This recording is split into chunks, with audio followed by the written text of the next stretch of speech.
And Rose in the McAuliffe room, if you can let me know if you are live or watching the live stream, that would be great. Just give me a text.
Testing, testing.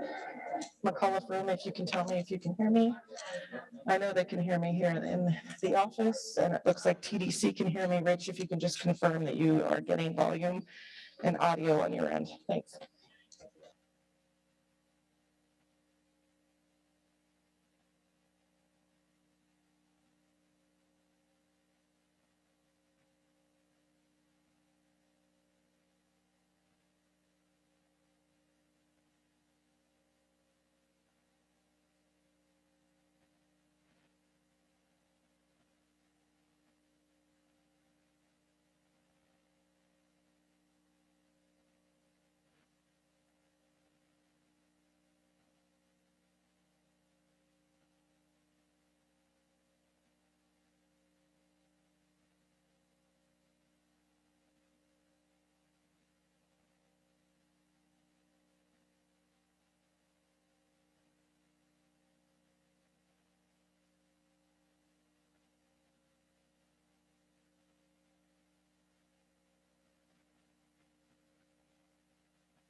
Marianne, can you hear me?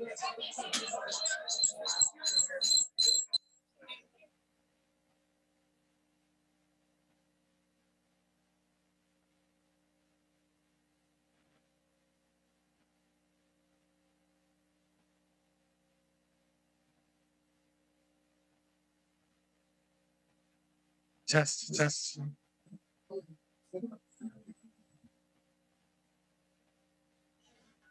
Test, test, test.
Test, test, test, test. Testing, 1, 2, testing, testing. Yeah. Te- no?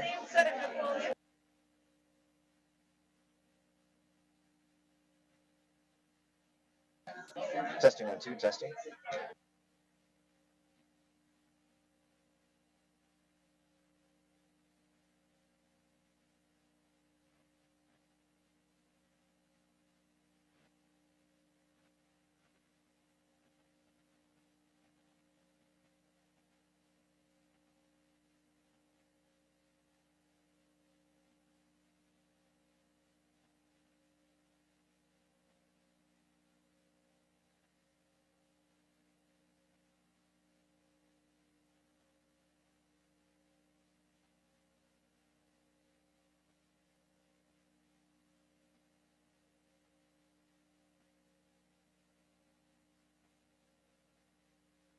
Test, test, test.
For those that are attending our session online and you would like to give a public comment, please use the raise hand icon at the bottom of your screen.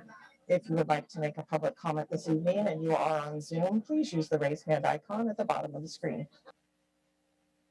If I do not have that raise hand icon, by the time we start our public comment, you will not be called upon this evening. Thank you.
Okay, so, that's very loud. Sorry. Okay. Good evening. I'm Sabrina Rodriguez, board president. Okay. Good evening. A little more? Okay, there we go. I'm Sabrina Rodriguez, board president, and please forgive us while we work our way through these kinks. We felt it was really important to be able to provide a streaming of our meeting, so we're working through those. Thank you for being here for our November 8th meeting. I'm calling this to order. Do we have any changes to the agenda? So do I have a motion to adopt the agenda? Second. Sorry, who motioned? Thank you. Vote as follows. Trustee Peterson? Trustee Lomax? Yes. Trustee Callahan? Trustee Dannenberg? Yes. And Trustee Rodriguez? Thank you. Motion carries 5-0.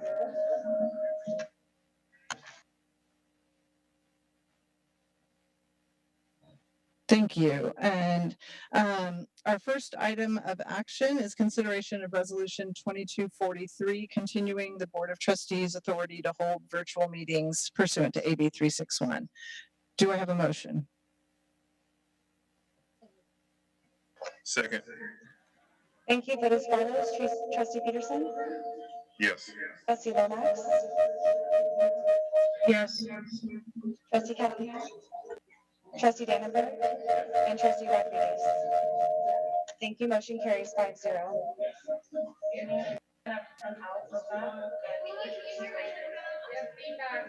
We're trying. Give us a moment.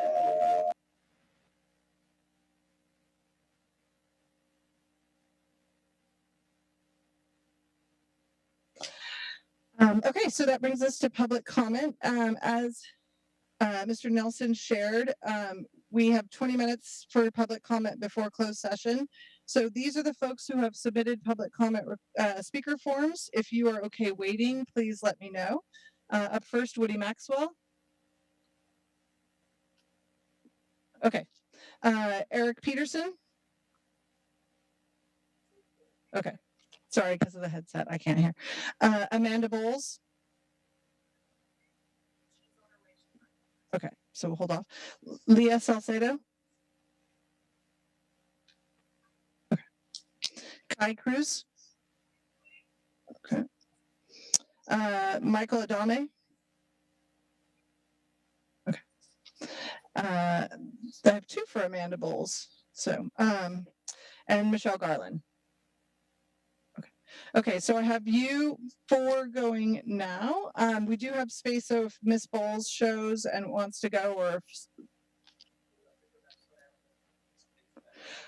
if Mr. Nelson pulled yours for later. Sorry.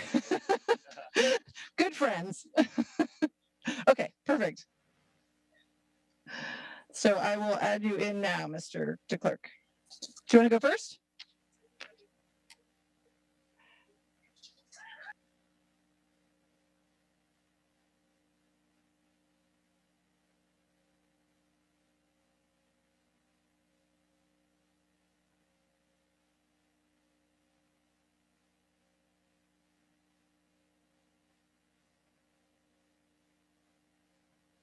If we have any members of the public that would like to make a public comment online, please use the raise hand icon now. You have just a few seconds here to use that raise hand icon, as this is the third attempt. Okay, then we'll go ahead with our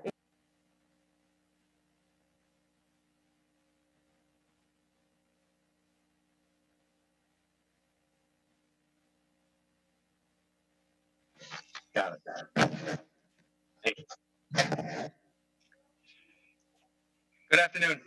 My name is Sebastian DeClerc. I'm a parent of a Ventura High School sophomore, parent of a Ventura High School graduate, a very, very, very proud teacher at Pacific High School, and the Ventura Unified Education Association vice president. And I'd like to urge the board to see this current situation not as a temporary, short-term crisis about salaries, but as an opportunity to participate in the historical shift of how teachers are treated across this nation, a shift in how our education and schooling systems are managed.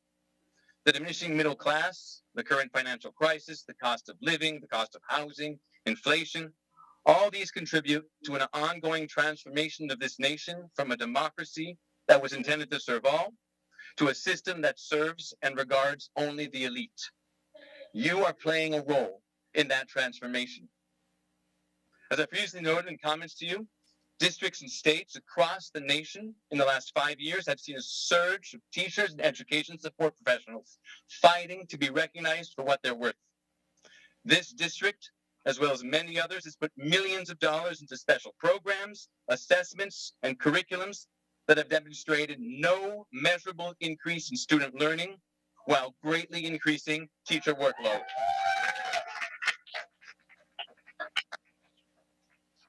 And everybody in this room, including you, knows that the greatest impact on student learning is the classroom teacher. It's time for this board and this district to make a fundamental shift on how it allocates its resources so as to put those resources where they will have the greatest positive impact on students and their learning.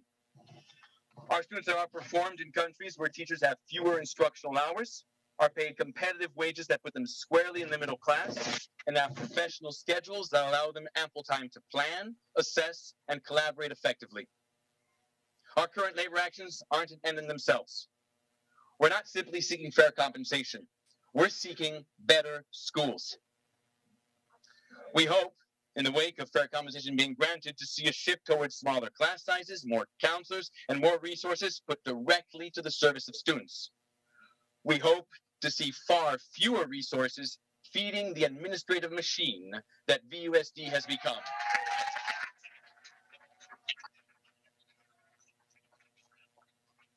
We are done with far-removed testing and absent administrators directing how learning is to occur in a classroom where they have not set foot for years. We hope to work in a district that does not simply play the game of schooling, but makes the rules of learning and makes those rules in such a way that students are truly served. We hope in the years to come to see a special education program in which teachers are serving students directly rather than spending a large portion of their time in meetings and filling out paperwork. We hope that you will finally begin to listen to teachers and students first and put policies and their makers on the back burner. I urge you to join us in this new reality, to see the world as it is now and how it could be. Make decisions that will have a true long-term benefit on student learning. Otherwise, you and this district and the students of this city will be left behind. Thank you.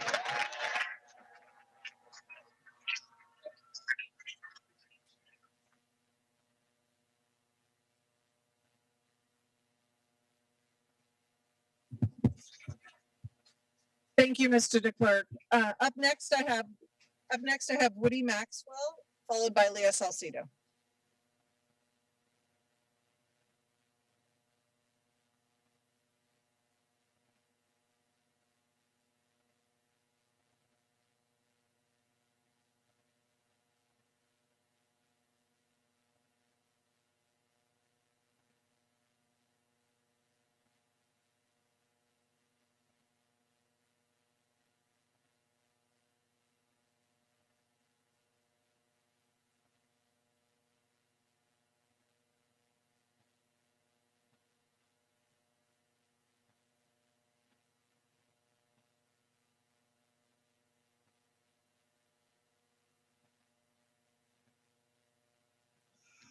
All righty.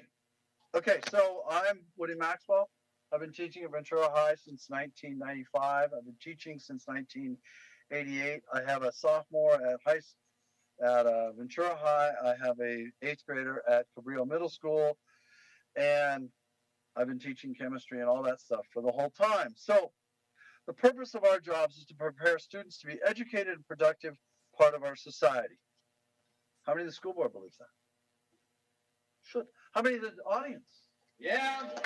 Okay.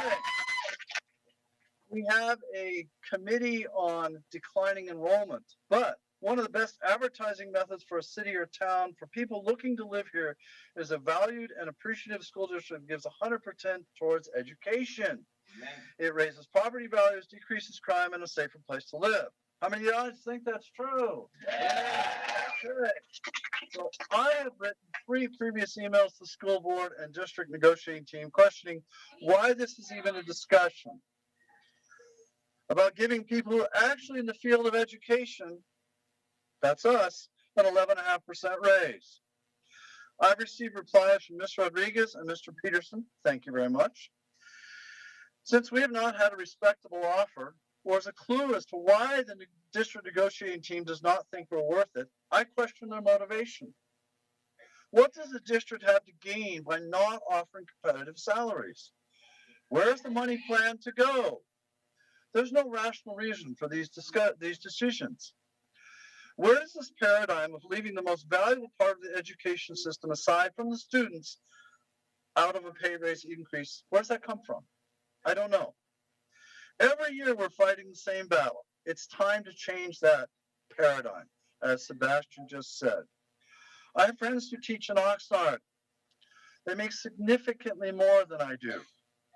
I spoke with one of their administrators on Saturday outside my house. He thinks this process is a joke, that he can't understand.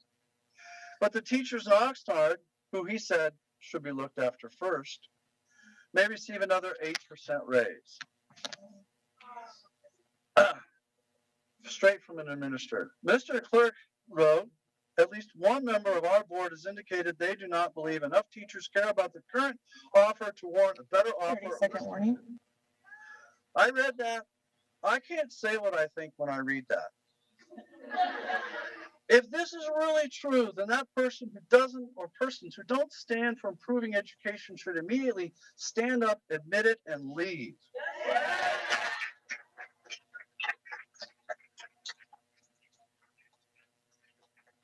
The rest of the people in this room really work to improve education, and you are not.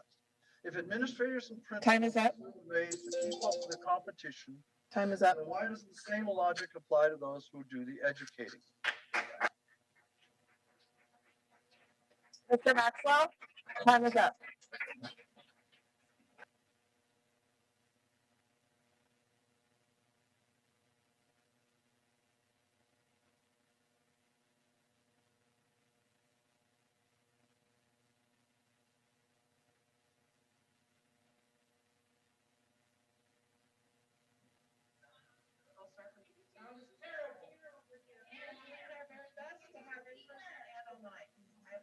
Okay,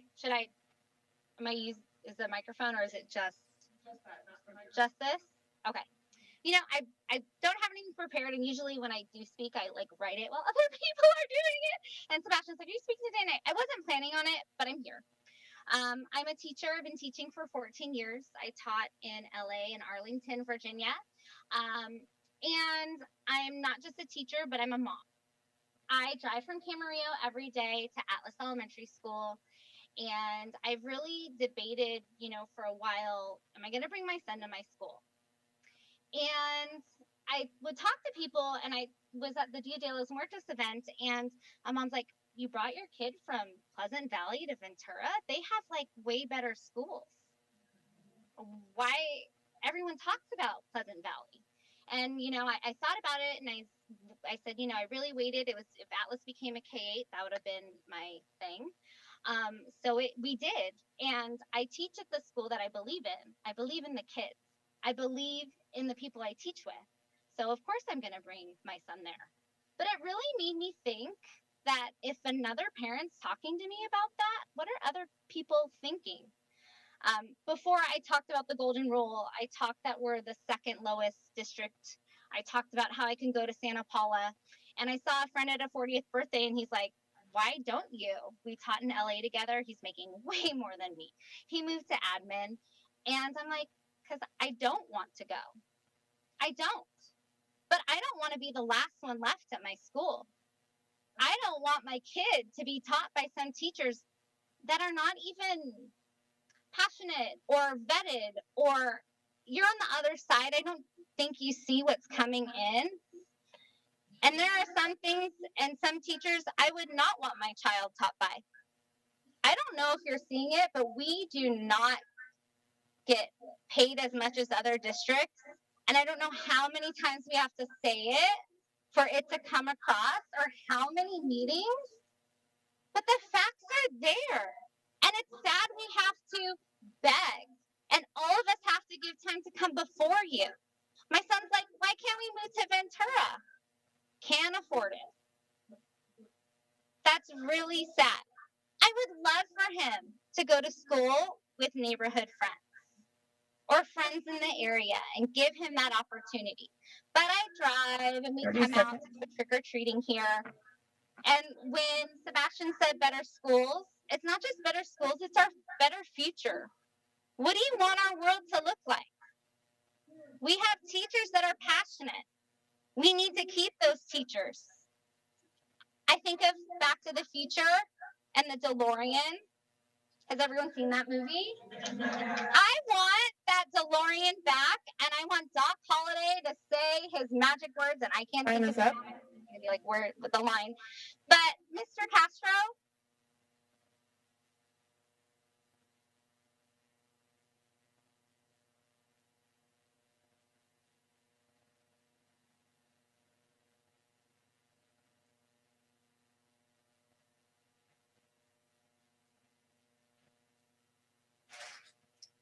Okay, I have Michael Adame followed by Michelle Garland.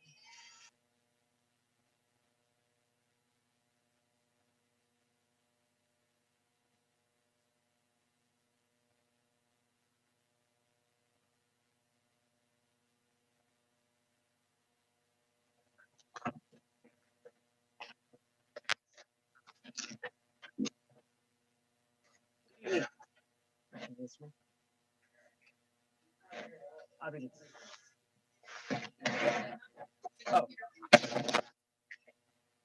Good evening.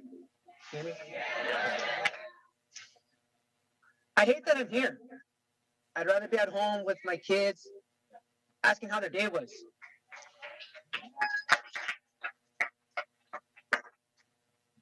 I'd rather be at home taking care of my wife who's grieving. I'm very frustrated with the district's leadership. I hope that you get to see the billboard. Did you read the news articles? Did you see the protest? Did you read the signs? Did you expect student walkouts? Do you even care? I ask again, do you really care? Students, families, and community hear us. Do you? Is this enough? If any one board member should ever feel the need to question whether we as educators care, maybe you're asking the wrong question. Instead, you should ask, are we doing right by our educators?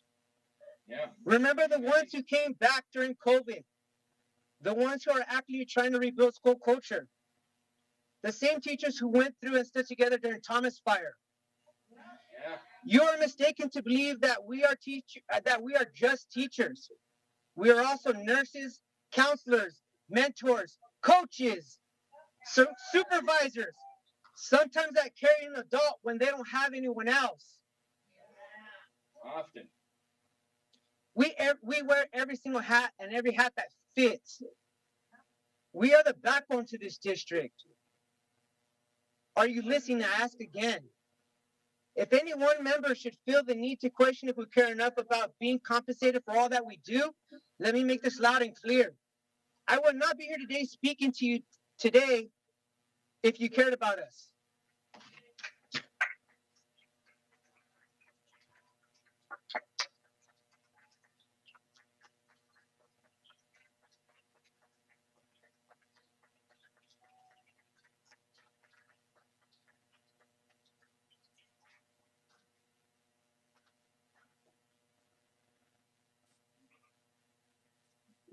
Michelle Garland.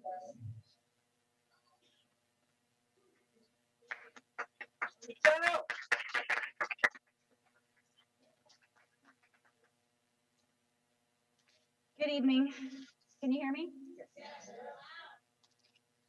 This is the third time I've come to speak this school year regarding our compensation.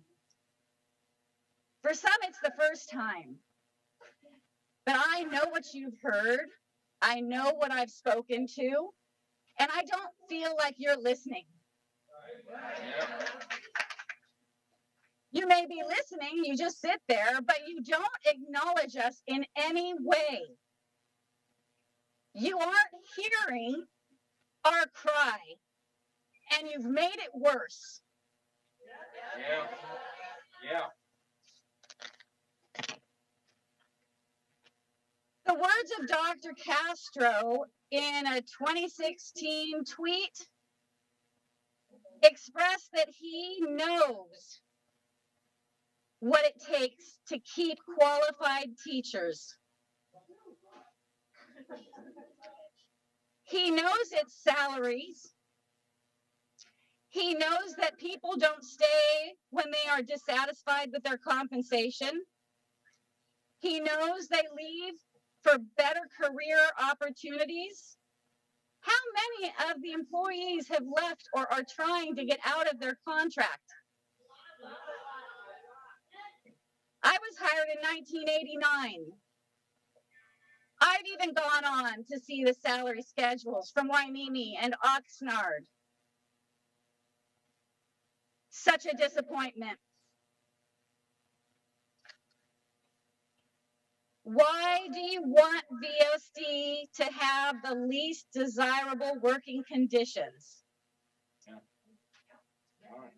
Why are you not focusing on your own research for the betterment of teachers, Dr. Castro? Why is Dr. Castro leading VUSD if he is not doing so in the best interest of the support professionals and teachers that are the direct contact to students?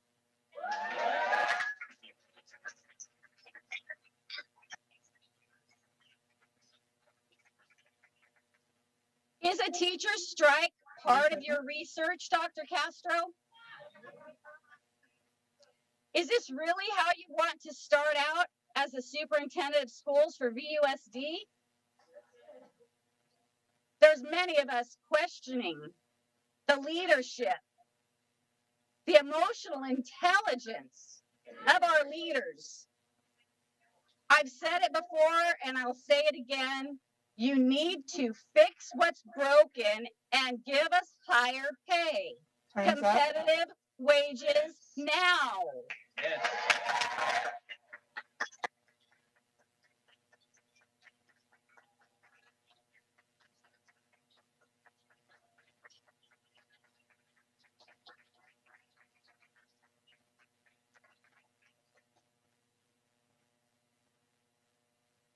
Okay, so that is all of the public speakers who.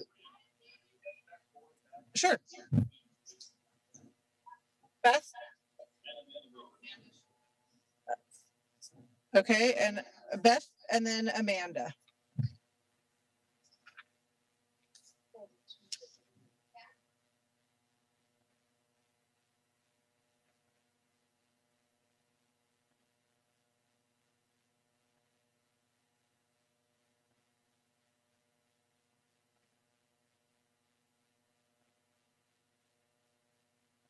As a 28-year veteran teacher nearing my end of the career, I feel passionately about this moment in time. I'm not merely fighting for my next 5 or so years worth of wages. I am fighting for that young biology teacher fresh out of college who will replace me at Pacific High School. The last thing the students of Pacific need is a homeroom teacher who stays short-term and then leaves for higher pay position in a neighboring district. I want that teacher who replaces me to have the same love for, the same dedication to, and the same belief in a truly unified school district, which I once had. I want them to want to stay at Pacific, to invest fully in the lives of these precious young adults. My replacement will only stay if the wages are fair and comparable to the surrounding districts. I think I'm just going to jump to my main point. I want you to know today that I am preparing for a strike. I am setting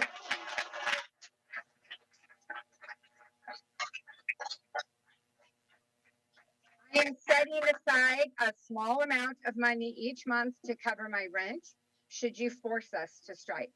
I'm opening a new credit card to cover basic needs should you force us to strike. I am racking my brain trying to come up with ideas to help our VESPA siblings, because although I know a strike will be very tough on me personally, it will be devastating for some of our best VESPA members. Maybe a VESPA canned food drive, maybe adopt a VESPA sibling program to help share their burden. I don't know. I'm racking my brain trying to figure it out.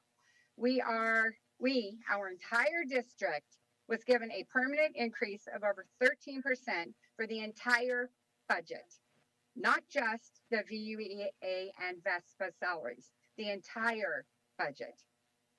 I've been told that the benefits portion of our budget only increased 7%, so we actually made money on our benefits. We are asking for 11.5% for VESPA and VUEA salaries. This is not unreasonable considering what we were given. We have the support of our students and families, as evidenced by 30 that seconds. high school student walkout 2 weeks ago, where our high school classrooms were empty. The absolute last thing I want to do is strike, but I want you to know that I am personally preparing for it should you force us to do so.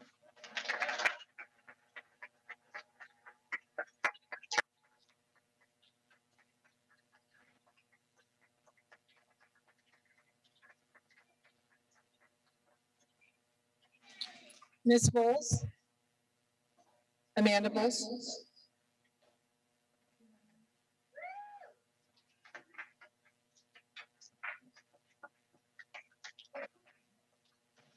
Evening, board members. I'm Amanda Bowles, and I am here to speak on behalf of Atlas's PTA, as well as my fellow board members. On behalf of the Atlas Parent Teacher Association, we call for you to retain our amazing teachers and staff. According to a study conducted by Poldusky, Kinney, Bishop, and Darling Hammond, attracting and retaining excellent educators is one of the most important drivers of a well-functioning education system. A system that must prepare diverse students with complex needs to participate in today's knowledge-driven economy. A loss of excellent educators threatens students' academic and economic welfare. Further, recruiting and retaining excellent educators is especially urgent in schools serving concentrations of low-income students and students of color, because teacher attrition disproportionately impacts their schools. This includes our school, Atlas. The researchers found that one of the most effective strategies for retaining high-quality educators is to increase their compensation. So here we are today in a situation where the district thought it was acceptable to offer our teachers and staff a 1% raise, after they were essentially another line of emergency personnel for our children during the pandemic. And let's not also forget the chaos of the Thomas Fire. They pivoted their teaching practices with very little support from the district so that our kids could continue learning, all while facing the same challenges as all of us in their personal lives. That offer was embarrassing to our community and unacceptable. VUSD made a promise to parents and families that you would help us recover any learning loss brought by the pandemic. But this promise is impossible and feels like a betrayal of the promise if you cannot sufficiently support our teachers and staff. We have done an analysis and our teachers are paid below average among 8 school districts nearby. We are going to lose our teachers if this district does not do better. Also, as a community, we need more transparency and clear information around decisions being made. There are many questions we have that are going unanswered, and the website information you have is not cutting it, and not having easily accessible and streamed meetings is really just not acceptable either. We want to know, first, why was only 1% offered in the first place? Second, how much of a raise did district personnel get? We have heard it's 13%. Third, why was a lawyer hired?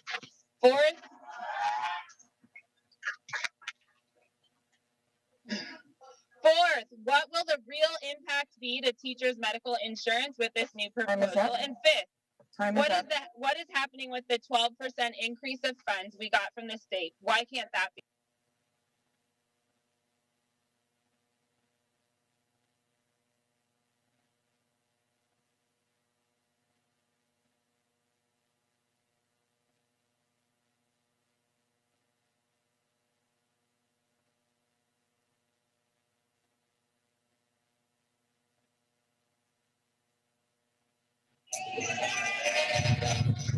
Okay, thank you. Continuing with our meeting, I will now accept a motion to go into closed session where we will discuss pupil matters pursuant to Education Code 35146 regarding student 2302, conference with legal negotiators pursuant to Government Code 54957.6. So moved.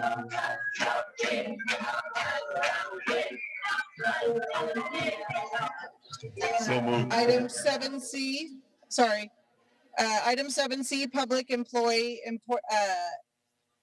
the technology director, and conference with legal counsel regarding existing legal negotiations. Do I have a motion? So moved. Second.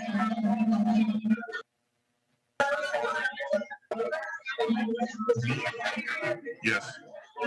Yes.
Testing, testing, testing, testing, testing, testing.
Okay. I can't hear.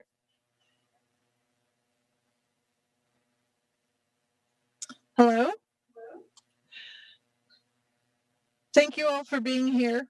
And for those of you who were not here earlier, I'm going to apologize in advance that we're doing our very best to try and stream this meeting, but also provide for in-person interactions, which means we have this kind of weird echo thing going on. But we felt it was really important to try and provide the opportunity for everyone to participate. So I'm sorry that it's imperfect, but we're doing our very best. I am Sabrina Rodriguez, President of the Board of Education, and I want to thank you all for joining us this evening. The board has just returned from closed session where we did take action. In closed session, the board took action to accept the recommendation to appoint, sorry, I'm reading on my phone, Thomas Kranzler as the new Executive Director of Technology Services. contingent upon finalizing the hiring process. The motion was made by me and seconded by Ms. Lomax and was unanimously supported by the board. We will invite Mr. Kranzler back at a future point to meet the community. No other action was taken. It's really loud. Okay.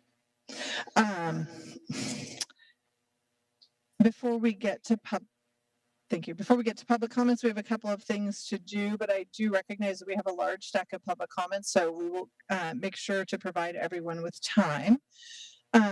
After we do the Pledge of Allegiance, I'm going to ask that you please remain standing for 2 moments of silence. We have 1 moment that we're taking on behalf of a student of ours who could really do with support and love from this community to support his wellness, and also in recognition of the loss of a former teacher of this district who passed away this weekend. And I'm sorry, I'm not sharing names because I don't have permission from the families to share that information. But just know that these are members of the community that we care about and that we wanted to make sure to take the time to acknowledge. So with that, if you would please join me with the Pledge of Allegiance.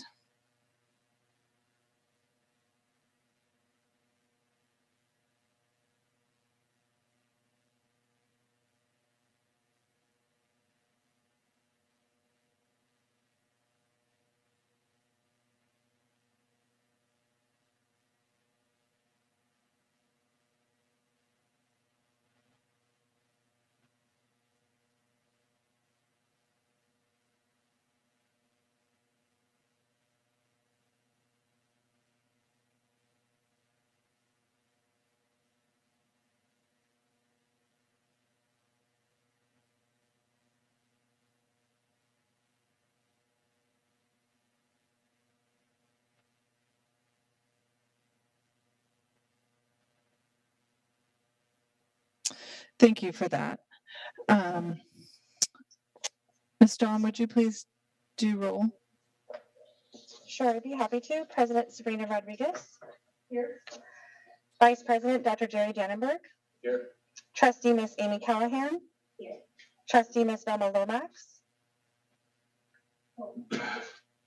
Ms. Lomax had to leave due to family emergency. Her husband is as well. So she's at home. Thank you. Trustee Calvin Peterson. Here. Superintendent Dr. Antonio Castro. Here. Student Board Member Kelsey Randall. Here. And Student Board Member Alex Castro. Here. Thank you. Great, thank you. And I went out of order and already shared the action that the board took in closed session, so forgive me for that. And that brings us to Superintendent's report. Thank you, President Rodriguez. Would like to start with gratitude awards. I know you'll have a chance online and behind me to see those names displayed, but I'd like to read a few of them. We'll start with Annie Dice, who was recognized as a volunteer at Montalvo. Annie is noted as being our new 2022-2023 PTA president at Montalvo Arts Academy. She's noted as being collaborative, a positive influence for other parents to be a part of the team, demonstrates great leadership skills that would enhance any partnership. She's always looking out for the best interests of students and families. And there's more written, but in the interest of making sure that we can highlight a couple of others, I'd like to move on. The next individual who was recognized for a gratitude award was Stephanie Dillon, a teacher at Atlas. Stephanie Dillon is noted as being an amazing teacher leader, goes above and beyond with everything she does. Stephanie knows the importance of Ohana, which is to be family, and being a part of a collaborative team. She can be counted on to model and to live the 7 habits for staff and students in the community. And then I'll draw attention to Mary Anderson, counselor at Ventura High School. Mrs. Anderson was noted to be a blessing to someone's son who is currently a junior at Ventura High School. She has inspired him to reach out to accomplish his goals and to overcome any hurdles and obstacles that stand in his way.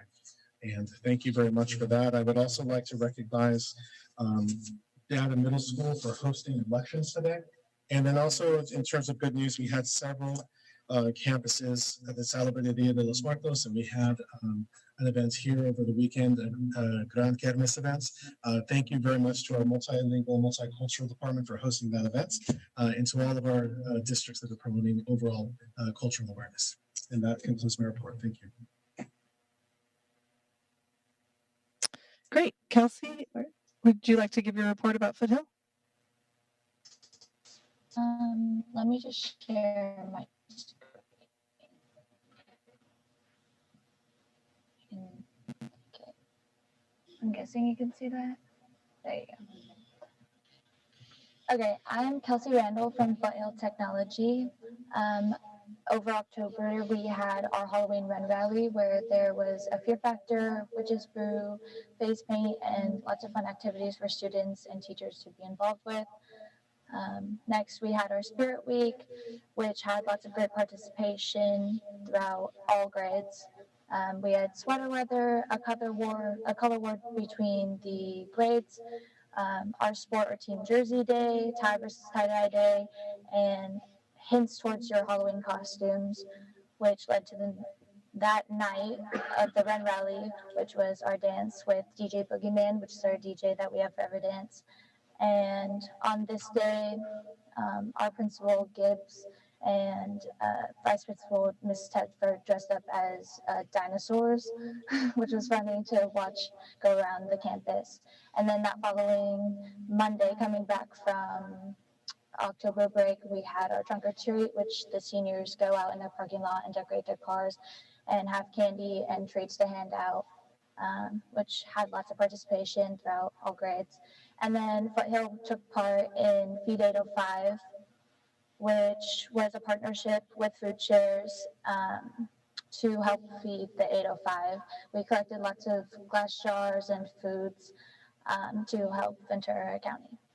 And then our teachers at Foothill are working to contract.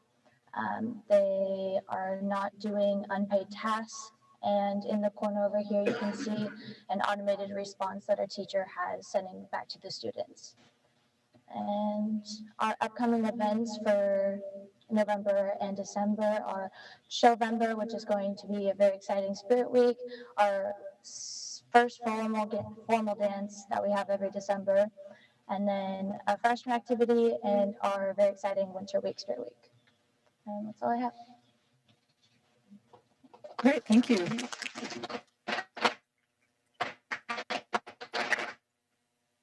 Alex, would you like to share about VACE?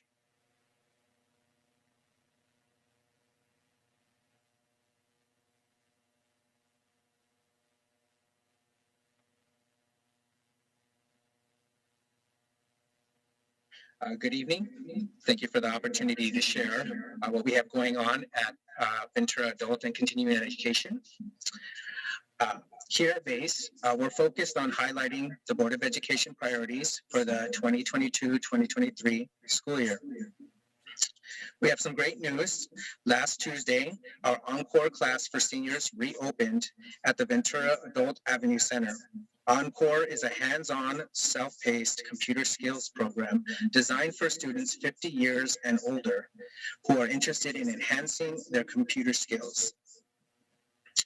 VACE's new caregivers class is an introductory training course designed to equip individuals with the fundamental skills and vocabulary needed for caregiving. This course has been well received and attended by the community.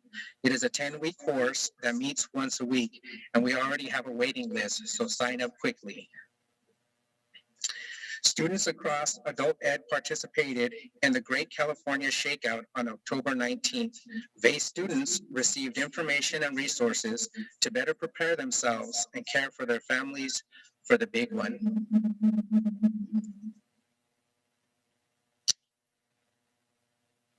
Excuse me, I lost my spot.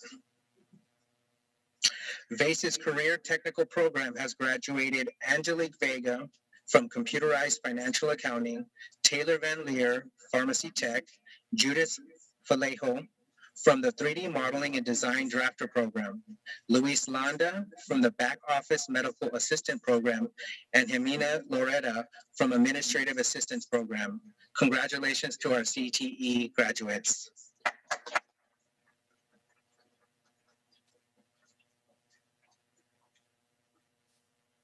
Our concurrent high school credit recovery program is in full swing. VACE is currently supporting 70 students at both our main site on Valentine and Ventura High School's campuses. We continue to enroll students each week in an effort to assist students in reaching their graduation goals. Join me in congratulating Anthony Cara, Cody Hendricks, Jamie Herrera, Calissa Muniz, Macarena Ramirez, Sheila Olson, and Manolo Rodriguez on completing their high school diploma and equivalencies. Since our last report, we have now graduated 16 individuals.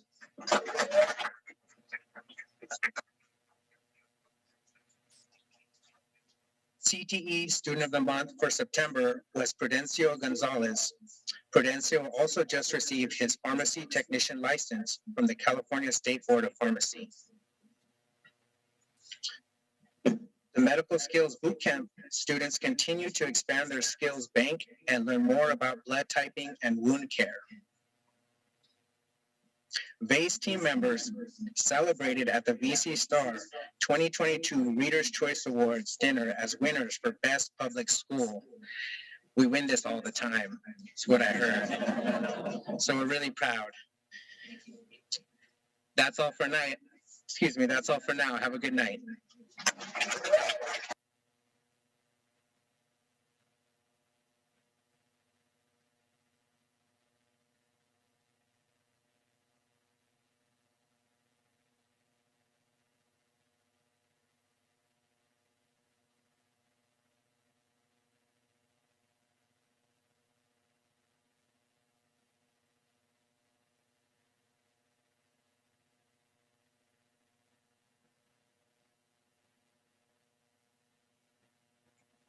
My name is Blossom. I'm sorry.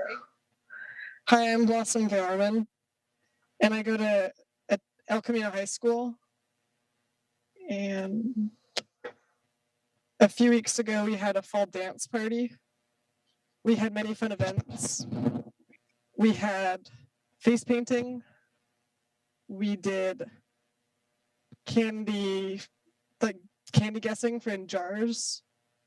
We had a photo booth and many other fun activities. My mom and I started a garden club a few years ago. It's been very fun for the kids to get connected to the earth and get to learn new skills.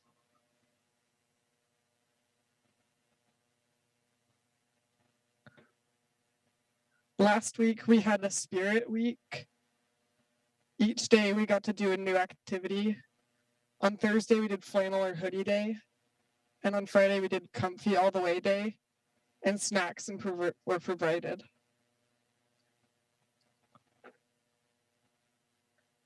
The students of the month are Chloe D, Trent Larson, Lillian D, and Katie O.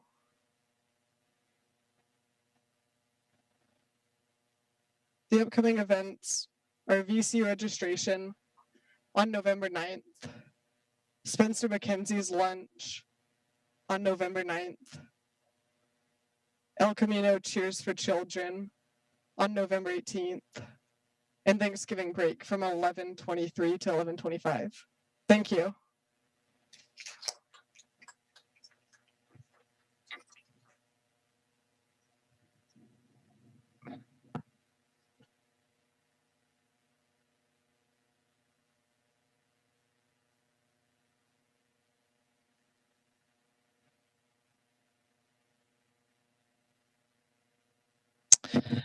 Okay, that brings us to correspondence. Do any board members have correspondence to share? No, we do have 2 items that were received from the county. Thank you. The first is from the county superintendent of schools and is regarding our unaudited unaudited actuals for the 2021-2020 fiscal year. And it says they have reviewed those actuals and provide the signed certification of those for our business offices. And that's it. Oh, wait. Okay, sorry. It has the letter. Those will both be part of the public record. That brings us to public comment. So we have two public comments that were held over from earlier this evening. Kai Cruz and Eric Peterson, if you'd like to go first since you were here earlier. And then following those two speakers, we will begin with the folks who have arrived for this meeting, beginning with Jade Riley and Kayla Madden. You'll be coming up here to the laptop at the front and using the laptop to provide your public comment.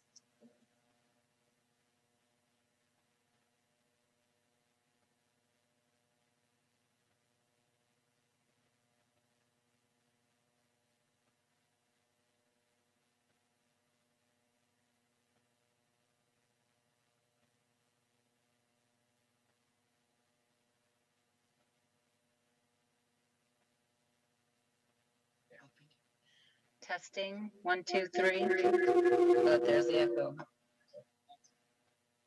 That was the problem before.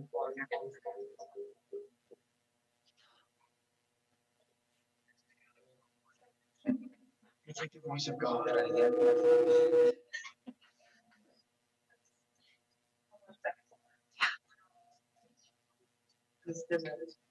Testing.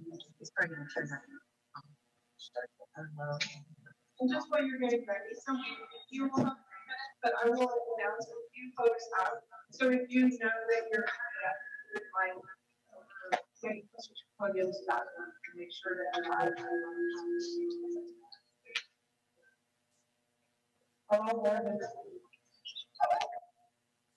Do I say testing? Still sounds bad. Everybody's on mute? Okay. Good evening, board. My name is Kai Cruz. I'm a second-generation Venturan. I teach second grade at Poinsettia School, and I have a full life history here as I attended the same schools as my mother. Right now, I have heard stories of teachers that have left Ventura Unified before they were offered jobs and took other jobs outside of the district, and also teachers that have left into the school year.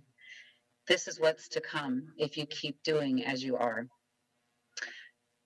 This is my 3rd time coming before this board, and I don't understand why I have to come here and beg you for COLA, cost of living adjustment, that the governor sent.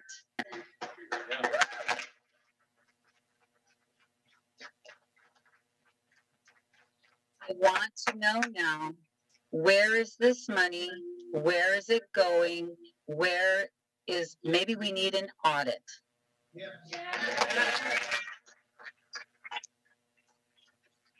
I've been here from the earlier meeting and now this one, and I'm referring to a comment before about a Twitter, and I don't even do Twitter, that Dr. Castro referenced that teachers deserve good pay. This happened in 2016. I find that very hypocritical.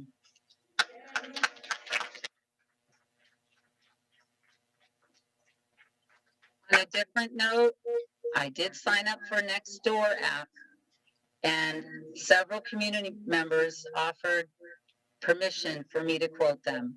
A woman named Katie in Alondo says, "Thank you for speaking on behalf of teachers, students, parents, and community as a whole. VUSD needs to correct their error in what I personally perceive as misappropriation of state distributed monies." Yeah. Teachers need a fair salary that is competitive and aligns with the cost of living, including housing here in Ventura. A gentleman named Clay from the Loma Vista Foothill District says, I have 4 friends or former grad school peers 30 leave seconds. VUSD for neighboring districts where they feel more appreciated. A woman named Connie in the Harmon Park District stated, VUSD has been at the bottom of salaries for as far as I can remember. I'm often marvel why people would even work for the district if they had other options. There's such a shortage of young teachers. And she continued with another course and said, young teachers are savvy and they will look at pay scales. There are many more quotes Time is up. that I'm unable to share.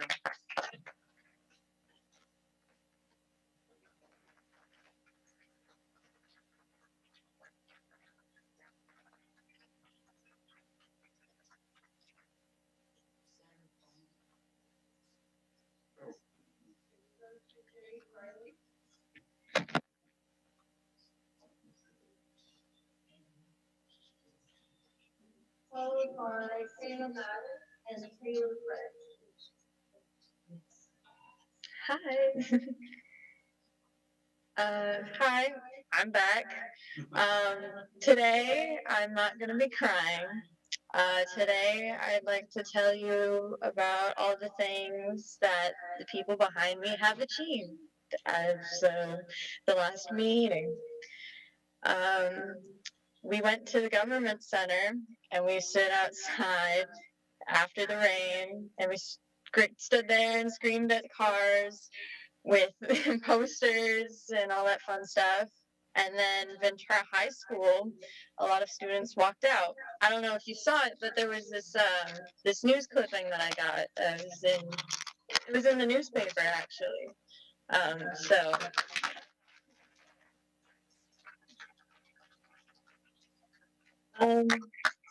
Today I wear a jacket that says education is greater than greed, and I believe that. And I believe that eventually people who have hope for the future and the people who have called me the hope for the future and my neighbors, my teachers, everyone who has thanked me since in the past month, they're worth the money and they're worth more than what I think you're giving them.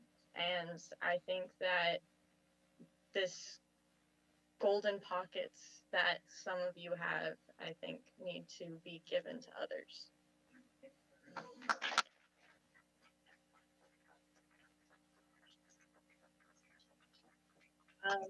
My hair's still red, and I'll keep it red until you pay them right. And if they walk out, I'll walk out with them.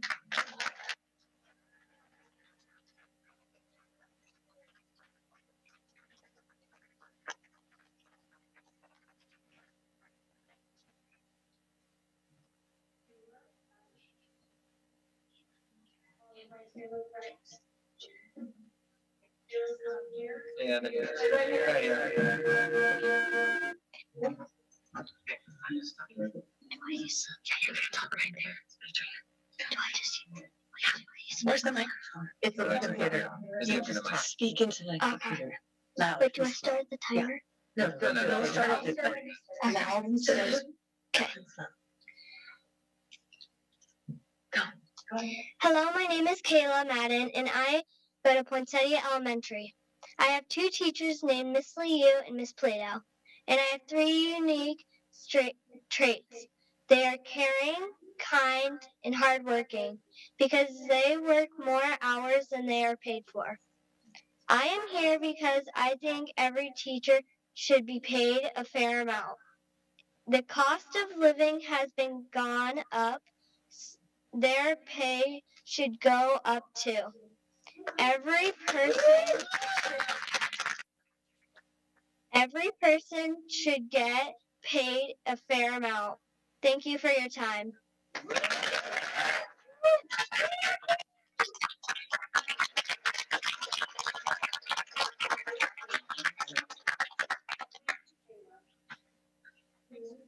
Yeah. This.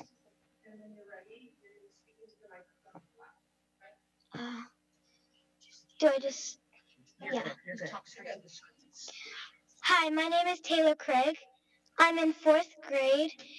My teacher is Miss Gallo at Poinsettia Elementary. My teacher works super hard because she has to teach 2 grades. Most of the time, she has to plan 2 lessons, but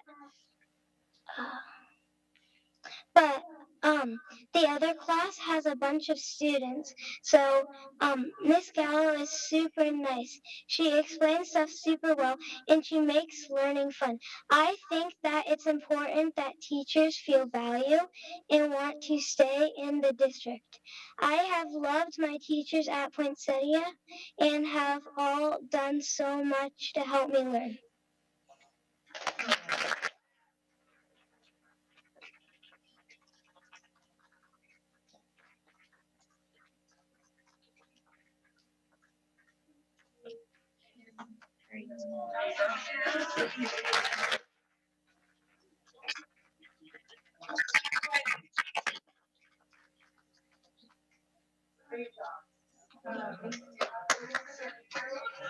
Is this the best you can do with the sound?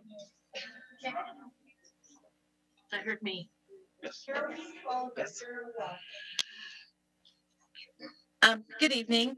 My name is Carol Peak, and I'm the proud president of the Ventura Education Support Professional Association. The ESPs are the heart and soul of Ventura Unified School District. Schools, work sites, this building could not run without us. We were here during the Thomas Fire. We were here during the pandemic when schools were closed. Most ESPs have to work 2 and 3 jobs just to make ends meet. The district received 13% of ongoing money. The educators of VUSD deserve a living wage. The teachers and ESP wages should not be the leftovers. The children of Ventura deserve quality educators. It's time for VUSD to value, respect, and take care of their employees so we can take care of our students. Thank you.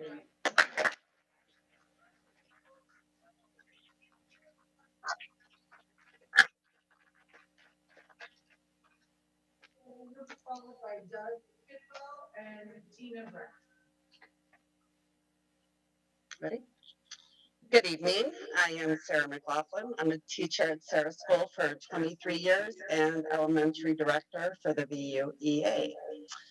In all this time, I have realized I have much to be thankful for. So, in the spirit of Thanksgiving, I am moving away from any negativity, and I want to share some of the things I will be thankful for at my Thanksgiving table. I am grateful to my fellow staff members at Sarah School. They've always been there for me. I'm grateful to my family and friends for their constant support, and I'm grateful for current and former students and for time with them.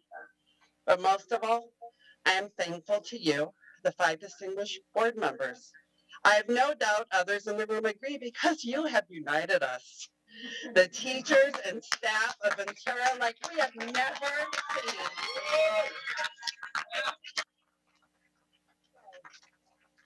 Throughout this negotiation, you have demonstrated an inability to ask the critical questions from administration. You have lacked financial transparency and disregarded the needs of others. Your disrespect for the people who are the living heart of Ventura schools has simply proven too much for the majority of us to ignore. I am thankful for this majority.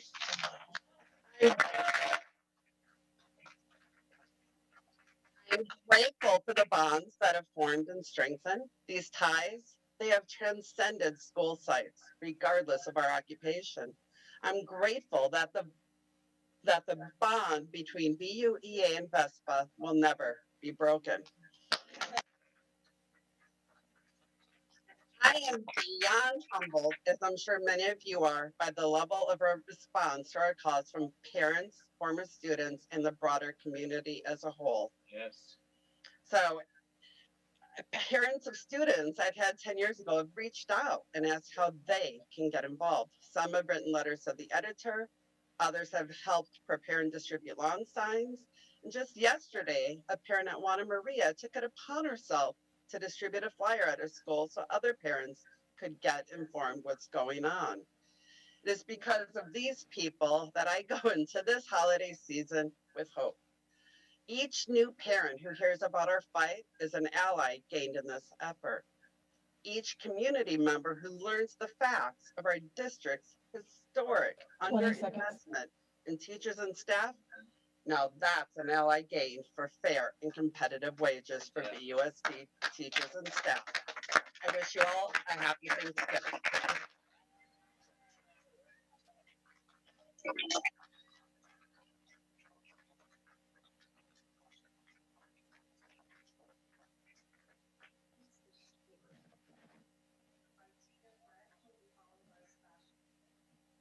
Thank you. And can you hear me? Great. Oh, can you hear me now? All right, very good.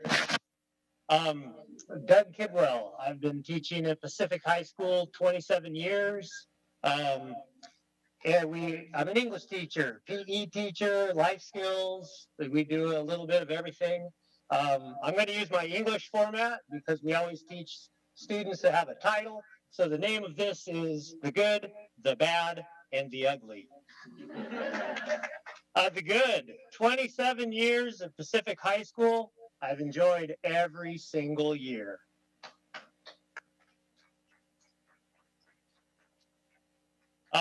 Question. VUSD Celebrate. Can you raise your hand? How many people here have attended to celebrate VUSD at the beginning of the year? Very good. Follow-up question. How many people have attended the Celebrate VUSD but had a cardiac arrest, had to be given CPR, had to be shocked 3 times to restart your heart, and eventually had a quadruple heart bypass and missed 3 quarters and came back at springtime? You, Doug. Yes, you, Doug. That was bad. It goes along with the bad portion. It also reinforces the need for how important our not having a cap on health insurance is.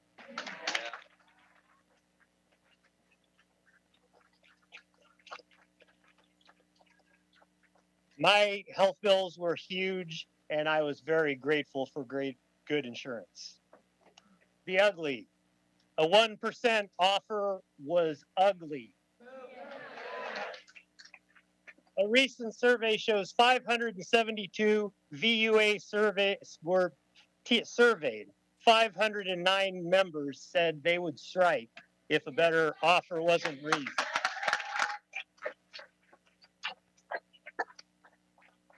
VESPA is still doing theirs, but 138 have replied, and 114, that's 82%, said they would strike if a better. 30-second warning. We have not felt valued, appreciated, or supported at many sites. I am full of hope also, just like Sarah.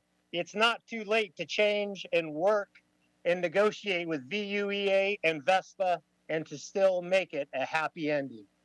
Thank you.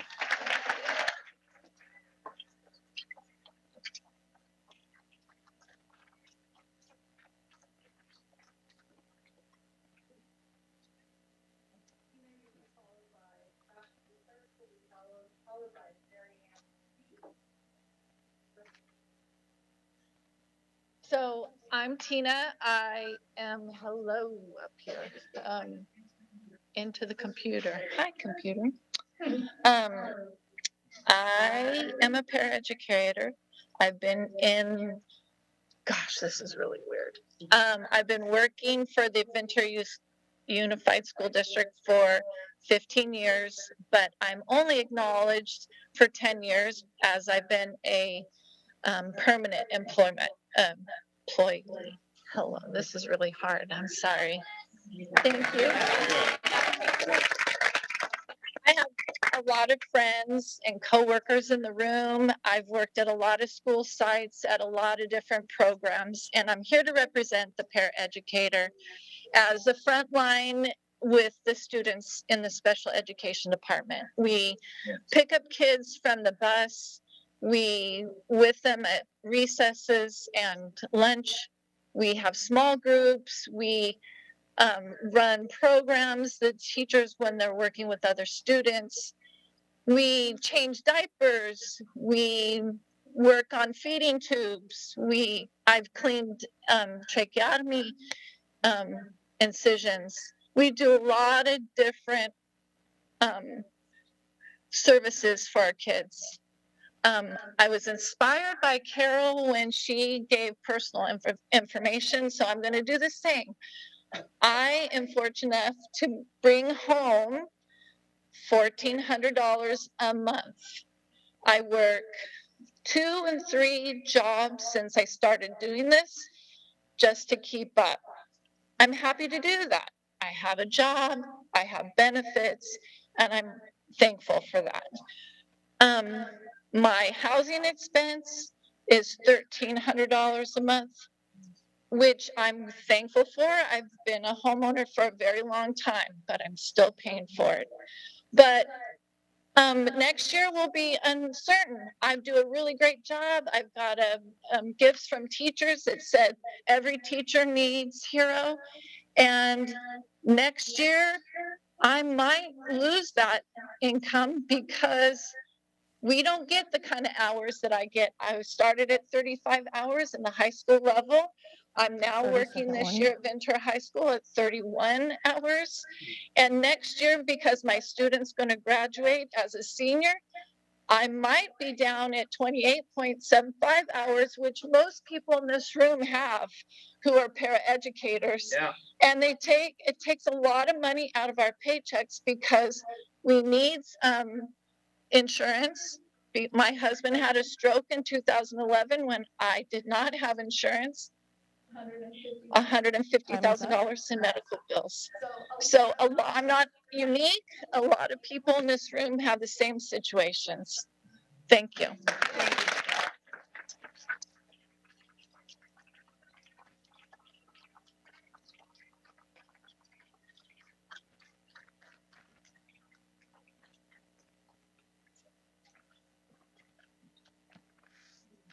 Discussion will be followed by Mary Ann C. who will be followed by Jennifer. Thank you. Hello again. I'm Sebastian DeClerc. I'm a very, very proud teacher at Pacific High School. I'm the parent of a sophomore at Ventura High School and a graduate from Ventura High School. And I'm the vice president of the Ventura Unified Education Association. And I'm sorry to hear that members of this board and administration are not convinced that their employees are truly organized, are deeply upset, and are ready to take any necessary action to see things right. Your doubt illustrates how much you are out of touch.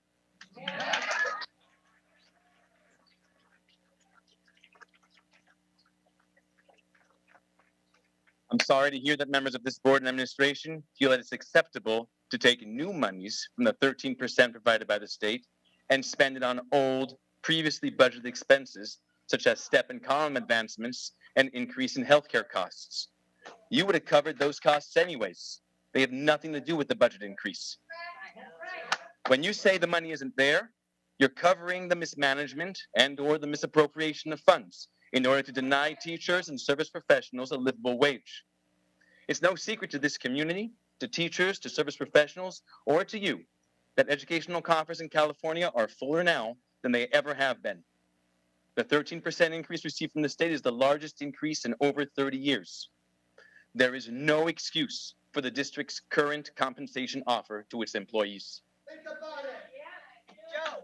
I'm also sorry to hear that members of this board and administration are upset that professional associations are striving to recognize the value and worth of the work of their members. Your distrust and disdain for VUA and VESPA are detrimental not only to the negotiations process, but to the historically good relationship between this district and its staff.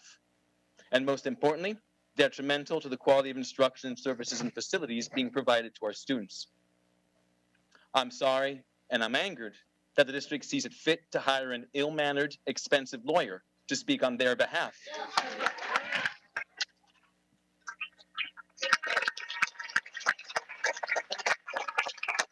and for their own interests while ignoring and further disrespecting its employees. This again greatly damages any previous good relationship teachers and staff have had with this district and this board, and again demonstrates your distance from what we do on our school sites and in the classroom. You heard Doug's numbers, and message is clear. We will strike. We have done our share. Teachers and support 30-second professionals warning. took furlough days and pay cuts to help this district through financially hard times. In 2016, in 2018, and in 2020, we took a 0% pay raise. In 2019, we took 0.5%. In 2017, we took 1%. The teachers and staff of VUSD have a history of sacrifice, and the board's administration of VUSD have a history of taking advantage of that sacrifice and promote. What's up?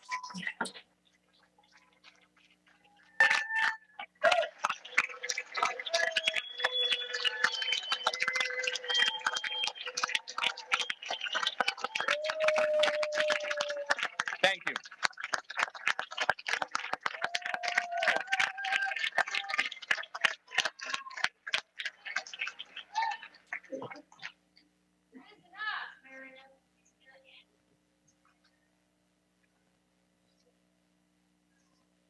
Marianne, you'll be followed by Jennifer Sullivan Martin and Nathan Peterson. Where do I speak? Just look at the camera. Just look at the camera. Hi, my name is Marianne Seed, and I'm an alumni of Ventura, Sheridan Way, Cabrillo, Ventura High School. And I came here 20 years ago as an extern from my speech language pathology internship and got to start with all the founders of our wonderful early intervention center, which at the time was able to provide wonderful best practices, although now with lack of resources, we've been sort of turned into an assessment mill with with not enough SLPs to provide appropriate assessments for these pandemic babies that we're getting who've had very little experience outside their homes. And we don't have early intervening services, which I thought was part of our district plan. I thought we had money allocated towards that, but we're working on an absolute skeleton crew. Every year I've worked here, we've been asked to do more with less, especially all the special education and general education staff. Speech pathologists in particular are, being hired or as on emergency credentials. We're unqualified, and then qualified staff like us have to supervise them. And we're already struggling on an increasingly exorbitant workload and documentation requirements that have skyrocketed in the last years with no clerical support and parent support either. We want to, we're all on the same page. We want to, serve our children and families in cost-effective, program-efficient, and family-centered ways. Although the administration may think these are cost-saving practices, it has the opposite effect of putting us at increased risk for costly lawsuits and spending an increased amount of money on lawyers and special education, again, lawsuits that could have been avoided if we had experienced special ed personnel with more manageable workloads. It makes sense to invest those resources in us. We all have the same goal, and it's very disheartening to hear that you hired a lawyer to fight against us. We can all agree that competitive salaries would keep the ones here. I don't want to be in line to be out of my contract. I'm hearing right now there's psychologists in line to get out of their contract at this district. It's really heartbreaking. I'm very invested in this district, and I know we all are, but that lawyer's not. So get rid of that. Give me that money for the lawyer, and we'll go back to the early intervention center and provide those early intervening services. For our future. And get back to the table with us in good faith without this lawyer who's looking out for his own good. We all want the same thing. We've got to get back on the same page. I have high hopes for our superintendent. I was very excited about you in particular, Dr. Castro. We had conversations last year, and I know you can turn this around and get back to the table with us in good faith. Time is up. And negotiate for our future, or none of us want to strike. Please help us.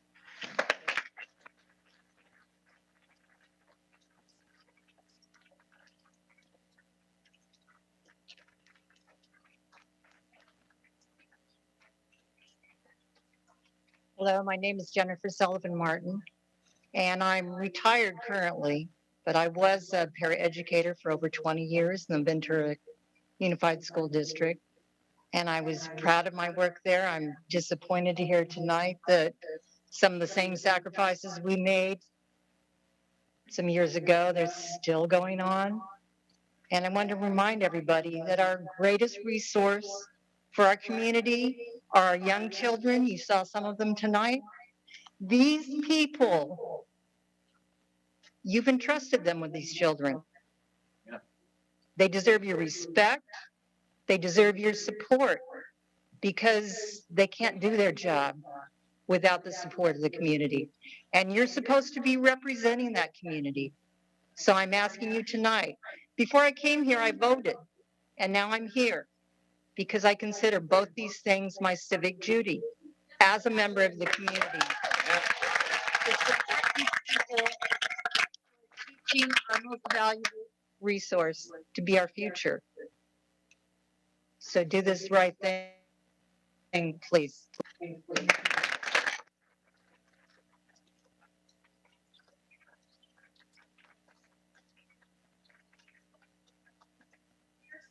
Followed by Lori Walter, followed by Marie Frick.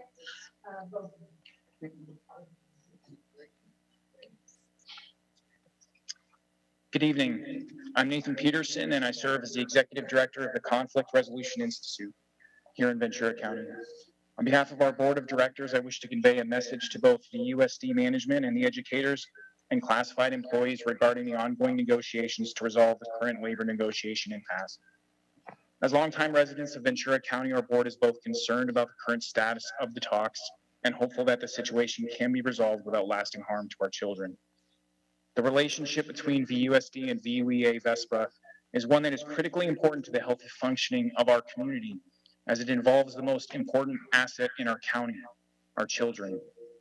Beyond the impact a potential teacher strike could have on the current academic year for the students, compounding the challenges children and parents have faced coming out of the pandemic, a prolonged dispute, we fear, will disrupt future years of learning if the relationship between the district and teachers is sown with mistrust and anger over the current negotiations. CRI has served our community for the last 32 years through offering low-cost mediation services to all citizens of Ventura County, and we now extend this offer to you to help resolve this current dispute. Mediation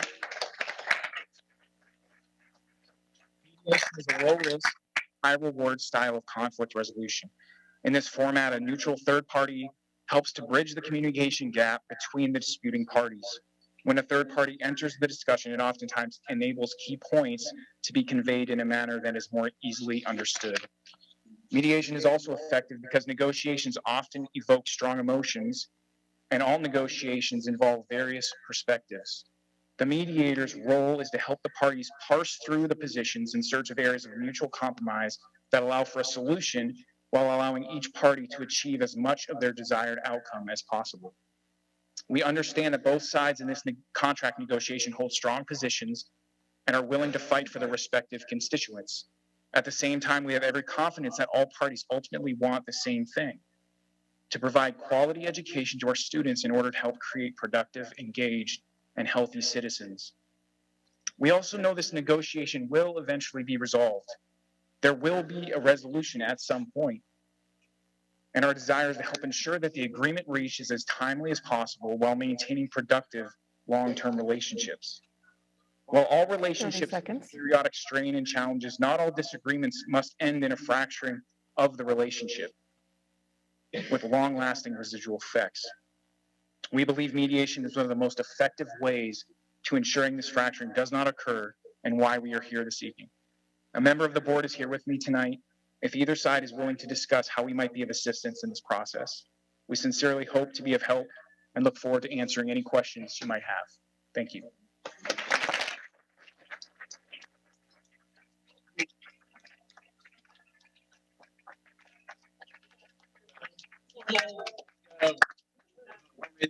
Okay.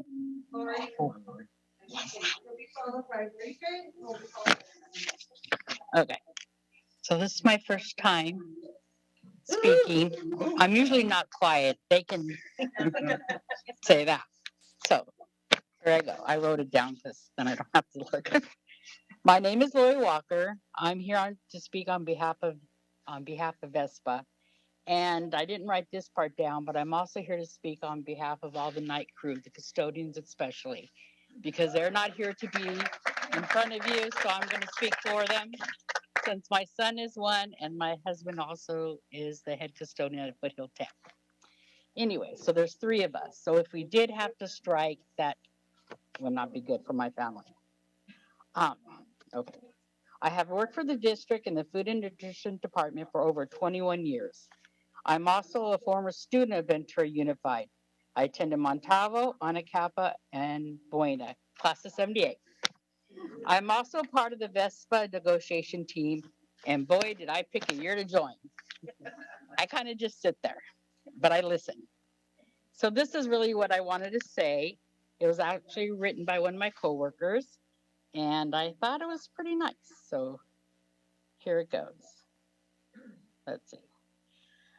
By not giving the teachers and staff the raise they deserve, this district is essentially telling the students they don't matter. If they mattered, they would pay the staff that are with them day in and day out fairly. They would pass down that COLA funds.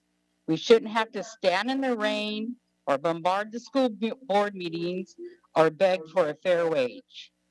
We deserve it. We warrant it. We are the ones working every day with the students. We are the ones that know their names, faces, and their backstories. We are the ones that go out of our way every day to try and make a real impact with these kids. I challenge anyone of the board to think back to their own days in school. Who do you remember? Who made a difference to you? Maybe it was that one teacher that let you in their class at lunch and always did a little more than they had to. Maybe it was that cafeteria staff that always went out of the way to make you smile and ask you, what's wrong? If you're so sad, why are you sad today? Maybe it was that cool custodian or that campus security that always said hi and made you feel like you knew who you were. 30 seconds. Paraeducator, school office staff. I guarantee you remember someone, and I guarantee you it was an employee that worked at the school site, whatever their title was. We want to be there for these kids, and we deserve to be paid fairly for it. Thank you. It was 10 seconds left.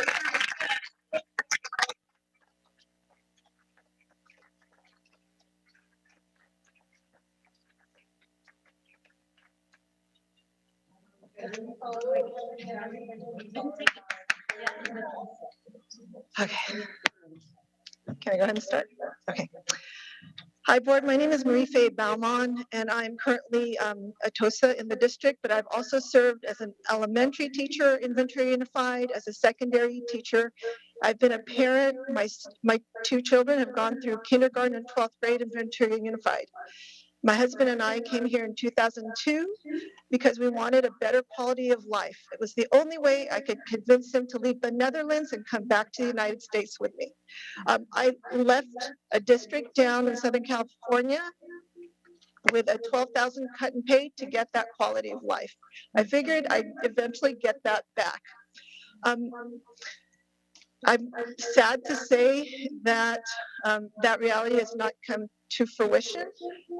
I know that when I've been going through many of what my colleagues have been doing and looking at other districts' salaries, I found out that at 5 years with a master's in Wainimi, I would have been earning $112,000. My sister asked me, she's an attorney at LA Community College District, hey babe, you're getting 6 figures, aren't you? And I looked at her and I said, I'm a teacher. I also am in a place in our district where I will not be earning that $112,000 by the time I retire. I'm at that place where the only thing I can get is a cost of living.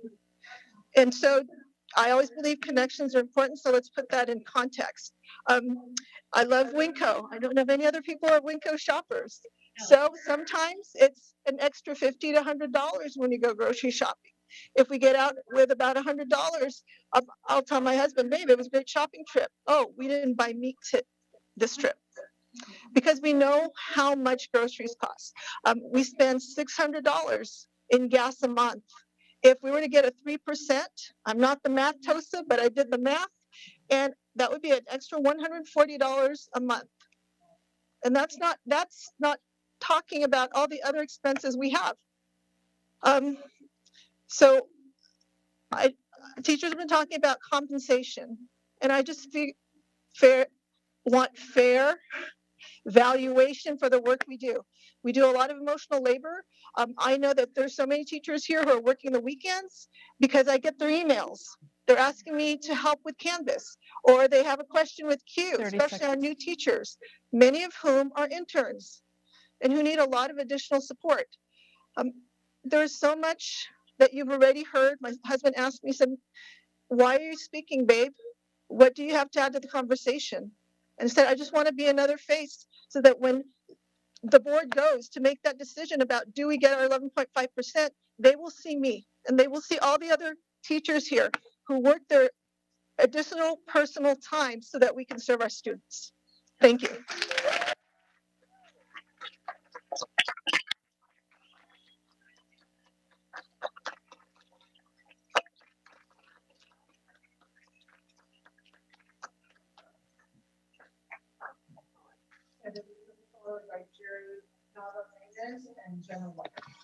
Thank you. Good evening. My name is Kevin Downey, and I've been teaching at Buena High School for the past 10 years, as well as having been a vocal coach for the past around 20. The last time I spoke to this board meeting was the day before school. If memory serves, there were only about 8 or 10 of us that day. Look at us now. That night, I was excited to meet my students in the morning. I was raring to go, but a little frustrated. I spoke about how I'd lived here my whole life and wanted to teach at the school where the teachers inspired me to teach, but that I can't in good faith tell my students that they should become a teacher in a city where I can't even afford to live. Guess what? I still won't be able to live here even if we get the entire 11.5% that we deserve.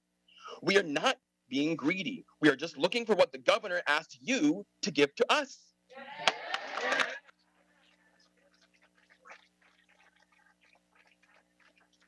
Don't hijack these funds. Don't get in the way of what we need to barely survive with inflation and the cost of living here. The increase in state funding hasn't changed. It's not going to change. We are not going to change. We are tired of being taken advantage of. You know, I'm a student too. I'm a lifelong learner who want our students to have a better education than I had. If you truly believe in the expensive motto and logo that our district paid a marketing company for the future of every student, then please act like it. Our students will not benefit if we don't retain good teachers. We are already paid near the bottom compared to other districts in the country or the county, but if they pass their raises and you do not, we will be even further behind. Yeah, right. I also spoke last time about how I didn't think that you were trying to insult us with your offer, but that we were feeling insulted with that offer. I was trying to assume positive intent, but that was 3 months ago. I was taught in VUSD schools that actions speak louder than words. At this point, your continued actions are showing everyone that you want to insult us. Is that the case? Yeah. Other districts are giving raises without their staff having to fight. Why can't you? Other districts are showing that they value their staff. Why can't you? Other districts have already figured this out and have moved on back to the business of helping them help their kids. Why can't you help us help our kids?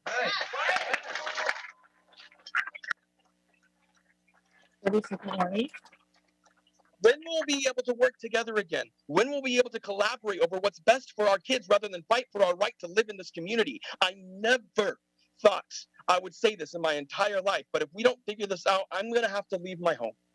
I will have to look elsewhere for work. But I will fight and strike in order to stop that from happening. Please show students that you value their teachers and their education. Thank you for listening, and know that we are all rooting for you to make the right decision. Thank you.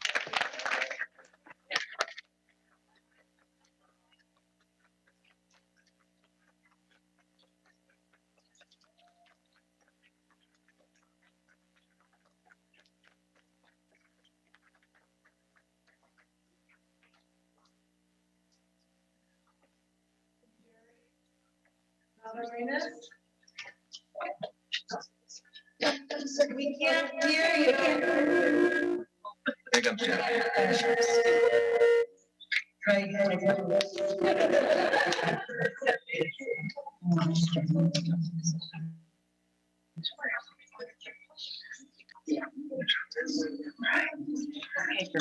Good evening, everyone.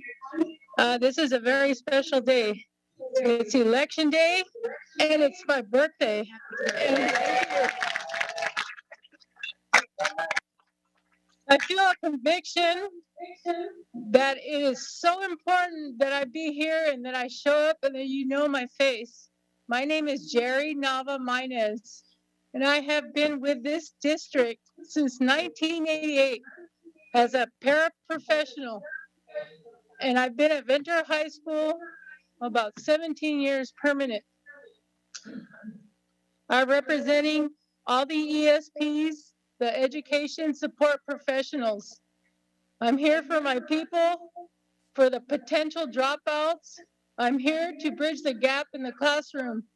For all my neighbors on the avenue, I live about 2 miles from here, and I see these kids day in and day out. I'm in the trenches. So I've given a lifetime, my lifetime, a career as a paraprofessional. I'm a former VESPA director at large. And like I said, I'm in the trenches every day. I work 5.75 hours. I have not gone beyond that. The magic number, 5.75. No medical insurance ever. No dental insurance. I have Medi-Cal. I'm embarrassed to say that. I've never had health insurance. I am the primary provider in my family. No overtime, anything. My 2 daughters were a product of Ventura Unified School District. Thank God they went on and got higher education. My daughter Bridget is in the Disney College program in Florida. She has her Bachelor of Arts degree. She says, Mom, why aren't you making enough money? They help me out. My daughter Katrina, she's at Cal Poly Humboldt, her senior year there.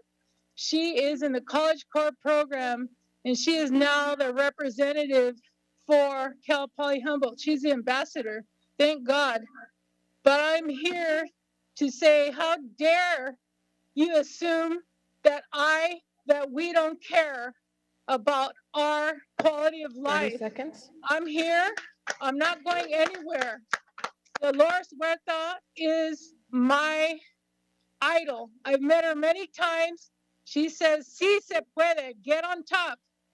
If it's time to huelga, then it's time to huelga for the strike. I'm there.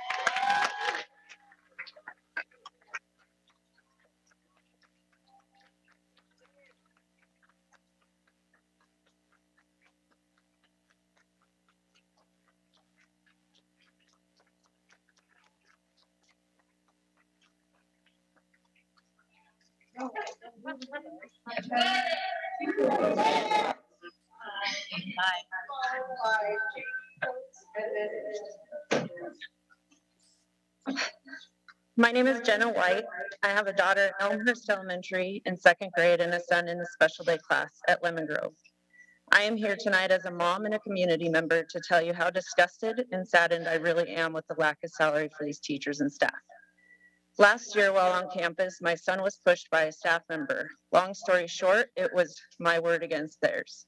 But it goes to show what kind of people you hire when you have such low wage. This past summer, there was an opening for a special teacher and only 1 applicant applied. Of course, they got hired. Let it be known that this position was only open because my son's amazing teacher from last year had to leave VUSD to go to Port Hueneme because of the pay. That was a sad and epic loss for our school. We also had lost amazing staff members because of pay, and the sad part is some went on to be nannies and jobs you would think that would never pay more. That being said, this teacher that was hired,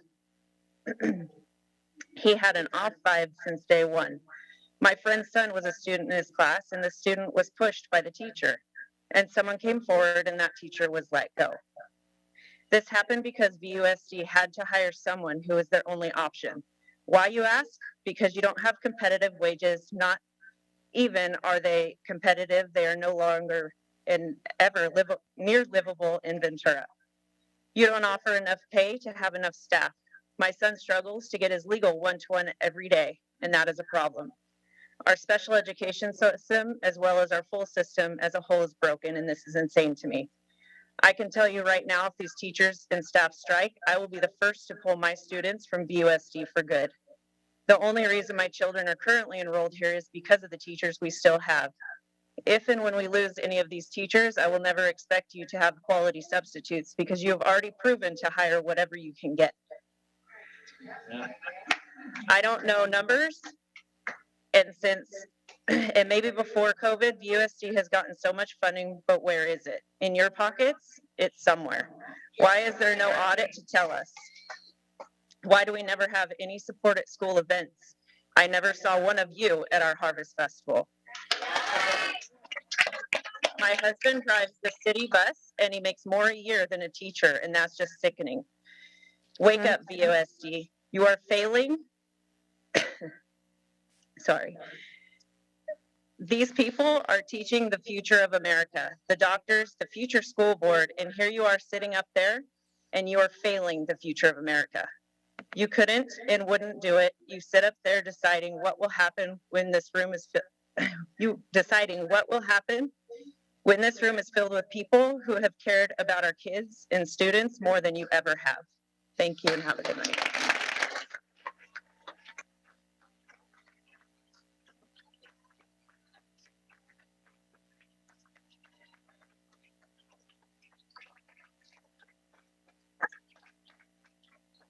Jamie Coates, followed by Andrew Coates, followed by Annette Taylor. Good evening. My name is Jamie Coates, and I am the teacher librarian at Cabrillo Middle School. I'll save my speech for how desperately the middle schools need permanent library techs for another time because I'm going to focus on the task at hand. When I pursued an arduous and expensive career in education, yes, let's not forget that many of us have student loans coming back that affect our livelihoods even more than they are now. It was my goal to get hired by VUSD. These past few months have made me question why, but the answer is simple and it's something you've heard countless times. I, along with many others in this room, am a product of Ventura Unified. I went to Mound, Balboa, and Buena class of 2009, and I wanted to get back to where I once belonged, where I felt loving and welcoming support for the most formative years of my life, so that I may harness that and pass it on to students today. Sadly, your insulting offers of 1%, 3%, and 6% with chains attached has been correctly described as a slap in the face. But your insistence on capping our health care is a stab in the back.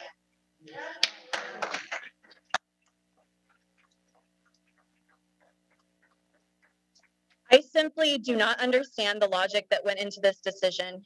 We literally put our lives on the line the second we set foot on campus in more ways than one. Not only that, the mere stress that comes with being an educator makes us susceptible to many diseases. Please respect my vulnerability when I share with you that I have a chemical imbalance in my brain that has manifested in lifelong mental health issues that results in depression that can hit me at any time. This career choice has unsurprisingly exacerbated a lot of those issues, but I, along with everyone behind me, bravely face the day because teaching is our purpose. We know that our experience mirrors many students, and now it's worse for them than ever, and they need someone to be there for them. What allows us to do this is medication and therapy that our healthcare covers. Yeah.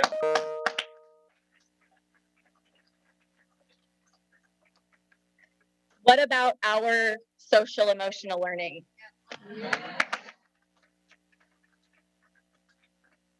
Right now, due to the circumstances, it feels like this district is an airplane going down.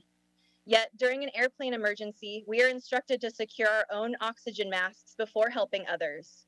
Capping our healthcare is essentially removing our oxygen masks while still expecting us to help children facing insurmountable problems. You have exploited our empathy for far too long, and we are not settling for a cap on our healthcare or any salary increase that is a percentage less than we're worth. If you don't think we're going to strike, think again. Thank you.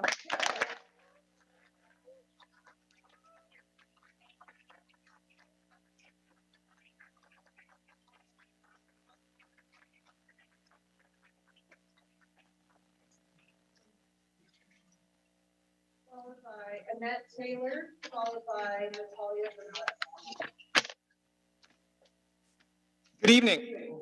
I don't mean to be presumptuous, but please hold your applause to the end.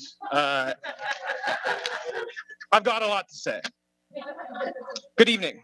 My name's Andrew Coates, and I teach English at Buena High School, the school that I graduated from in 2011.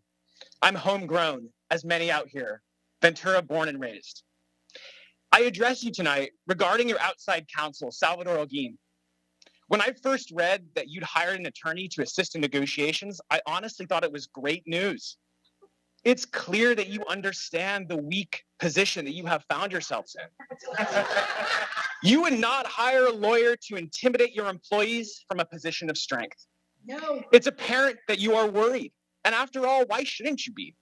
You have found yourselves in an unpopular, untenable, and indefensible position. A position of intransigence that the community sees right through. I would also be worried if I found myself in a position that pitted me against Ventura teachers, ESPs, parents, and students. You have labeled us as the opposition and not as partners. Partners don't hire intimidating lawyers unless they are getting divorced. How did we find ourselves here? It didn't have to be this way. Disagreeing about resource allocation is par for the course. It's my impression that while each side has its own prerogatives, the tenor of negotiations meeting is normally collegial and professional. Each side views the others as partners, desiring an outcome satisfactory to both. According to a member of the negotiations team, Mr. Holguin immediately made it clear that the two sides are not in fact equal. This member described the man that you hired as, and I quote, a caustic, arrogant, belittling mansplainer. This is unacceptable. Our earnest negotiations team has worked hard and in good faith towards a satisfactory resolution, and this is how you treat them? By bringing in someone who clearly has no respect for teachers or ESPs? This LA-based union buster has no knowledge or interest about Ventura's culture. He is only concerned with billable minutes. Think very hard about the message that this sends. I understand you need legal representation, but of all the lawyers available, you hired this guy? I often worry about reconciliation after this is passed. I had hoped that while we disagree on numbers and figures, that both sides could remain cordial. Mr. Holguin's demeanor and the pattern of disrespect that his hiring represents will make reconciliation more difficult. Here's a concrete step that you can take to help restore good faith. I ask you to immediately dismiss Mr. Holguin from his position and bring civility back to the negotiations table. Show us that you respect your employees and view us as partners and not as adversaries. You've hired a divorce lawyer when what we need is marriage counseling. Make the right choice.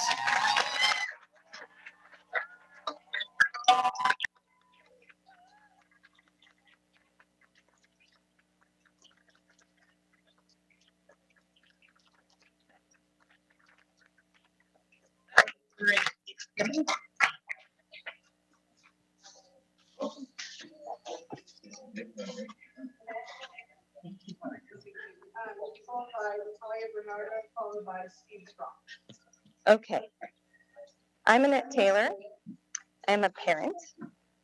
I do have many friends who are teachers, but I'm trying to be like a neutral party in the situation. I have a kid at Foothill High School, and I have a kid at DATA.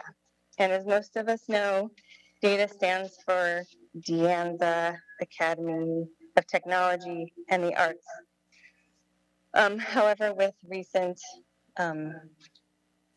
budget issues, my husband and I now affectionately refer to DATA as DAT, because the arts were kind of reduced inequality and blah, blah, blah. That's not what we're talking about here today.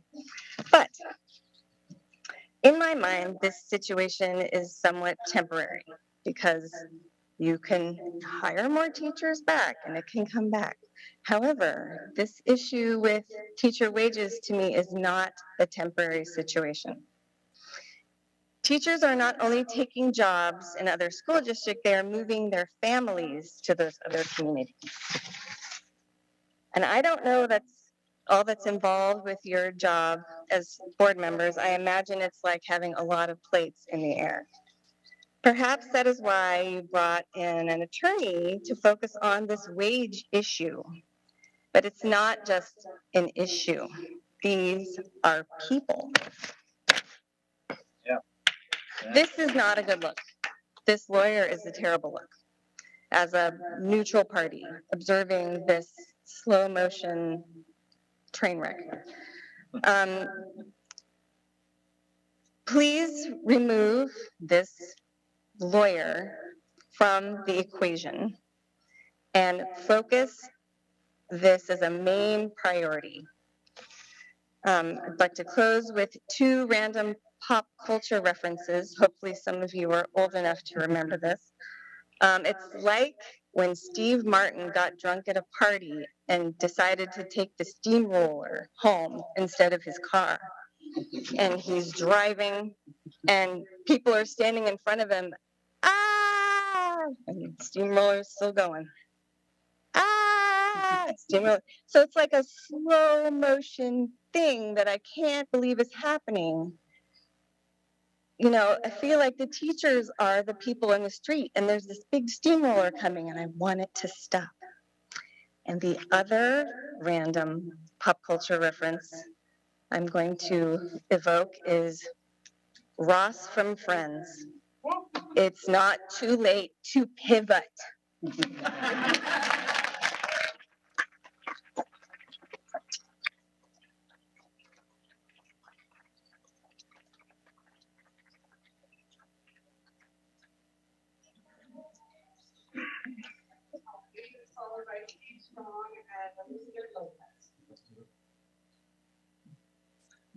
Hello, everyone. My name is Natalia Bernardo. I am a bilingual TK teacher at Sheridan Way. I love every single day in my classroom, and if you have been there, you have seen that too. But I wasn't always in education. I was a journalist before. But I left because people usually try to dismiss the accuracy of facts to be first or manipulate the situation. Then I went to private equity in Manhattan, and I felt overworked, underpaid, and unappreciated. So naturally, I left. As I have over 15 years of experience working with children in different capacities, I decided to become a teacher. I speak 3 languages. I dab in ASL. I use that for my behavior management in my classroom. And during the time as teacher, I thought it was a norm to have more than one job because who can afford to have a life and pay for all the bills, right? So I was a teacher until 3. I became a behavioral therapist until 6. I was a clinical supervisor until 8. And then I went back to planning and prepping for my classroom because there's only so much you can do until 3 o'clock. And I worked weekends and holidays and vacation time too. Why am I sharing all of this? I'm not here to try to convince you to help us to help kids. It's impossible to be a human being in education, serving children in this district, and still turn a blind eye to all that we have shared. All of my past experiences led me here to thank you.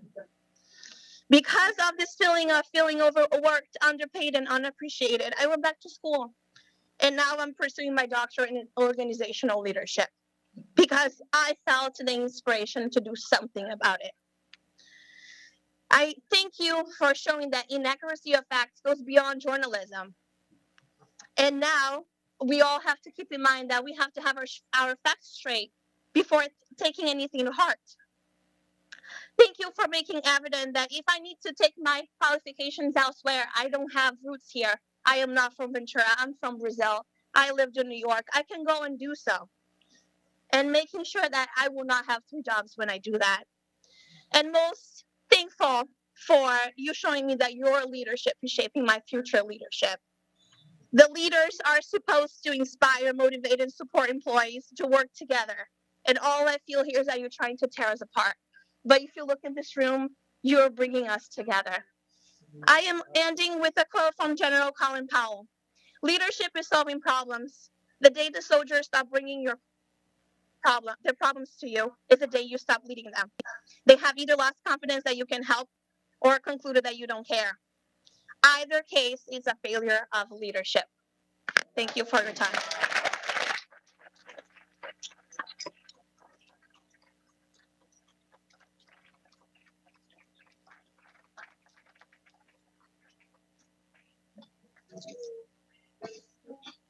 Good evening, I'm Steve Strong, Special Education at Ventura High School. The last time I spoke here, I asked for some love. What I received was disrespect by the district hiring a rude mouthpiece and throwing money at a law firm. How about throwing some money at an audit of your books? Before that, I asked, where did $2 million go? We were told was earmarked for special education needs last year. It takes over a month for a newly hired paraeducator to get an email address. I know because I finally got one from my para just yesterday. No laptop yet. Another para, Boyne, has been without a laptop most all of last year and into this year. We're a quarter way in. May 10th, 2022, the board unanimously voted for raises for principals as they were having trouble finding suitable candidates for those positions, along with the raise that you included most administration positions. Teachers and support professionals have been left behind again. Even an 11% cost of living increase and raise will not come close to meeting the inflationary cost of living here in Ventura. Over 13% is what the district received this year. Finally, money for those of us in the trenches every day. This money is not to balance your books. We've heard stories here. My mother raised 5 of us by herself. I had a successful small business in construction here in my hometown for many years, but I wanted to teach. Moving to Kentucky to go back to school and teaching there for 5 years, and finally I get to come back home. I've been dismayed at the lack of support, lack of appropriate training, and what I perceive as mismanagement in this my hometown school district. Projections of millions of dollars in deficits in the next few years will only drive away more highly qualified professionals due to the low morale, low pay, all at the expense of our students, our kids. Why? I voted today for candidates I deemed to be responsible. I voted very begrudgingly for a $430 million bond issue because our schools need it. My worry is you people and this board have not been responsible for many years in the oversight of district administration. The money will be spent without oversight and responsibility. The people paying for the bond deserve, including teachers. Yeah. Teachers and support professionals are not asking for any of that money. We're asking a decent wage that's been a long time coming. Thank you.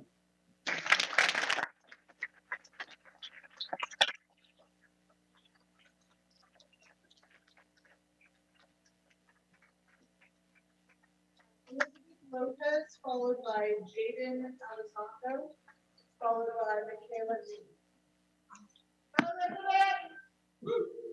Okay. Good evening. My name is Elizabeth Lopez. I am a parent and I have 5 children attending VUSD. Yep, you heard that right. 5. So that is 1, 2, 3, 4, 5. Just counting since numbers have been a little confusing to us lately. I'm also a paraeducator 3 for this district. Unfortunately, I'm here today trying to defend my children's education. Kind of sad if you really think about it. I completely assumed that this district's priority was education. but you guys are literally losing some of your best professional and inspirational employees, not to mention life-changing. VUSD has staff that changes our children's lives every day. Yet we see high qualified teachers leave our district each year, which leaves our kids in a disadvantage. And I'm not sure why you guys don't see that impact, the impact in that. I'm assuming you guys have kids, but even if you don't, these students are your kids, your community students, or maybe not. Even if you don't see it that way, you guys work in the field of education. So now I'm confused. You guys know we do this from our hearts. Why wouldn't you reward that? The USD staff represents the USD district, but you guys are letting us down, which means you are letting yourself down.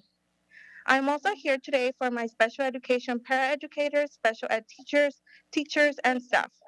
They do so much for the kids. The teachers and the kids depend on us as a team to continue to help them grow in so many ways that will help them in their future.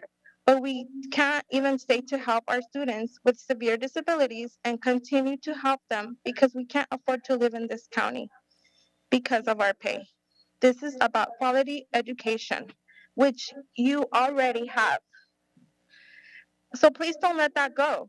Please don't let your kids have an educational disadvantage just because of money. I know deep in your hearts, you guys know the work in this field because you know the importance of education and its benefits and its effects on kids. Please help us so we can help them. That way, there is no confusion for the kids to see us in. You will lose employees, you will lose parents, and I assure you, you will lose more than 1, 2, 3, 4, 5 kids.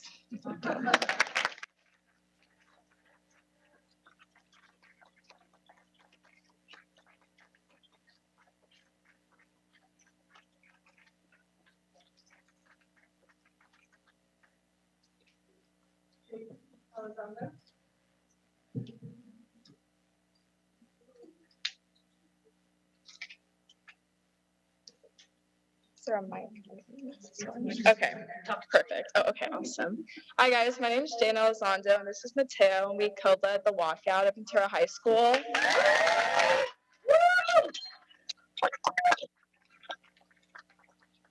I'd like to start by saying that tonight I'm here to give you a different perspective, one from a student's point of view. I'm here to tell you what students think of the situation and why we stand with our teachers, upset they refuse to offer them a compromise that they deserve during negotiations. As students, we rely on teachers for many things. Letters of recs for us seniors, mental support that they give, obviously, outside of school time and school hours paid, and even things like supplies that come out of your very own bank accounts. And realistically, that's unfair, but it's apparently part of the job, and it's a sacrifice that the teachers make for the well-being of us students. Without their support, students would be out of supplies, out of academic success, and out of the mental support that we need from our teachers that we love and trust. It is imperative that for the good of teachers and students alike, that you give them the respect and pay that they deserve. Without this, our education and their quality of life will suffer. We urge you to please come to a fair and respectful compromise with the teachers union. We urge you to prioritize our teachers and staff members just as they do us. To leave you with some parting words, when there is a will, there is a way, and there is a way to pay, so we urge you to find the will to do so. Thank you. Thank you.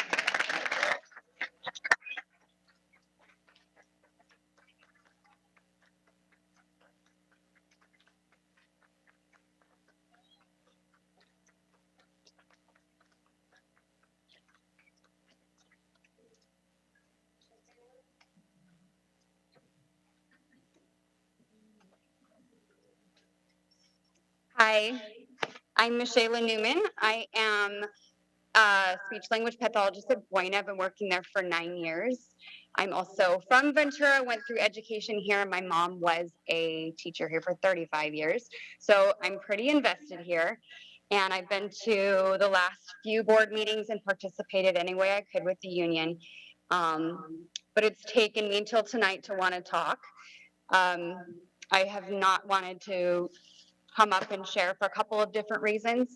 But tonight, I just wanted to point out that what you're seeing here tonight and out on the street when you came in, and all of these other events that the union people are showing up to, is only the tip of the iceberg. You are only seeing maybe 10%, because like other members have pointed out tonight, others aren't here because they're working. They're also not here because this district cannot keep employees. So we have so many employees that are only new this year or have only been in the district for 2 years, so they're not permanent. They can't be here. Yep. Their job is not secure enough. Every year when I go to the all-staff meeting at Buena and we meet all of the new teachers of the year, every year since I've been there, I am more and more shocked. I wonder, should I spend my time getting to know this teacher? Are they going to be here next year? I do, because it's my job and I care and they work with my students. But inevitably, many of them aren't here the next year.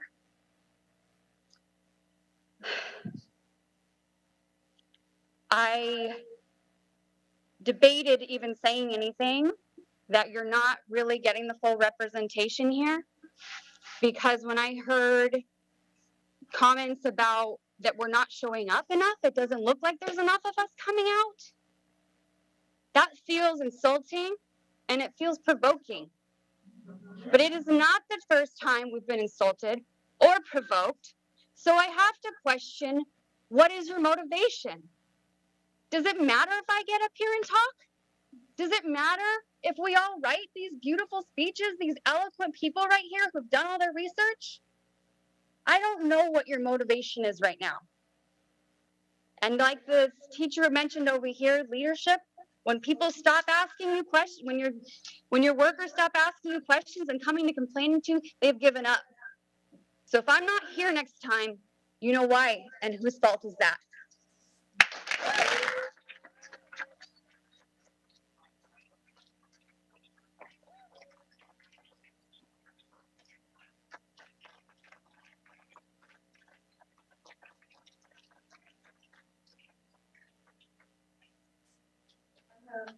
Claudia Steele Major, followed by Ben Kahn, followed by Grace Dunn.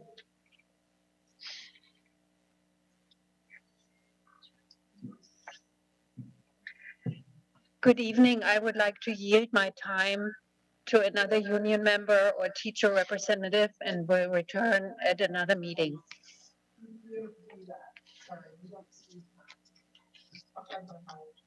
All right, thank you. I will speak on an entirely different issue.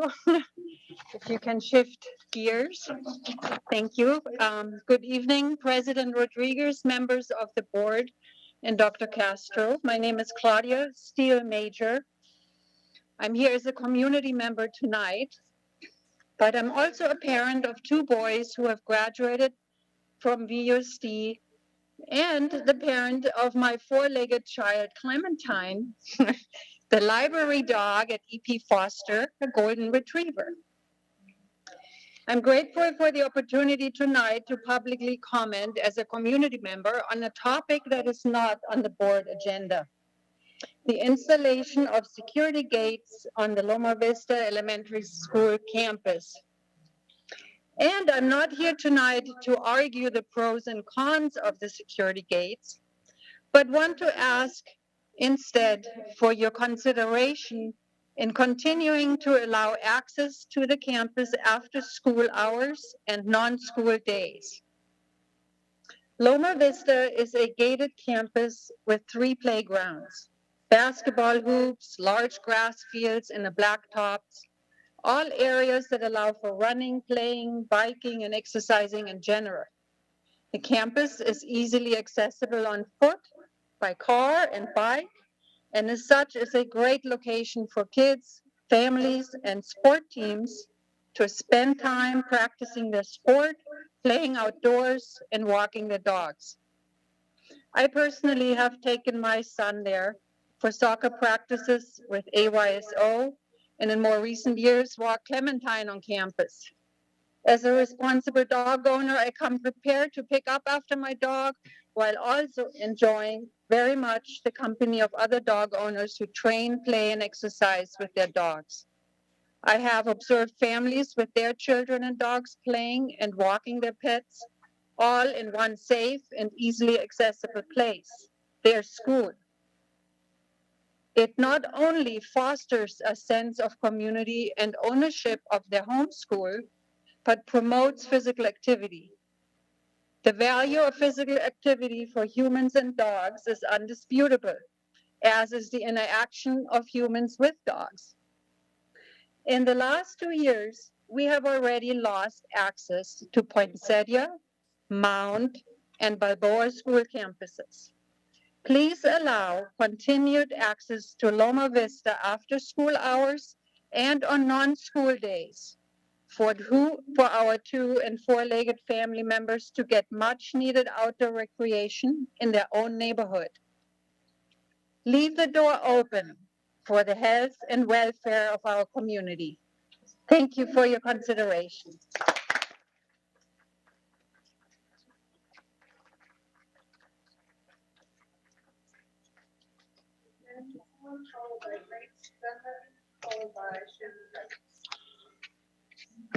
Good evening.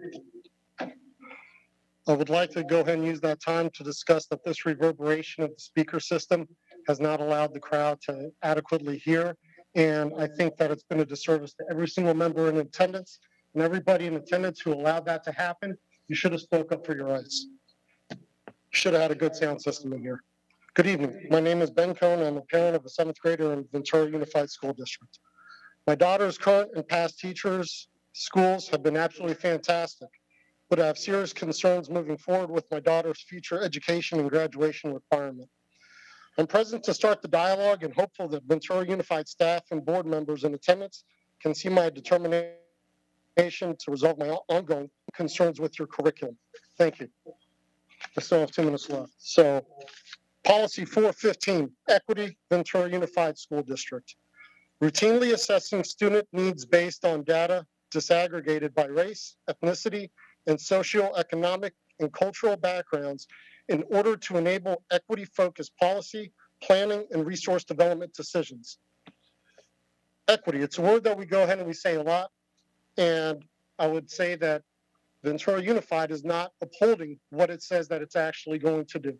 There is no equal outcomes. We talk about institutional barriers to learning. If we have teachers who are not paid enough, and I'm a parent, I don't have any affiliation with anybody here other than some of the people in this room may have taught my children. But if we talk about institutional barriers of learning, one of the biggest barriers are when parents are not being paid enough. And the fact that we have, or we preach equity, equal outcomes, and we have the haves, and then we have the have-nots.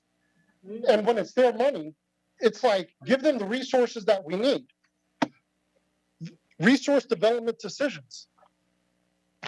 Give them the resources that they need. Let them give them their pay so they can go ahead and focus on educating our children. As a parent, that's what I'm asking of you. Hold on. You're coming into my time. Policy 415, equity. Please, everyone in this room, please take a look at that and ask if that's really what we're all going to say is important. Is that really being upheld? Because we talk a lot about making sure equity is there for the students. What about for the teachers? What about for the parents? What about for the community? Exactly. The education system is the cornerstone of the community, and you guys are not serving us. And this is proven when you did the disenrollment committee, and the only thing that you really looked at was race. How many black children left? How many white students left? You didn't look at anything else. You didn't even take, it was not presented if teachers pay had any influence in that disenrollment number. Thank you very much. Amen.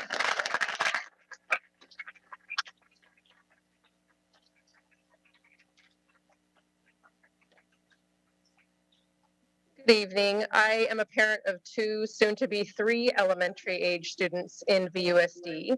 And I'm honored to be standing here with VUEA and VESPA addressing the issue of staff salaries.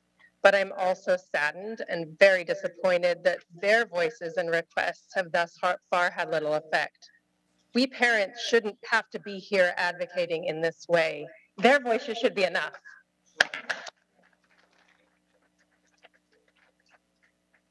Inflation and the cost of living has increased dramatically. The state has acknowledged this with their increased funding.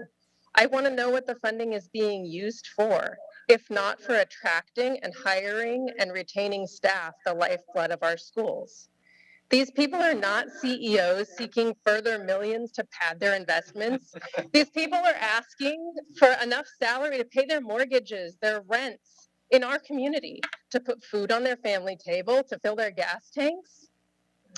And we parents want them to remain in our community. I'm a huge proponent of public schools, largely because of my experience interacting with the people who keep our schools running. Teachers, librarians, custodians, food services. All these folks make the schools in Ventura welcoming and nurturing, and they deserve competitive salaries. And we parents deserve to continue to be able to expect that wonderful teachers will be retained. We cannot afford to lose all the best new teachers to surrounding districts. We want the best for our kids. The staff wants the best for our kids. I'm asking that you figure out a way to give these people here a competitive and livable salary. Thank you.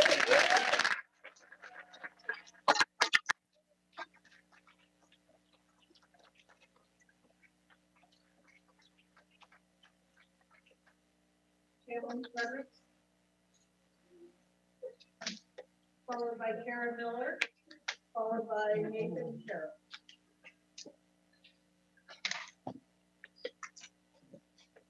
Good evening, everyone. I'm here this evening in the role of parent. I have two VUSD students. They started in TK at Poinsettia Elementary. They're currently at Data and Buena. And I have been very actively involved in their education. I've been on school site council. I have been a PTO board member. And I have seen firsthand the amazing work of the educators and paraprofessionals and support staff of USD schools. Fabulous, fabulous staff. Thank you. You can applaud yourself. And I'm here this evening because I wanted to point out that these are educators that have survived on less than they deserved for many years. Yes. And I've seen them show up on a Sunday to do carnival and create a booth and staff it and provide the toys in order to give to the kids. And all they wanted is like, yay, I got a fancy coffee on Teacher Appreciation Day with the nice creamer, you know? And it's beyond that. We have gotten a 13% ongoing windfall, and they deserve their fair share of that. This is their moment. Yeah. Yes. VUSD is facing some issues of loss, one of which is a decrease in enrollment. It is a huge problem. And I ask you, when parents look at the disrespect that VUSD teachers and staff are getting, do they want their kids to come here? Nope. I would further say at Data, we lost an amazing educator this year in Ms. McKay. She was a phenomenal music teacher, and she left the district. And she is not alone. I am a teacher in Wainimi, and I am grateful to get the phenomenal teachers that are leaving VUSD to be my colleagues in Wainimi. But it does not serve my children in VUSD. So consider that when you look at decreased enrollment, whether or not this situation is serving you. Thank you.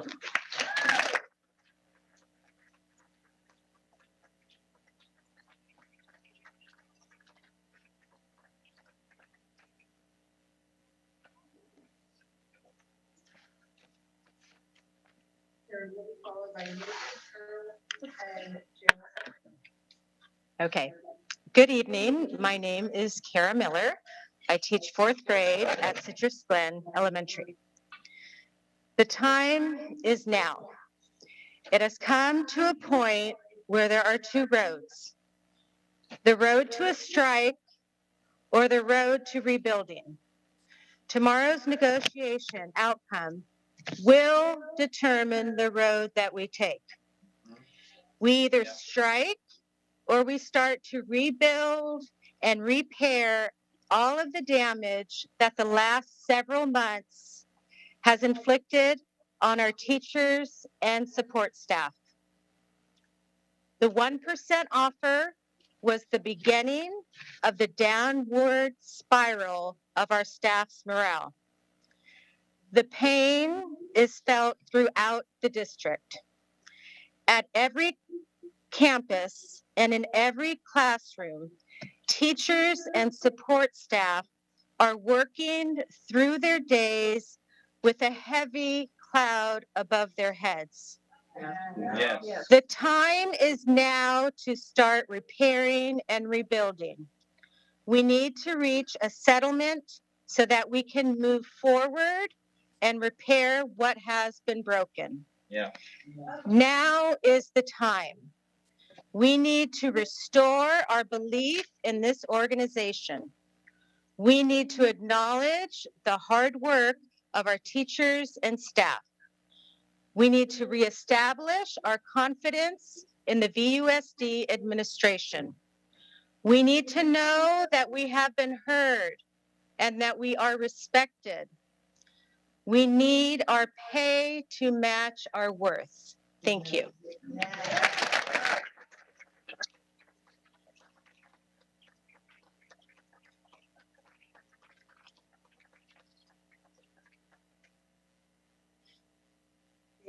Followed by Allen and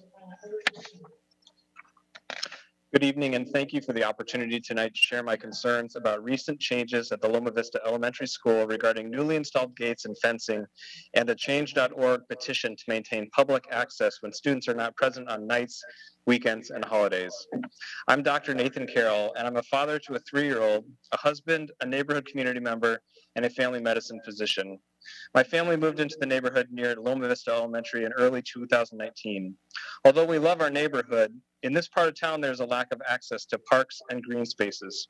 From our house, it's a half-mile or nearly 10-minute walk to Loma Vista Elementary, with the next closest being Preble Park, a 40-minute round-trip walk. My family is young and healthy, but distances greater than a half-mile for children or the elderly significantly reduce ease of access and daily usage. Despite not having a school-age child, my family's experiential connection with the school grounds over the past 3 years is significant. For the first 6 months after moving, my pregnant wife and I enjoyed our evening walks, taking our chocolate lab to the grounds to play on the fields at the school, where we met many of our new neighbors. When we welcomed our first son in late 2019, our treks to the school grounds now included a baby stroller, and each trip involved making new memories with our son as he reached new milestones of walking, sliding, and now running and biking as he makes friends with the many neighborhood kids enjoying the playgrounds. Thinking back to when the pandemic hit in March 2020 and everything closed, the Loma Vista school grounds became an oasis of fresh air, literally, providing a safe and socially distanced place for young kids and weary parents to maintain some sense of normalcy and basic human interaction. And that's not just my own experience. A study of COVID-19 mortality showed reduced rates of death in communities with more green space. As a family physician driven by facts and science, given more time, I would love to discuss the many studies about the health benefits of access, including lower premature mortality, improved life expectancy, a reduction in mental health issues, and improved cognitive functioning in children and the elderly. I have concern about the designs and the effects of the prison-like fencing at the gates may have on well-being and unfounded perceptions on neighborhood safety. I fear that the gates just change the location and method of any theoretical attack, such as attacking those waiting in the pickup line or the drop-off line, or people scaling fences and driving vehicles through fences. They add a pinch point that could lead to trampling during emergency evacuation, as the tragic events in South Korea last month demonstrated. I hope the district would engage appropriate experts to mitigate these concerns in future plans. It is vital that we maintain access to open green spaces in our community and that taxpayer-funded resources, such as our school playgrounds, are available for all to enjoy. Our local election ballot today had bond measure E to fund our schools. Regardless of the election outcome, closing campuses and removing access to this vital public service is a step in the wrong direction. I hope that the board and district will be transparent and publicly express a commitment to maintaining the green space access. Thank you.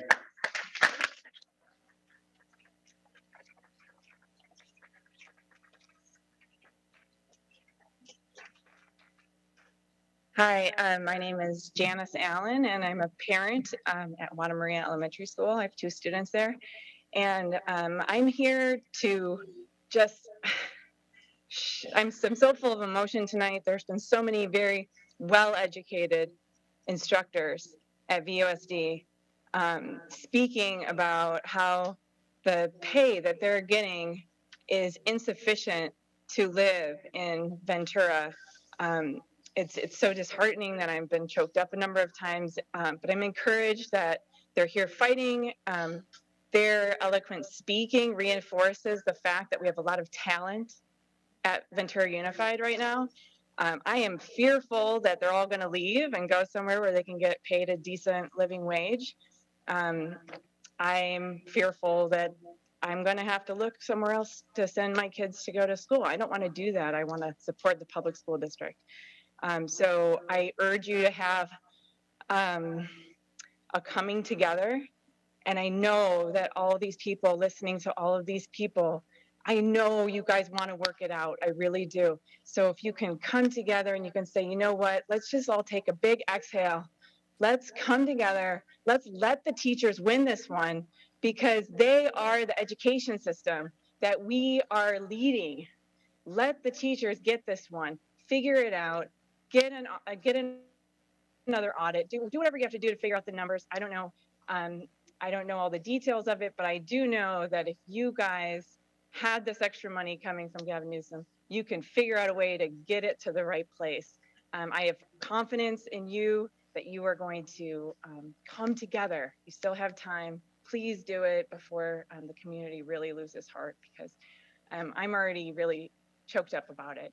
And I'm just a parent that should be at home tucking my kids in right now, not fighting for the education system in my community. So please. Thank you.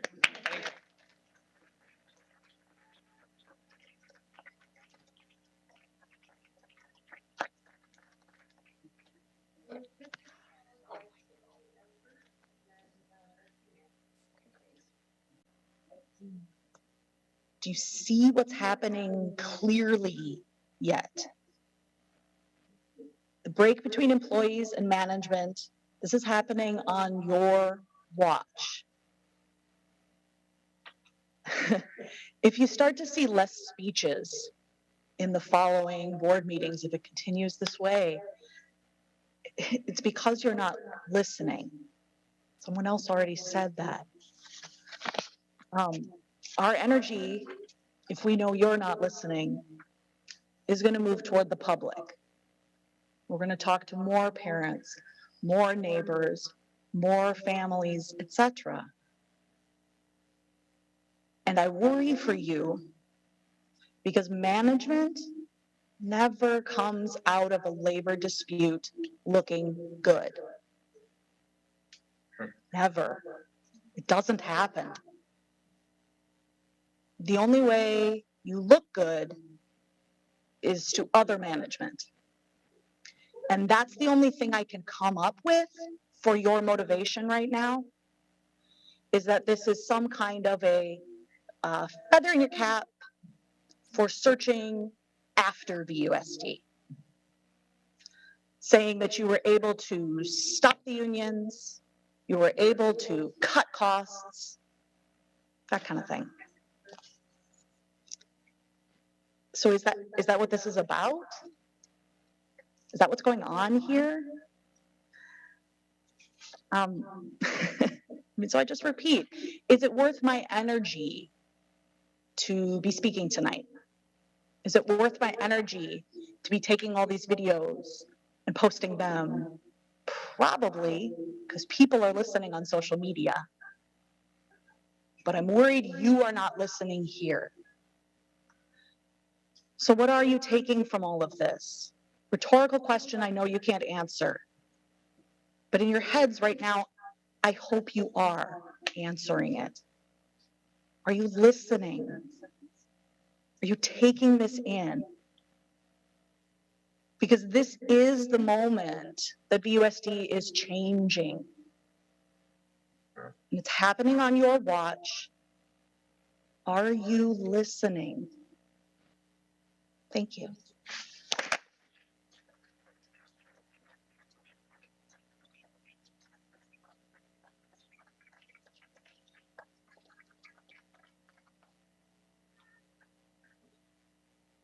Influencer, Elizabeth. Yeah. Mr. Strong.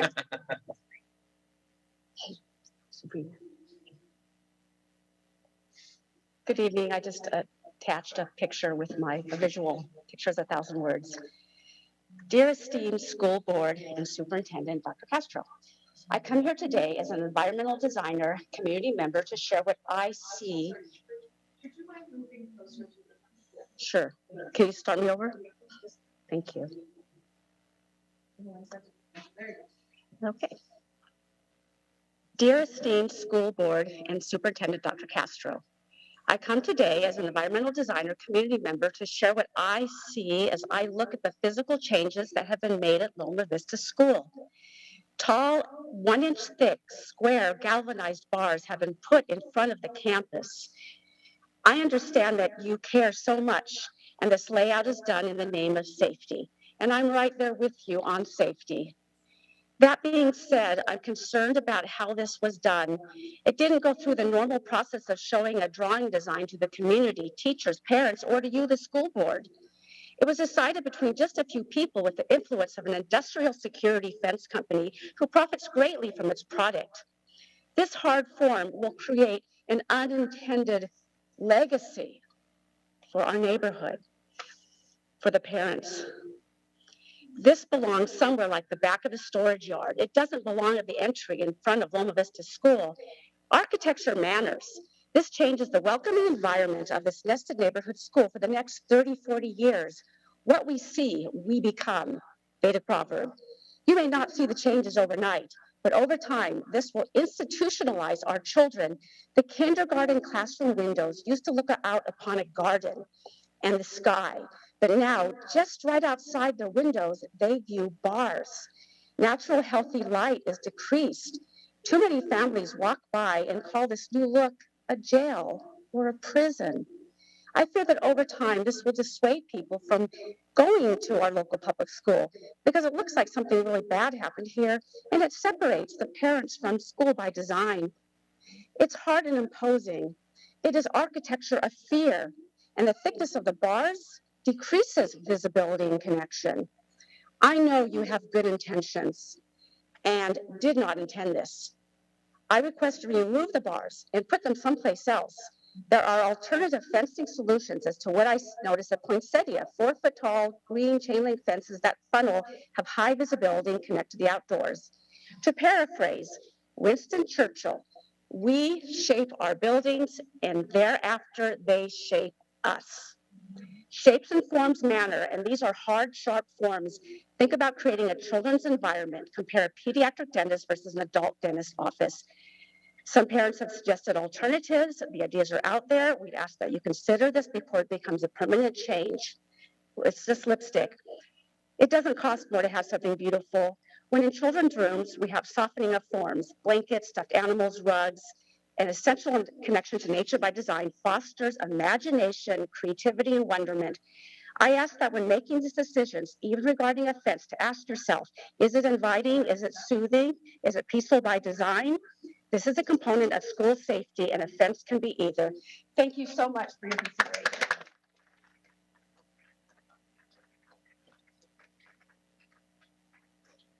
Well,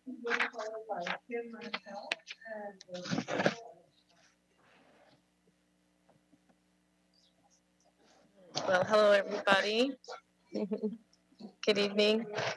A lot of my points have been brought up over and over in these last few months, so I'm going to get super brief. I've looked into a lot of the issues, had lots of questions, reached out to school board members, talked to people, and I know it's a difficult job to figure out all the budget and the monies and all these different things, but when I distill the information that I've at least come across, there's still this bubble that came from the state, and it should be a bubble that continues down the line. Liken it to a snake that chows down a mouse, and you see the mouse, and it just goes down the snake, and eventually, yes, it is absorbed by the snake. But in this case, I'd like to think that we're seeing this bubble that came to us, and we can still see it. And it needs to go where it was meant to go. There seems to be a lot of misinformation or kind of like we don't understand what it takes, and there's UPP and Oxnard, so they get more money, and you know, Ventura doesn't get that extra funding. I don't see where that even is part of this discussion. Exactly. Because the 13%, if it is indeed all permanent, it is for this year. It is for now. It's that little mouse and the snake. And it just seems like from the very beginning, the 1% offer, maybe it wasn't meant to be a slap in the face. You didn't realize that the money that was coming was earmarked for what we're asking for.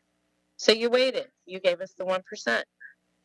I'll try to take that as well as I can. Okay. Next time,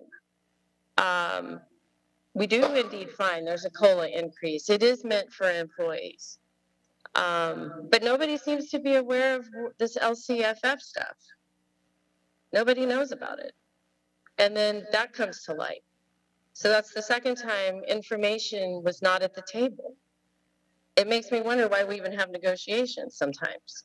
What is the information? What are the facts?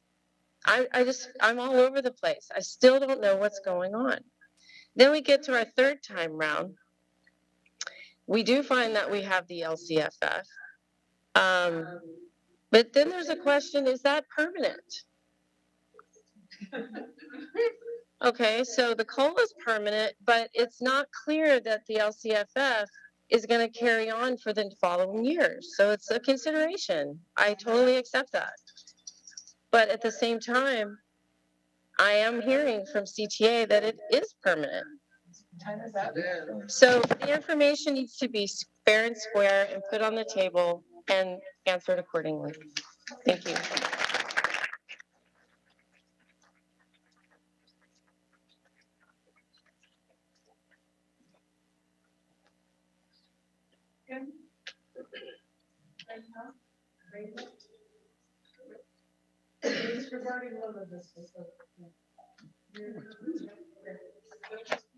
All right.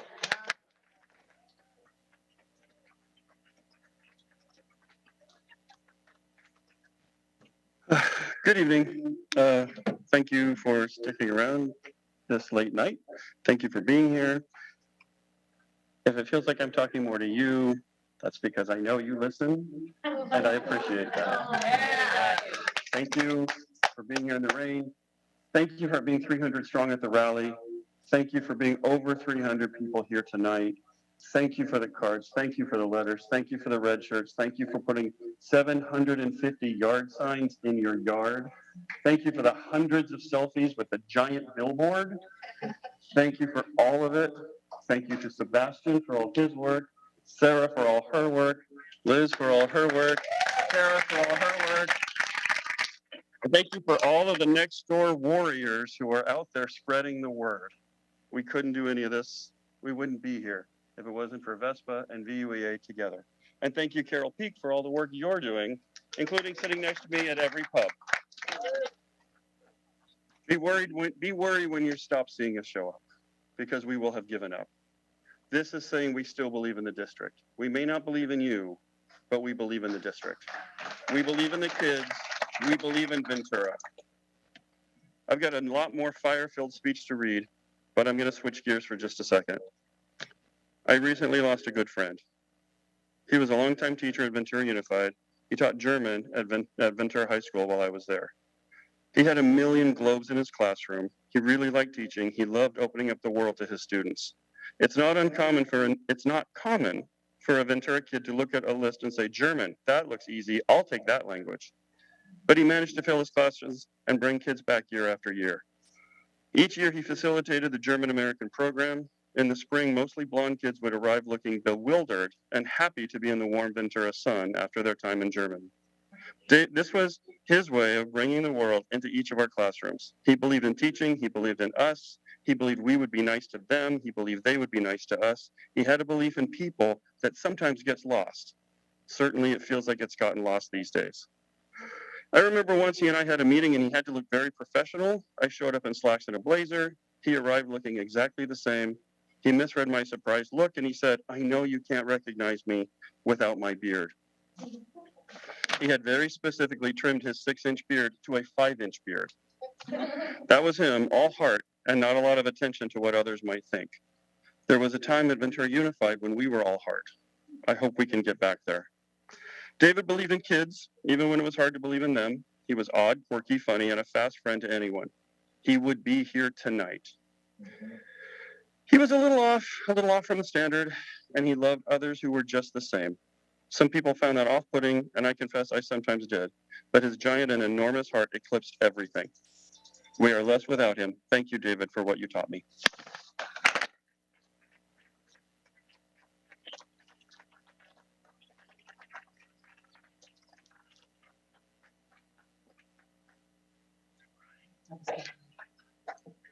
I just want to say thank you to everyone who stayed and who provided comment. I know that it seems weird that we don't respond.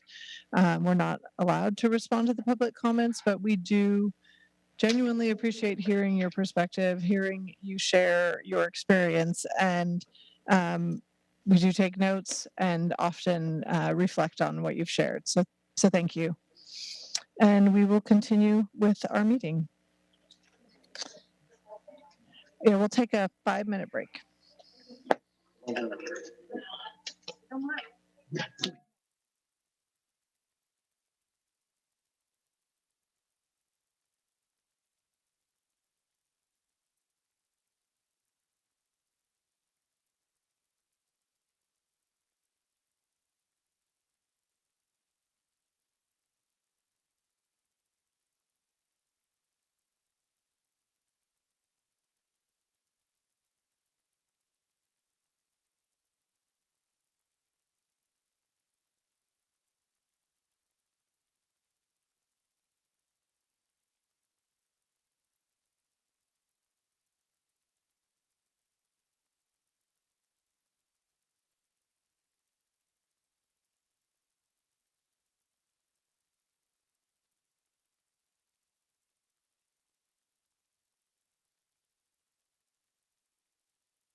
15A, request for approval of provisional intern permits and waivers. Ms. Wallowitz. Sorry. Caught you off guard there.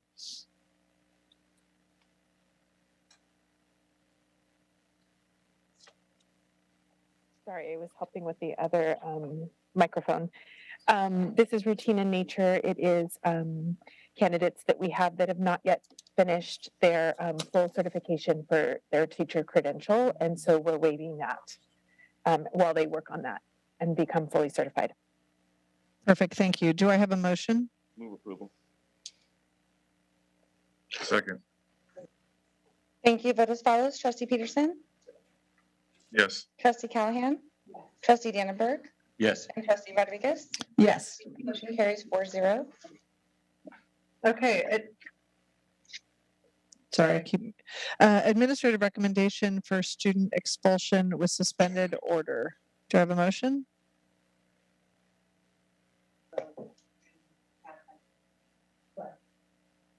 Second. Thank you. Vote as follows. Trustee Peterson, Yes. trustee Callahan, trustee Dannenberg, Yes. and trustee Rodriguez. Yes. Thank you. Motion carries 4-0.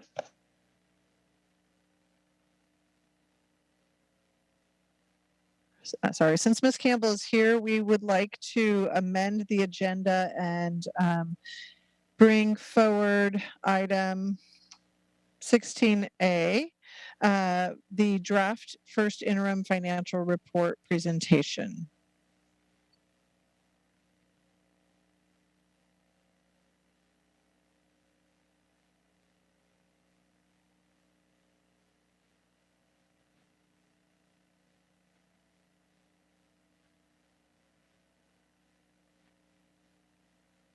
Slides. Do you have any slides? No one gave it to me. Do you have? Okay. I can share. I'm sorry. Yeah, I can't from here.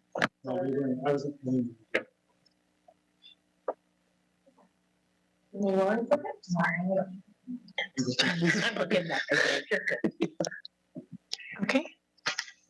We'll tell them that.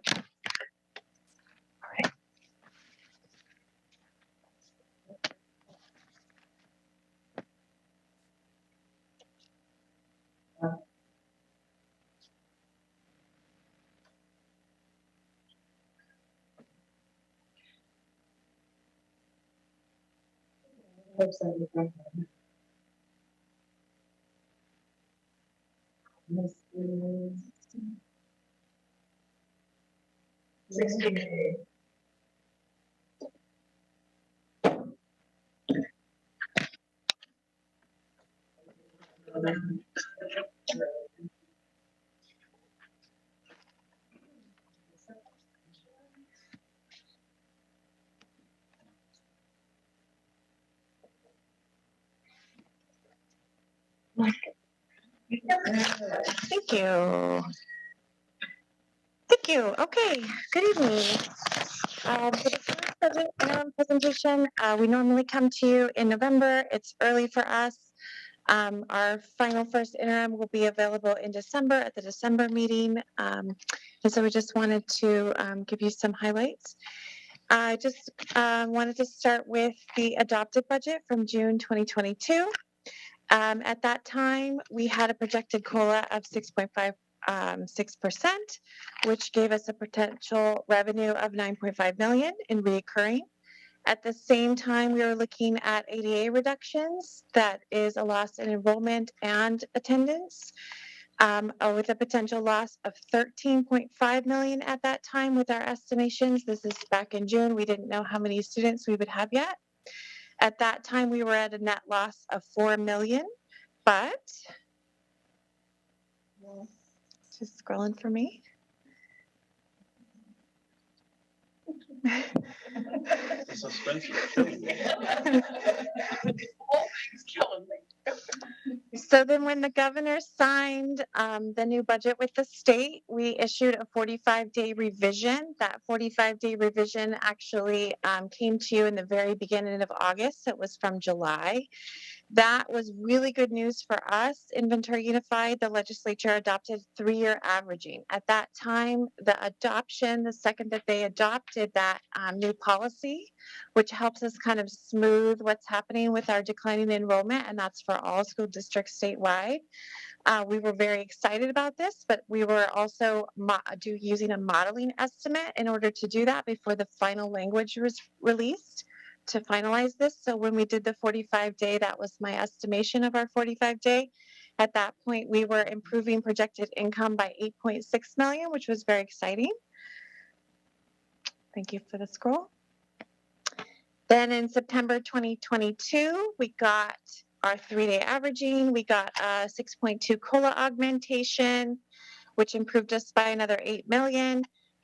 But at that time, we also could then see how many students were in attendance and had completed their enrollment and showed up to school on that first day. We actually calculated for the entire first month and saw a decline in not only enrollment from our projection, but also in attendance. The first month of school is normally a very strong attendance month for us, so that was unfortunate. This gave us a net gain of approximately 4.4 million, the 8 million in, and then the 3.6 from the attendance down to the 4.4. And that's early September. Still going. Thank you. We're now working on our actual first interim that's due to you by the December 13th meeting. The good news is that we got another COLA augmentation that was late September. We went from 6.28 to 6.7. That will give us approximately another $0.6 million in revenue through our LCFF. And during this period of time, we will finalize our enrollment. We submit to CalPADS, which is the state data system, for our certified enrollment data on November 30th is our final kind of timeline for that. We will also be working through all of our unduplicated counts and all of the money that comes with supplemental and concentration in our LCFF based on students who are homeless or foster youth. That will also be certified by that November 30th timeline. And so we'll turn that around and put that into our first interim. So we'll have the most accurate enrollment. We'll also have a good look at what our attendance has been because we'll have had a couple of months of attendance to be able to re-estimate. And then we'll also have all of these COLAs are finalized now. So that's what's coming to you. The summary of that is our overall projections is an increase of 18.8 million. That's 2 million in our LCAP programs. That's our supplemental and concentration dollars. Our base funding at 16.3 million, which is an increase from the prior year as shown. And then we're also have our projected new expenditures that we're working on. That's our cost of step and column, some staffing changes at 0.7, our health and welfare revisions, pension and statutory revisions, utility updates based on our experience, and that our new cost to the base budget right now is 9.5. And we'll continue to work on that and make revisions over the next about month. And then once we get that finalized enrollment data, we'll finish up and then turn to provide the first interim to the board. If you had any questions, as a brief overview. Board members, do you have questions? Yes, I do. So, thank you for doing this, by the way, because it kind of opens up a lot of things that I could talk about with people in the community that ask me. So, in the beginning here, when we first did the 1% offer, and that's the biggest question on why did we do the 1% offer?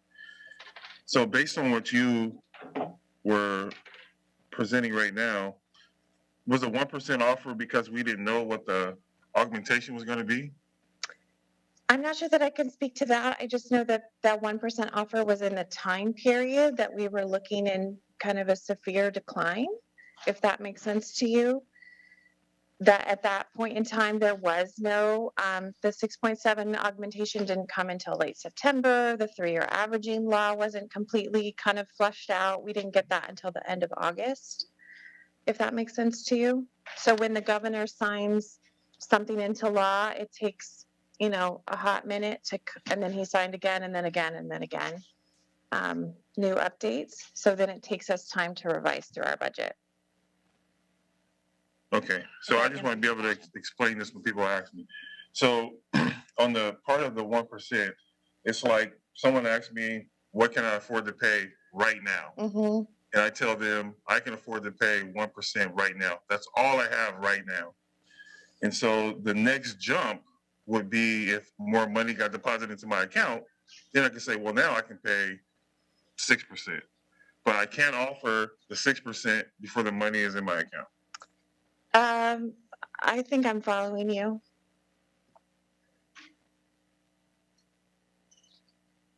And if you can discuss looking at the net loss of $4 million, rather than like going to the 1%, what does that mean from a budgetary perspective when we're starting looking at the year at a net loss of $4 million at that point in the year? So in terms of the budget, when we show a net loss, we would then have to find a way to recover that because we don't have another outlet when we're short money. So the district is deficit spending in that exact moment, saying that we cost $4 million, then we bring in. And in that moment, we would then have to turn and make reductions. So we'd make reductions wherever we could make them. And so then every time you're in that kind of space, that also happened to us after the closures in 2020, we got told that we would get a negative 10% reduction, which was millions and millions of dollars for us. So that's us turning and trying to find a way to make reductions at the same time that all that was happening. I hope I clarified that. No, yes, you did. That's all I have for right now.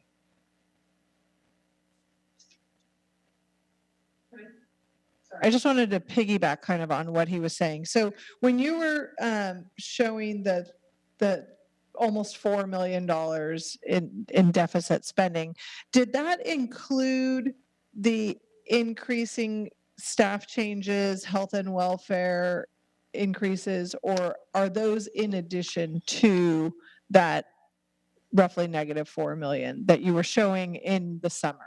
So that is true with all of those changes in that moment. So in that moment, you had the increased cost of PERS, the increased cost of STIR. So all of that was included at that time. So that's based on the staffing at that time.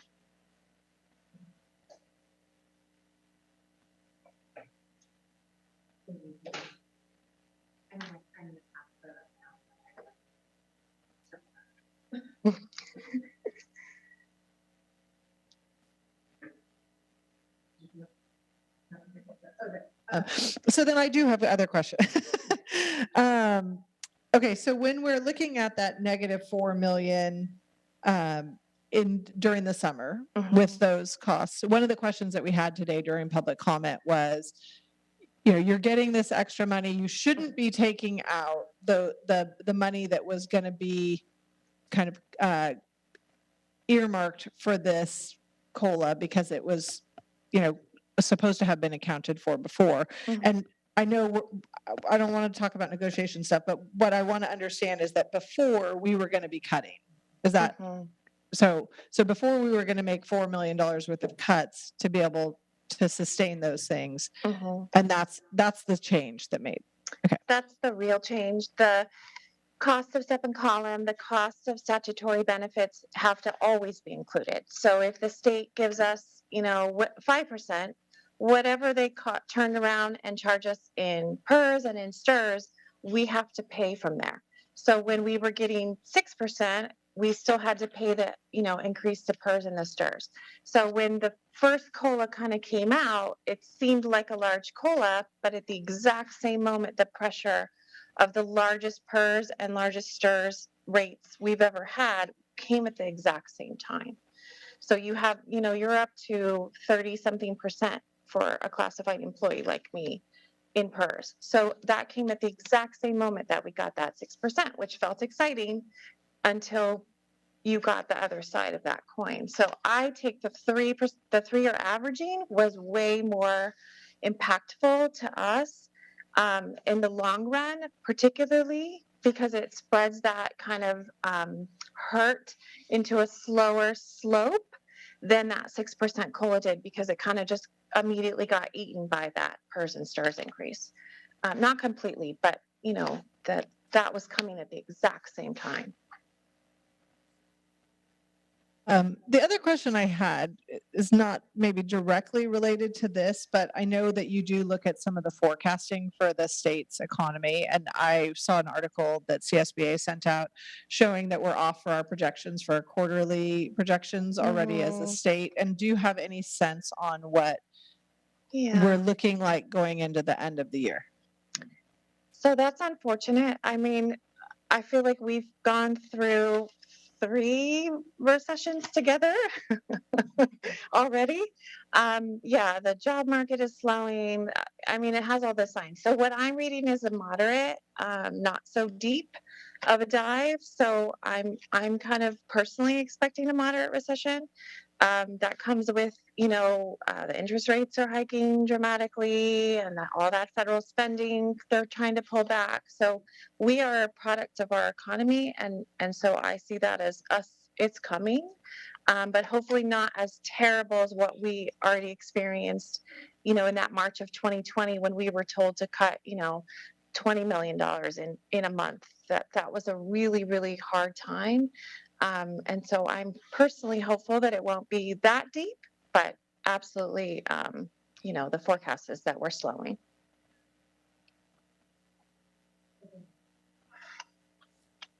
Any other? Did you want to circle back? Actually, yeah. So now seeing this information, now I kind of see where some numbers are coming from.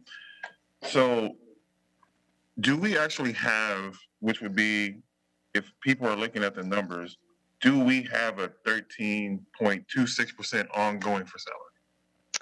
We have that as the COLA, yes.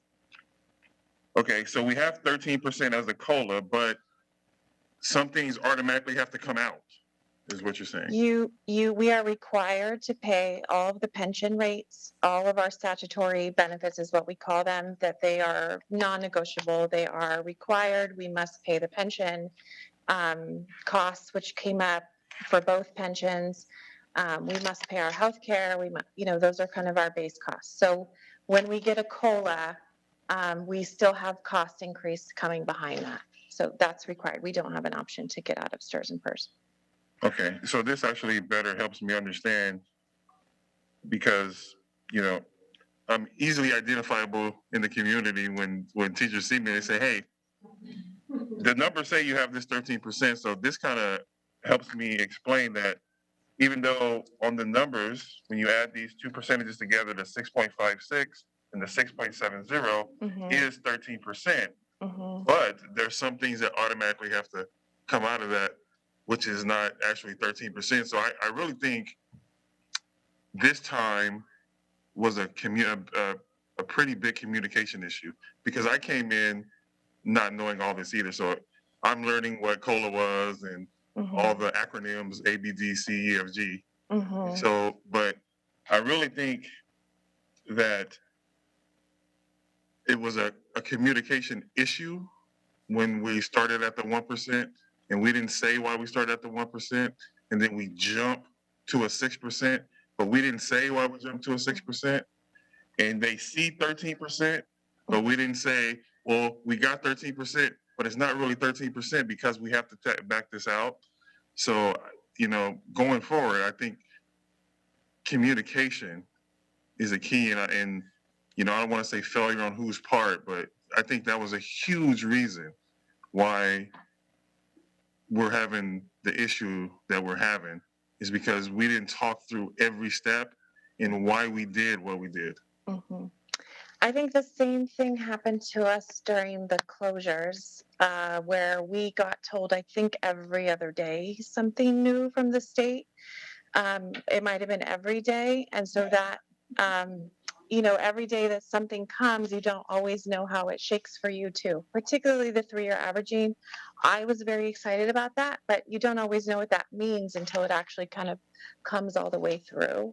and what that looks like for us. So I know that some other districts, had done some modeling and we did some modeling, but we don't know what that looks like till we see what kids are in the seat. And it's a lot of kind of blood, sweat, and tears to work through everything that happens with the governor and the legislature every single year. And I think this year in particular, you're really feeling it. I think during the closures, we really felt it. And I think that we're really feeling it right now, that kind of constant spinning change coming from the state.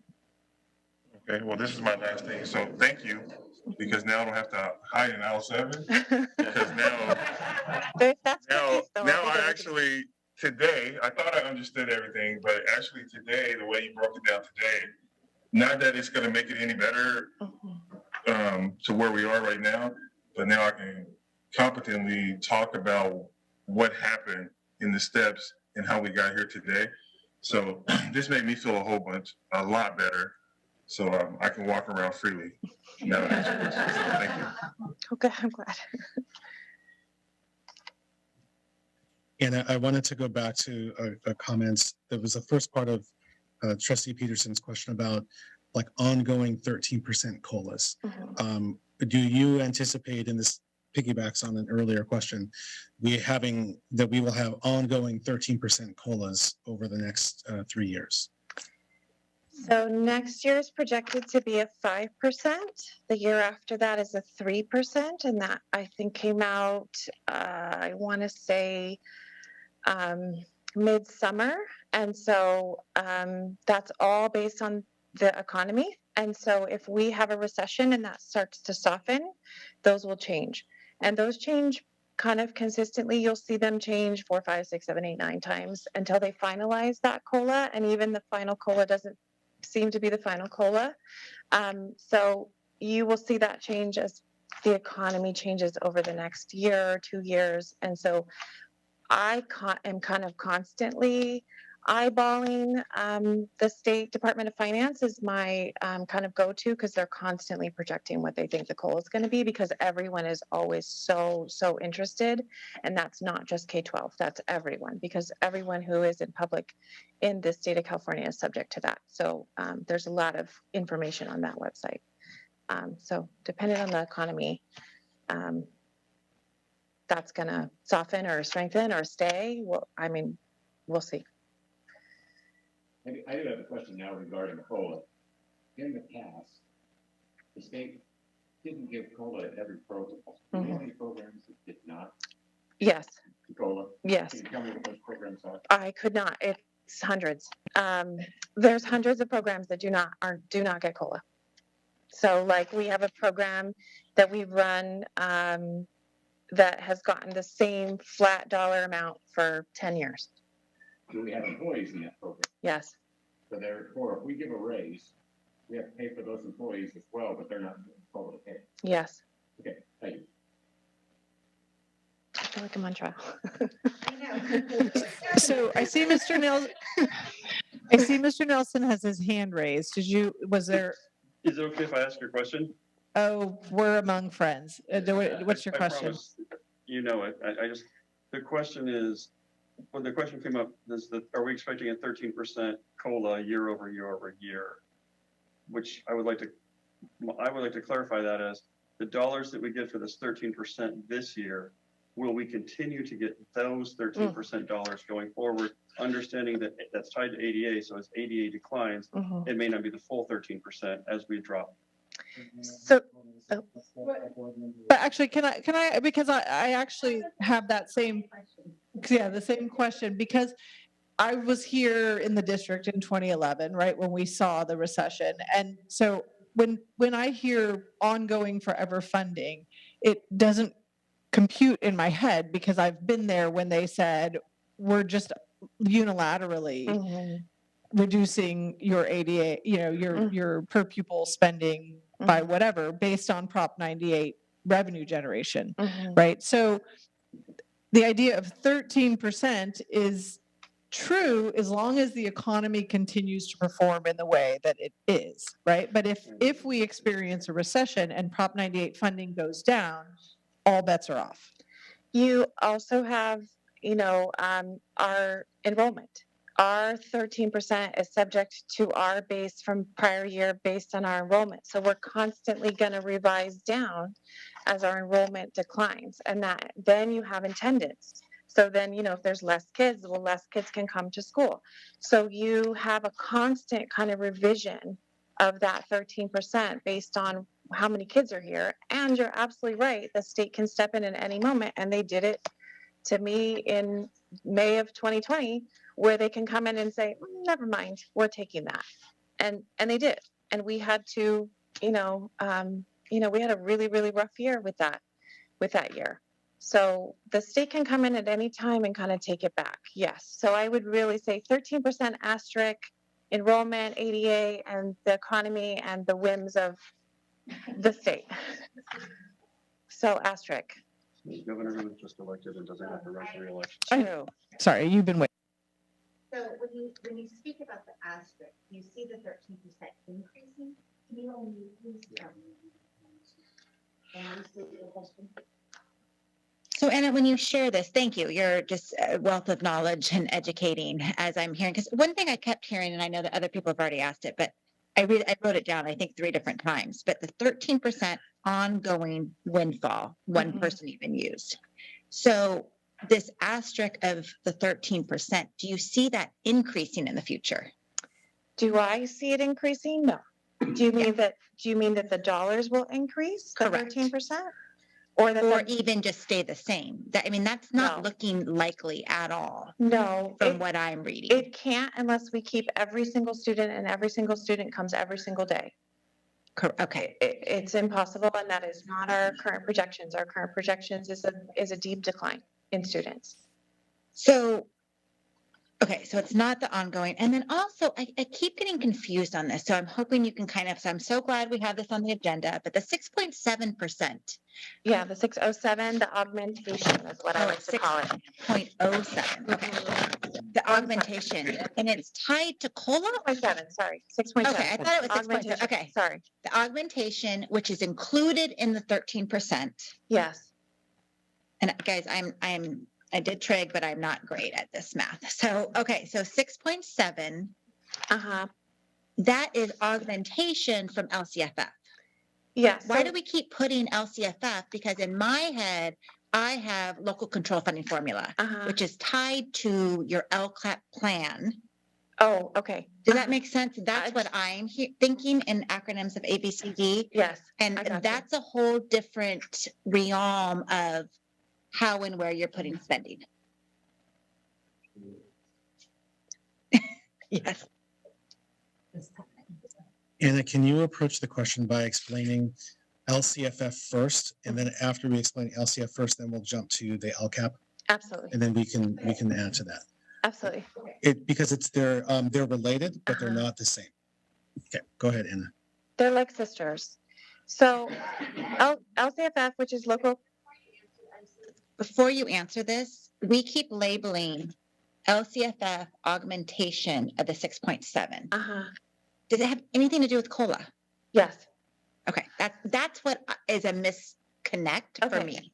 So the LCFF, which is the local control funding formula, is our share of the K through 12 education money at the state level. So we get that based on our enrollment and our attendance. It's a factor. You have to work through kind of the math of that.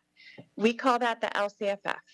There's 2 parts to that. The base funding, which is just kind of unrestricted base funding, which is mostly the dollars we're talking about here.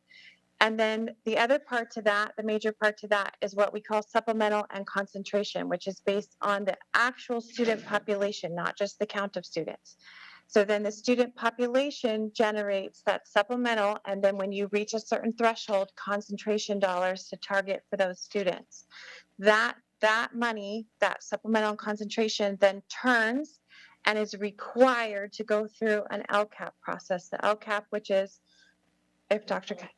Right. So then that accountability plan has to account for those dollars, but also can include other dollars. So in our LCAP, we include a lot of other dollars. So our LCAP is actually bigger than just the supplemental and concentration, but it has to be accounted for in that LCAP plan. So you have 2 kind of buckets the base and then the supplemental and concentration, both of those together equals LCFF funding. And yes, our unduplicated is in our supplemental and concentration, which We is heard what a- we work on during November.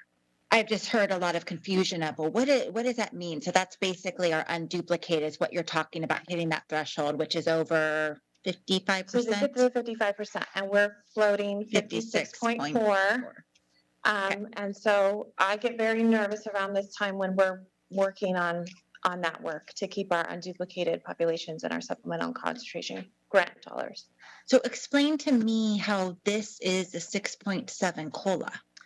So the COLA, the first COLA, which is your 6.56, is statutory. So the state of California, the Department of Finance, they do a bunch of math. They base it on inflation and cost of goods and, you know, the basket of goods theory. And they take that and they generate that statutory COLA. So this is the COLA they're required to give us. The governor then turned around and said, oh, I'm going to give you a little bit more because we've brought in a lot of revenue this year. And then he went, oh, I'll give you this, and then I'll give you this, and then I'll give you this. So he has the right to kind of add to that statutory COLA, and he also has the right to take away from it, which has been done to us before. So this Department of Finance can say, this is the COLA, and this is what you're required to get. And then the governor can come in and go, and kind of move it around. And in this case, he moved it up positively. So that's how you get the kind of 6.56 plus 6.7, and that's what creates the total COLA. It's COLA plus augmentation, governor's augmentation. So it's not increased from 6.28% to 6.7. It's 6.28 plus 6.7? It did increase because it changed. So the regular COLA, the 6.56 stayed. And then he gave us a 6.28 on top of it. And then he went, oh, no, wait, make it 6.7. So there really is 13% of COLA. Yeah. So he's but it's not necessarily ongoing. But there is a 13% of COLA. There is a COLA. That COLA is part of our funding. And then when it changes, how that comes ongoing or not ongoing, it's ongoing, but it's subject to the changes in our enrollment. So it's subject to our population. Which is declining. Yeah. So that's why I say asterisk, COLA asterisk. Okay, thank you. So could you go back to that slide? Oh, yeah, there, thank you. No, the one you're on. Yeah, thank you. So I had some questions about like the health and welfare benefits, the $3.6 million increase. Is that based on actual, like, that's what the healthcare trust has told us it is going up, or are those projections? The healthcare trust already went up. So it went up on July 1st, right? So that's based on the employees that we have. So as employees kind of come and go, or we add positions or we take away positions. So that's based on that rate, but then it's employees fluctuating. Okay, but so that is not an extrapolation of like, well, we think it's going to go up 15%. That's what it's actually going up this year. Yeah, it's more of the like who's in a position at this moment is what it becomes. So that the price is already set. Okay, thank you. Any other questions? I always have my hand up. I just want to see if I understand this right. So 13.28,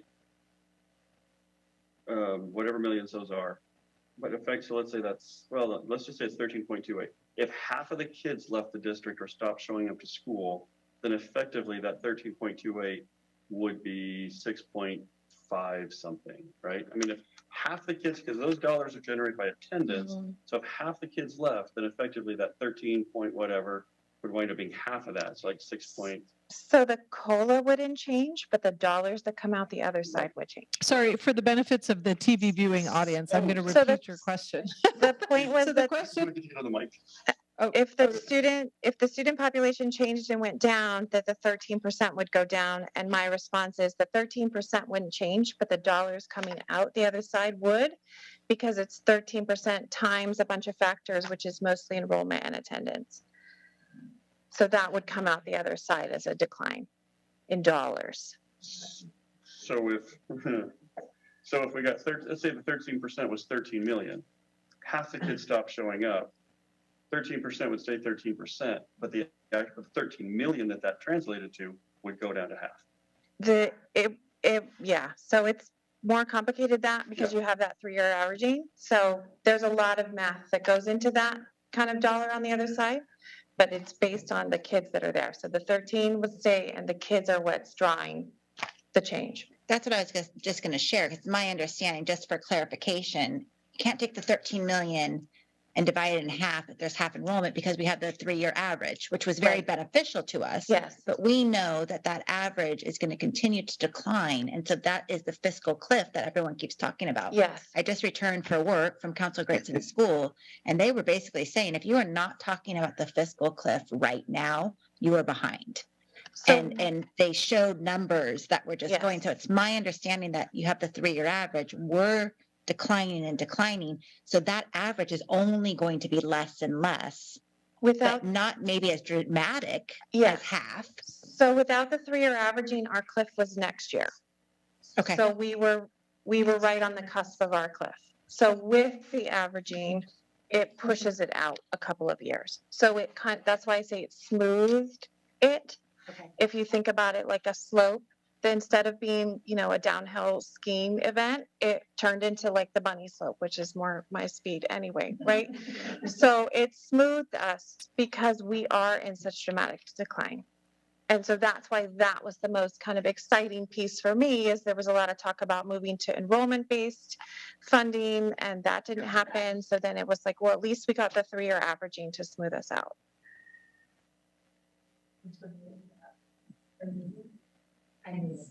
Okay. Anna, can you make just an explicit connection between this concept and the notifications that we received from the county as it relates to deficit spending? Yeah. So those keep me awake at night. So the County Office of Education, after I submit to you, I submit then what you've approved to the County Office of Education. It's their job to review on the state's behalf all of our budgets to make sure that the state doesn't need to come rescue us. And so when they're doing that review, they get, super, super, super detailed, and ask, a million questions, and then they turn around and provide to you a letter. And in that letter, which was published, I think, in previous board meetings, the county is concerned about our deficit spending, and the county has been concerned for some period of time, I think as long as I have been here. So we have naturally cost more than we bring in for a very long period of time. And how we've been able to maintain that kind of lifestyle is that we bring in, during the closures, we got then kind of relief money. And so we've kind of been holding on, as many school districts have been holding on with that kind of relief money in that moment. If that money had not come in that moment, I cannot imagine where we would have been. I don't even want to think about it. And so the county is kind of gently at this point warning us that we need to work on this. We need to work on this because we cannot continue to deficit spend. Even with the 13% COLA, we still cost more than we bring in at our current pace. And so that's the concern from the county. And at a certain point, that letter, I'm sure, will get much sterner.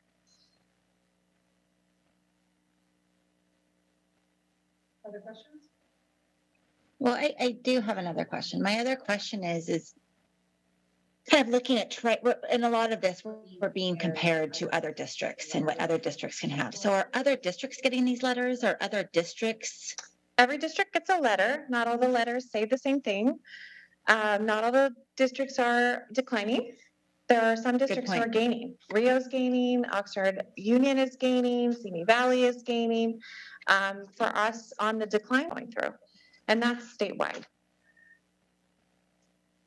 So I know we have this I'm just kind of thinking about all of our planning. And another thing that came up at council when I was there was talking about staffing. And it kept talking about, do you have a sustainable almost exit plan, right? We did so many things because of COVID to get us back to school, to survive COVID, to survive the situation. But at a certain point, we have all the staffing, and looking at those increases, how are we going to maintain that with the decline. So, okay. Trustee Callan, I think that question would be, if you don't mind us deferring that to the question when we go through the staffing presentation, we could really delve into that. Thank you. Okay, any last questions for you? No, mine is not a question. It's more of a statement that, like, I think in this session alone, I learned more about how things are done and why we did them. And I think in the future, if we can get that word out faster, I don't think we're in these jeopardized relationships that we're in. Like, I'm just starting my relationships, but for the future, if we can let people know that here's what we have, but it might be more on this date, and then it might be more on this date, then people won't feel so slapped in the face, is what I hear all the time. And they can say, well, before I react, let me wait until that date. And I think we never gave a date, and so people reacted right away, and we didn't explain anything. And I think in the future, if we can communicate more about how the state releases information to us, and that's why we offer what we offer, because we only can offer what information that we know. You're absolutely right. And I think you are experiencing, unfortunately, a very unusual year. Usually the state doesn't change this much. When they release in June, they're kind of done. It's really an exceptional years, although I think I'm 3 out of 4 years that I've worked here, that they do this kind of movement kind of after the fact. Normally, if there's normal anymore, they just say, this is what it is, and then they're done.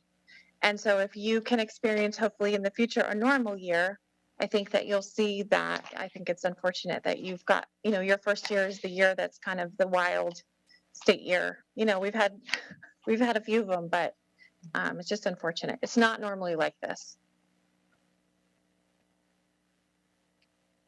I think just to tack on to what you said, I think, one of the things that we all felt is that the process has created a lot of hurt, right? And that's evident in watching our staff tonight. And so just owning that as a board and as a district, that we've created a lot of hurt in this process. And so hopefully moving forward, we can do a better job of communicating and being more collaborative and sort of open so that we don't have that process, because I think untangling the nest of that hurt is a lot of effort that could be spent on doing other things, right? So thank you for still being here. I apologize. I'm personally apologizing for that hurt, because I definitely think that has been a hard thing for all of us and for all of your members and for our community as well.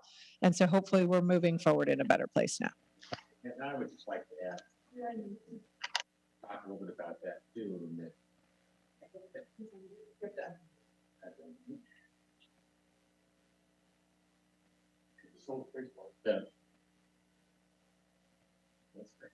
There you go. From my perspective, hearing some of the speakers tonight, they made it sound like our actions were intentional to hurt them.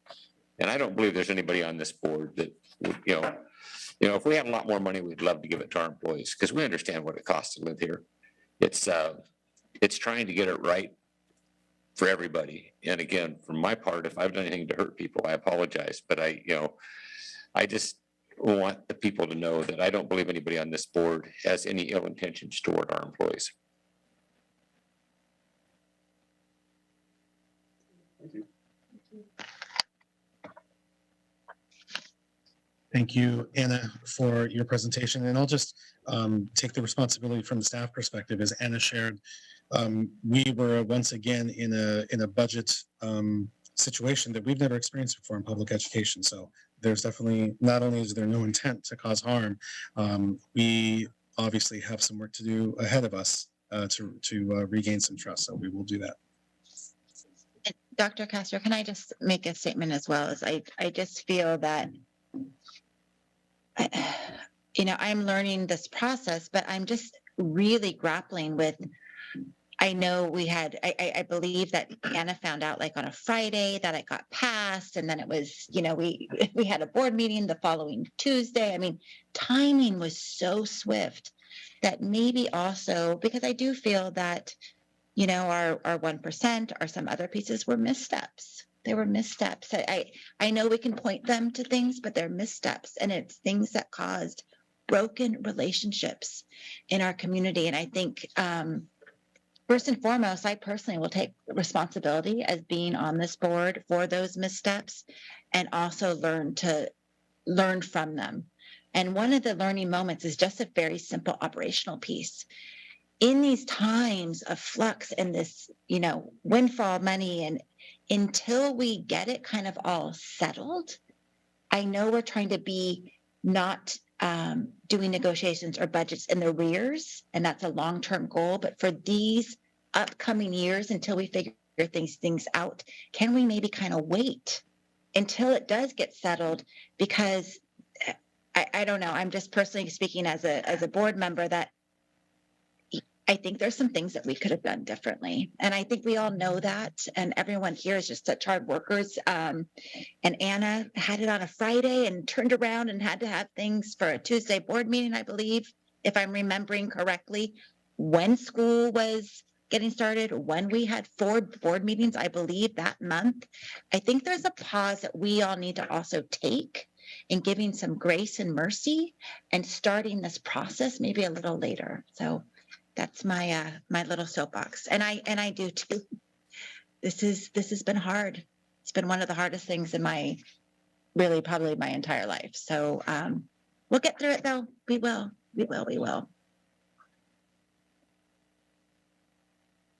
Okay. Moving on, we'll go back to item 15C, consideration of approval of resolution 2242 regarding the CalShape grant. Is that why Miss Allison is here? Terry? Oh. No? Oh. I don't think she realizes. If you, trustees, if you have any questions, Terry Allison is here to answer any questions related to 15C CalShape. Or you could move forward and take action.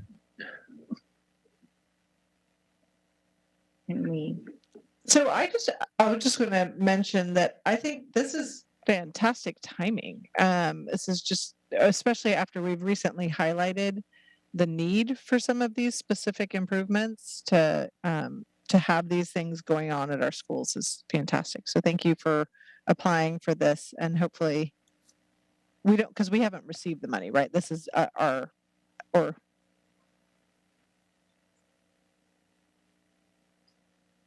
it's reimbursable. Oh, fantastic. This is great. Okay, so do we have a motion? I just want to say thank you as well, though. This is positive. Thank you for doing this extra work. So this is just a request to apply for the dollars, or is it automatic? Is it kind of one of those grants in the state where it's like an automatic? This is actually, this resolution has been serving as a record that we.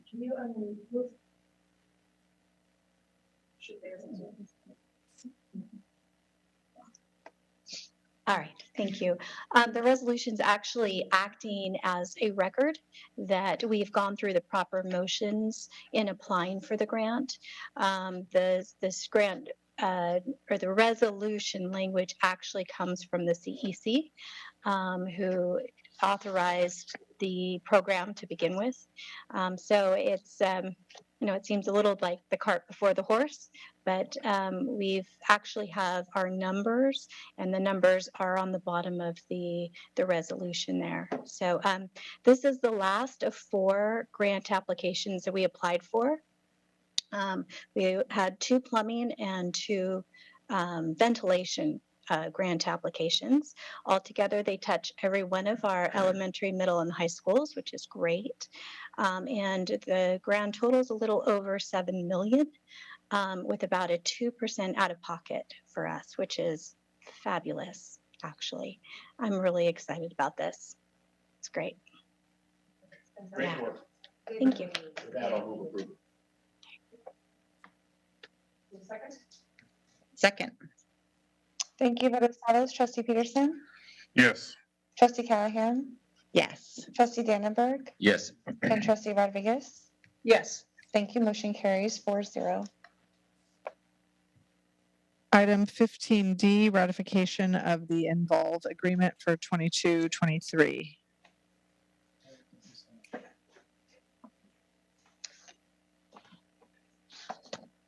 Yeah, thank you, President Rodriguez and trustees, Dr. Castro. This is part of our LCAP, and this was already approved when the board approved the LCAP previously.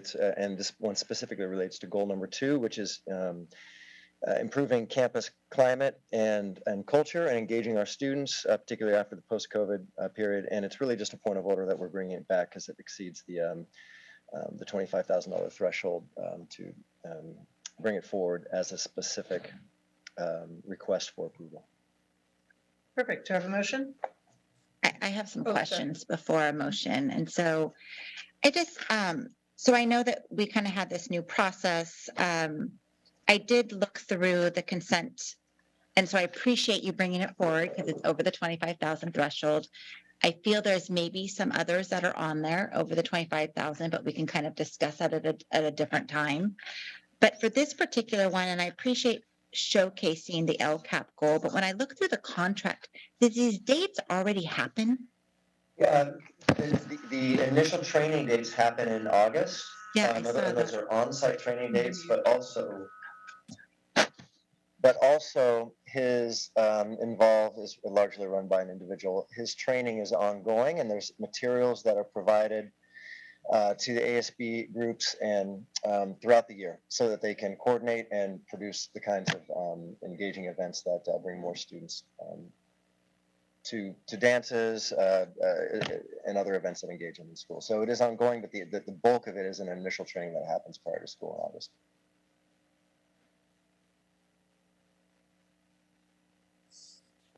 So I'm wondering if, I mean, do we have a choice? Because it's a ratification. We're bringing it forward at 25,000, but the dates have already happened. And also, my last question is, it's ongoing. We're looking at budgets and where to kind of look at some of these pieces. 25,000, I mean, right? I know we keep saying like, oh, it's only 25,000, but everything adds up. Doesn't look like this is building any, it seems like it's going to be an ongoing. There's not capacity building. Right? I mean, you always want to kind of, in professional development, you always want to write yourself out of a job. This seems like a fixed cost. So and I'm not just kind of, this is an overall question about spending and also looking at, it sounds like it's been year 2. So I'm concerned about the ongoing. I'm concerned about not being able to phase out capacity. I'm also concerned about where we are with our budget and discussions we're having. And even though it was already included in the LCAP, we very well may need to go back to some of our LCAP priorities and look at programs and people and some other pieces, very much so. And number 4 is, I don't know what the results are from year 1. I don't know. And so I thought that was part of our contracts and our process is how did it go for year 1 before giving ratification for year 2? So on this actual one, because I know we've been actually talking about things that we can't see what happened after a year. So I actually asked a couple of students about this Involve, and I asked 3 different students at 2 different schools, and they had positive things to say about it, but they all said one thing is that this training helps them to include the student that wasn't thought about. And everyone, even though they said it in different ways, everyone brought that, saying that this is why this is important, because it shows us how one said the extrovert is always going to go to the dance, right? But this shows them how to include the person that might not go. How do you reach that person? And how do you include them into it? So we might not have had quantitative brought to us, but I actually asked on this one, and 3 different personalities, 2 different schools. That was the main point, is that this helps them reach the untouchable student. I absolutely recognize that going forward, it will be really advantageous for us to understand what an expectation will be related to LCAP expenditures, because the LCAP, every time we approve it, it's a 3-year plan that's revisited every year. And so then the budget amounts might change, but the actions generally are really going to stay the same. And so then we do kind of a 3-year projection, like, okay, where do we want to be with this particular area of focus 3 years from now? And that's the kind of thinking that we go in. So for this upcoming, given that we'll be planning for the last year of a 3rd-year LCAP, and then the next year we write another 3-year LCAP. This year, we could potentially talk about the expectations for the next 3 years or annual reporting or things like that, because if we, for the first time ever, districts had the opportunity and expectation to write a mid-year report. And so perhaps if that ends up being an expectation for this upcoming year, maybe at that mid-year report, we can pull out some of the actions and to really report in greater detail about the impact of those actions in a mid-year report. And if it's not an expectation, we could still come forward with this type of mid-year report and say, here's where we are on those metrics with greater detail than we did the last time, because we found out about that mid-year report as a lot of things pretty much in process. So we can plan on bringing something like that for our current actions as a mid-year report in the January, February timeline, because that's when it fell last year, if that works for everyone. And Trustee Callahan, if I can, I did want to offer a specific response to your question about quantifying. To build on what Trustee Peterson's comment was, we did have in secondary, specifically high school, almost consistently double the attendance at our dances last year, and that really speaks to those are kids that would not have gone typically. So that training trains students, the ASB students who develop themes and marketing and outreach to better bring those students in. Now that was the year after COVID, maybe students were more hungry for those kind of experiences, but that's even still early results from the first couple dances this year are showing the same kinds of results. We're having much higher participation on the part of students, and dances are a big deal in secondary. I don't want to speak just exclusively about them, but much higher participation now compared to pre-COVID numbers. And Melanie Lindsay, our part-time TOSA, who directs this work and works with attributes involved to those areas of growth. Spacebar on an iPad. I will just add that we actually did get a report from Melanie in the spring, if you remember, where she talked about this program and the outcomes for students on campus and the collaboration that's now existing between the ASBs at all of our schools, middle schools and high schools through this program. So we did get it, but we can pull it back up. And two other things, I think on quantifying, we have much less difference between sites than we used to have. This has created significantly improved consistency across sites in terms of the number of dances, how they're marketed, what kind of students come. And we also still have to train new ASB directors every year. There was a new one at Buena High School last year. There was a new one, a partnership at Buena High School this year. We have a new K-8s coming online. We have to build cultures at those sites. And so Melanie Lindsay would speak very passionately about the contribution that Involve makes to building those cultures. So I appreciate that, and I know I've been heard, but I'm just sharing that also. Capacity building is important.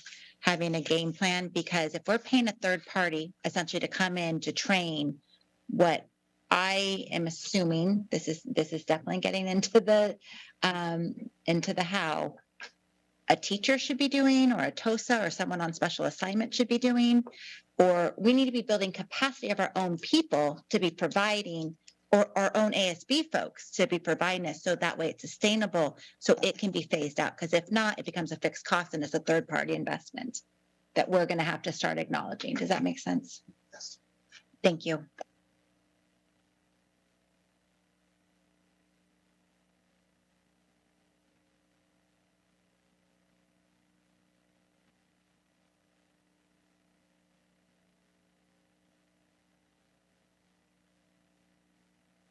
Motion to approve. Second. Thank you. Vote as follows. Trustee Peterson, Yes. trustee Callahan, Yes. trustee Dannenberg, Yes. and trustee Rodriguez. Yes. Thank you. Motion carries 4-0. Okay, so item 16B, the future of the Education Service Center. Dr. Castro. Thank you, President Rodriguez. This is very brief. On November 17th, district staff will be meeting with city staff in a very exploratory meeting. There's nothing definitive that we will be discussing other than potential utilization of the ESC. Since the last time we've spoken about this, board members attended a CSBA conference focused on educated workforce housing. One of the questions that staff would appreciate is to what degree we should be talking about the ESC potentially for educated workforce housing. Is that a topic that we should feel comfortable discussing with city staff among any other recommendations that you feel would be appropriate for us to open in terms of a conversation with the city staff? So we're just seeking additional input as it relates to this property.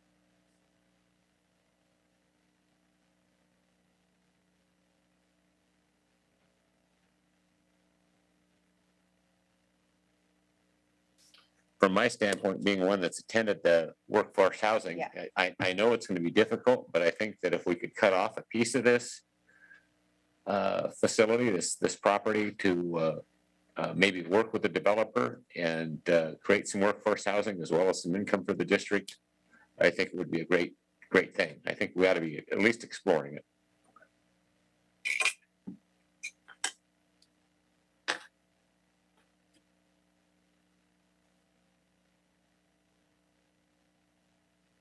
I agree. I mean, I think it's something that we can be on the cutting edge of, and I mean, I think it's necessary, especially in our particular district. I agree as well. And you guys are on the committee for the specific grant from CSBA. And so you're learning firsthand some of this work. So I really defer to you in recommendations, almost as a subcommittee, as you're going through this unique offering. So I think it's fantastic. Thank you for bringing it forward. I think I'd just like to add that being at those committee meetings, most districts that have gone down this path, it's been a long path. It's been a 6-7 year path before they ever get anything developed. So it's not something that happens overnight. But I do think it's worth exploring. And I think that we have some real property here that might be of value that working with the right developer may make it work advantageous for them as us as well.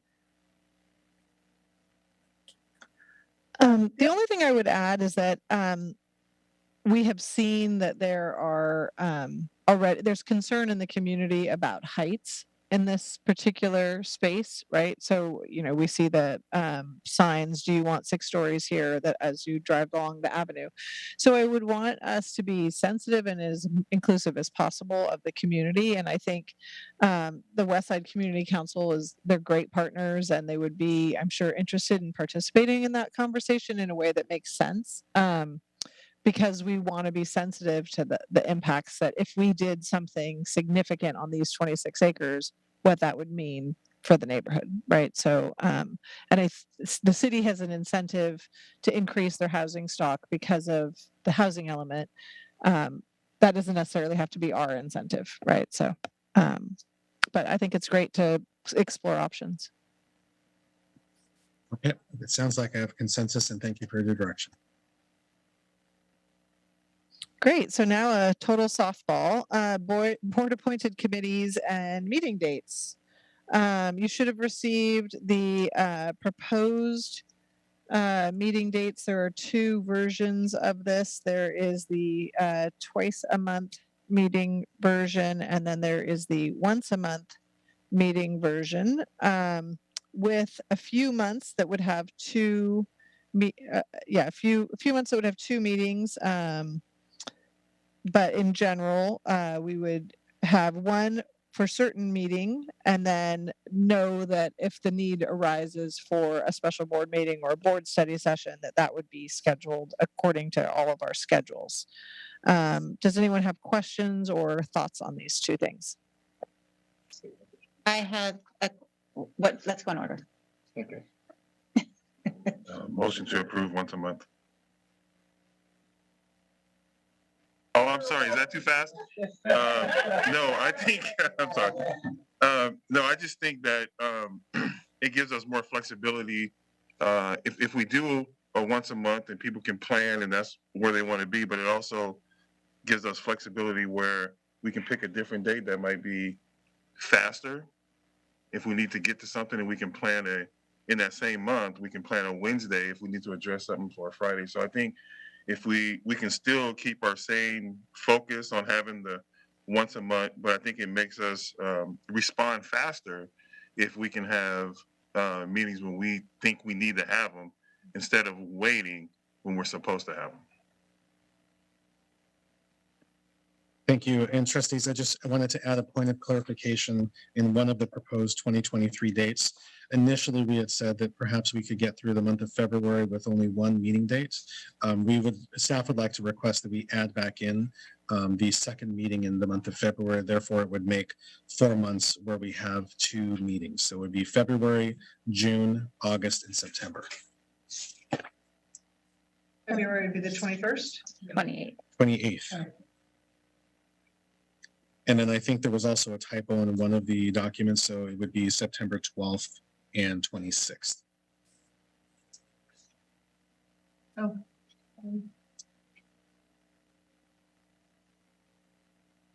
One of these? Okay, sure. Oh, that's right. We'll approve these and discuss.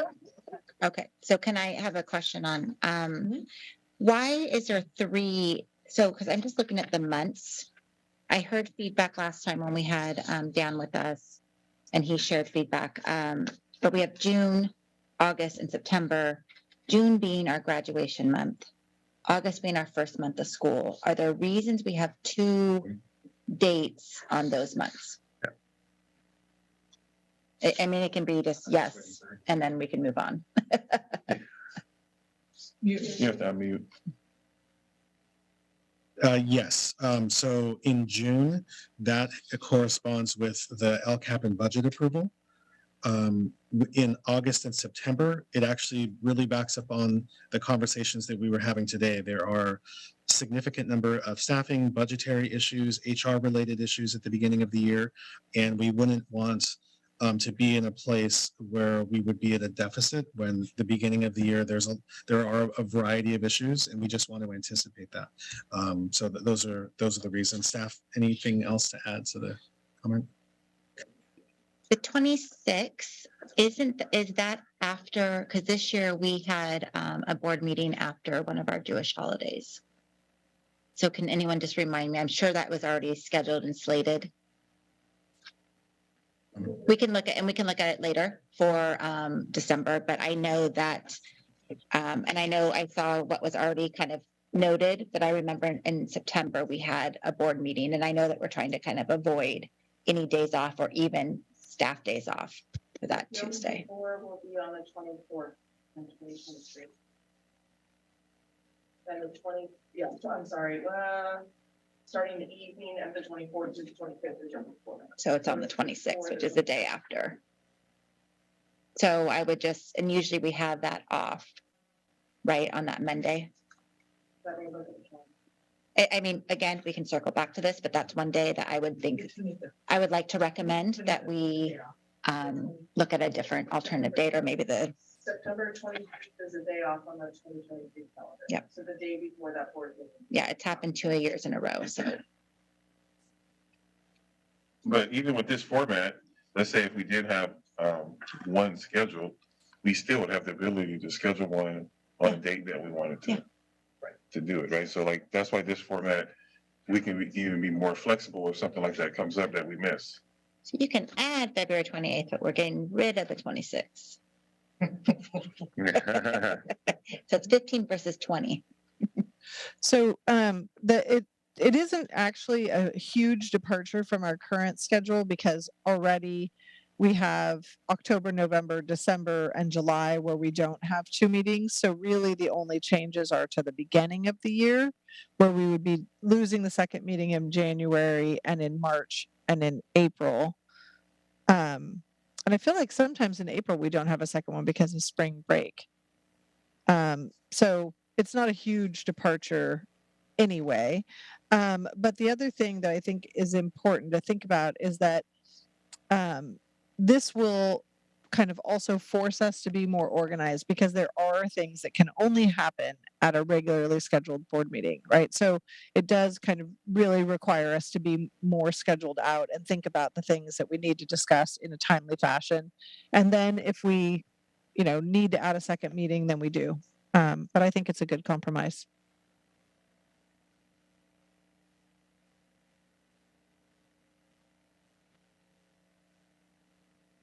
Get them to me before our December Well, meeting. Did you get my comment about the 26th? Wrote it down. Okay.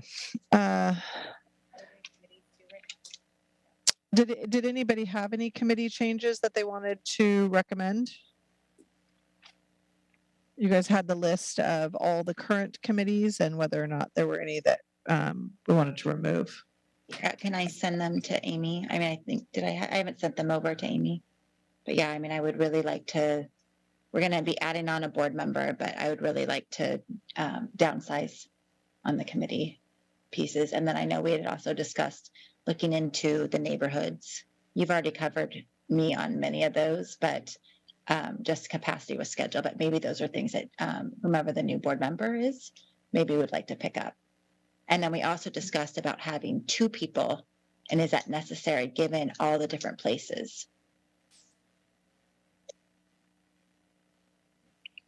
My own personal opinion is that we shouldn't have 2 people unless there's likelihood that one of us won't be there. And the other thing that I think we should talk about is service clubs because, Kiwanis, Rotary, Lions Club, there are active partners on our campuses, the Optimist clubs. They do a lot for our schools. And right now, we don't always have liaisons to those organizations that can keep them informed. Sometimes staff goes, and I know Joe Bova goes to some, Dr. Rickard goes to some, but they're kind of more hit or miss about those things. And I do think one of the things I've learned through the bond initiative was how important those relationships are for us when we want to share information about what's going on in our district.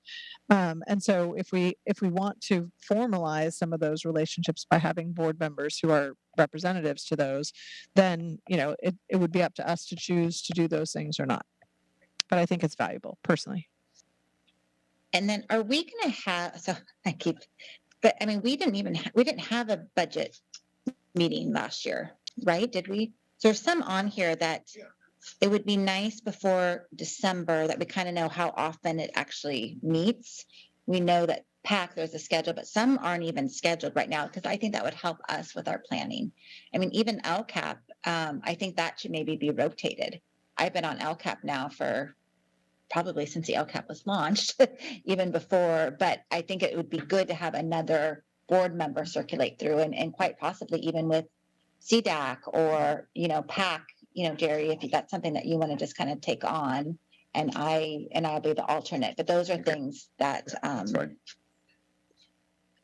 would be great. And I'll send it to Amy and I'm done.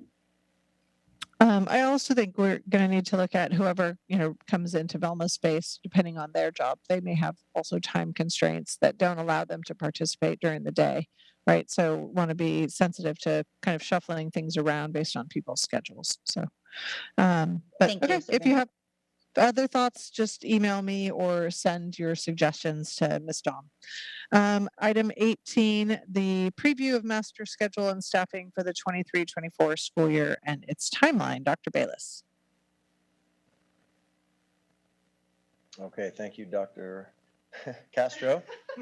Almost gave you an honorary doctor. President Rodriguez. Thank you. Very pleased to bring this before you.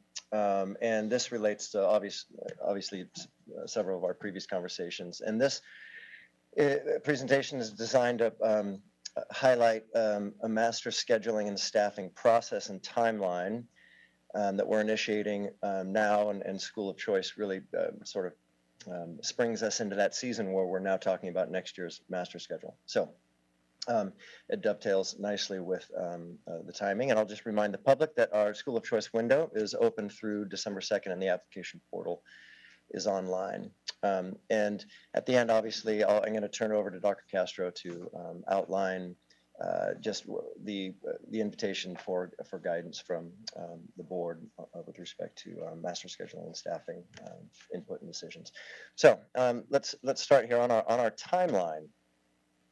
We are here right now, and the school of choice window is open, and this is the second year that we have advanced forward in the calendar school of choice. School of choice used to be several months back, but it's really important that our schools get school of choice numbers early, and obviously it's important for the public that we can be competitive for families that are considering schools early on. I know it feels very early, but it's critically important, and I'll explain why a little bit later, so you can go to the thank you, Gina, for being the official clicker here.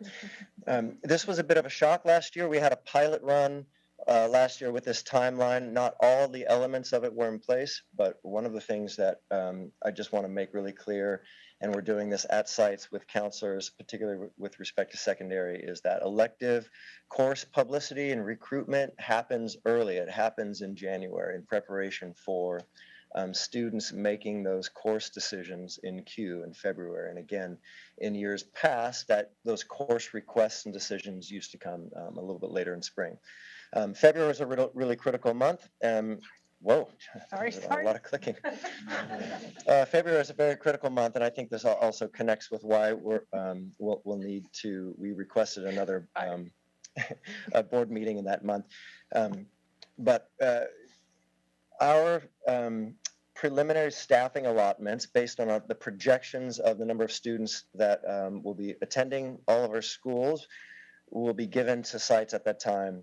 And this is a critical piece that comes from the business department so that we can develop preliminary master schedules, all ultimately, and I'll explain this in a little bit, so we can have very student-centered, student course request-based tight master schedules that honor our need for financial stewardship. So what also comes out at the end of February is a preliminary model of master schedules based on students' course requests. And again, that's why students' course requests have to happen a little bit earlier, all for kind of the HR statutory requirement that happens on March 15th, that if any reductions in force and notices need to be sent to staff based on our needs for specific credentials or specific kinds of specific numbers of staffing, meet those statutory deadlines. So all of that has to honor that March 15th statutory deadline. So you can go to the next one here.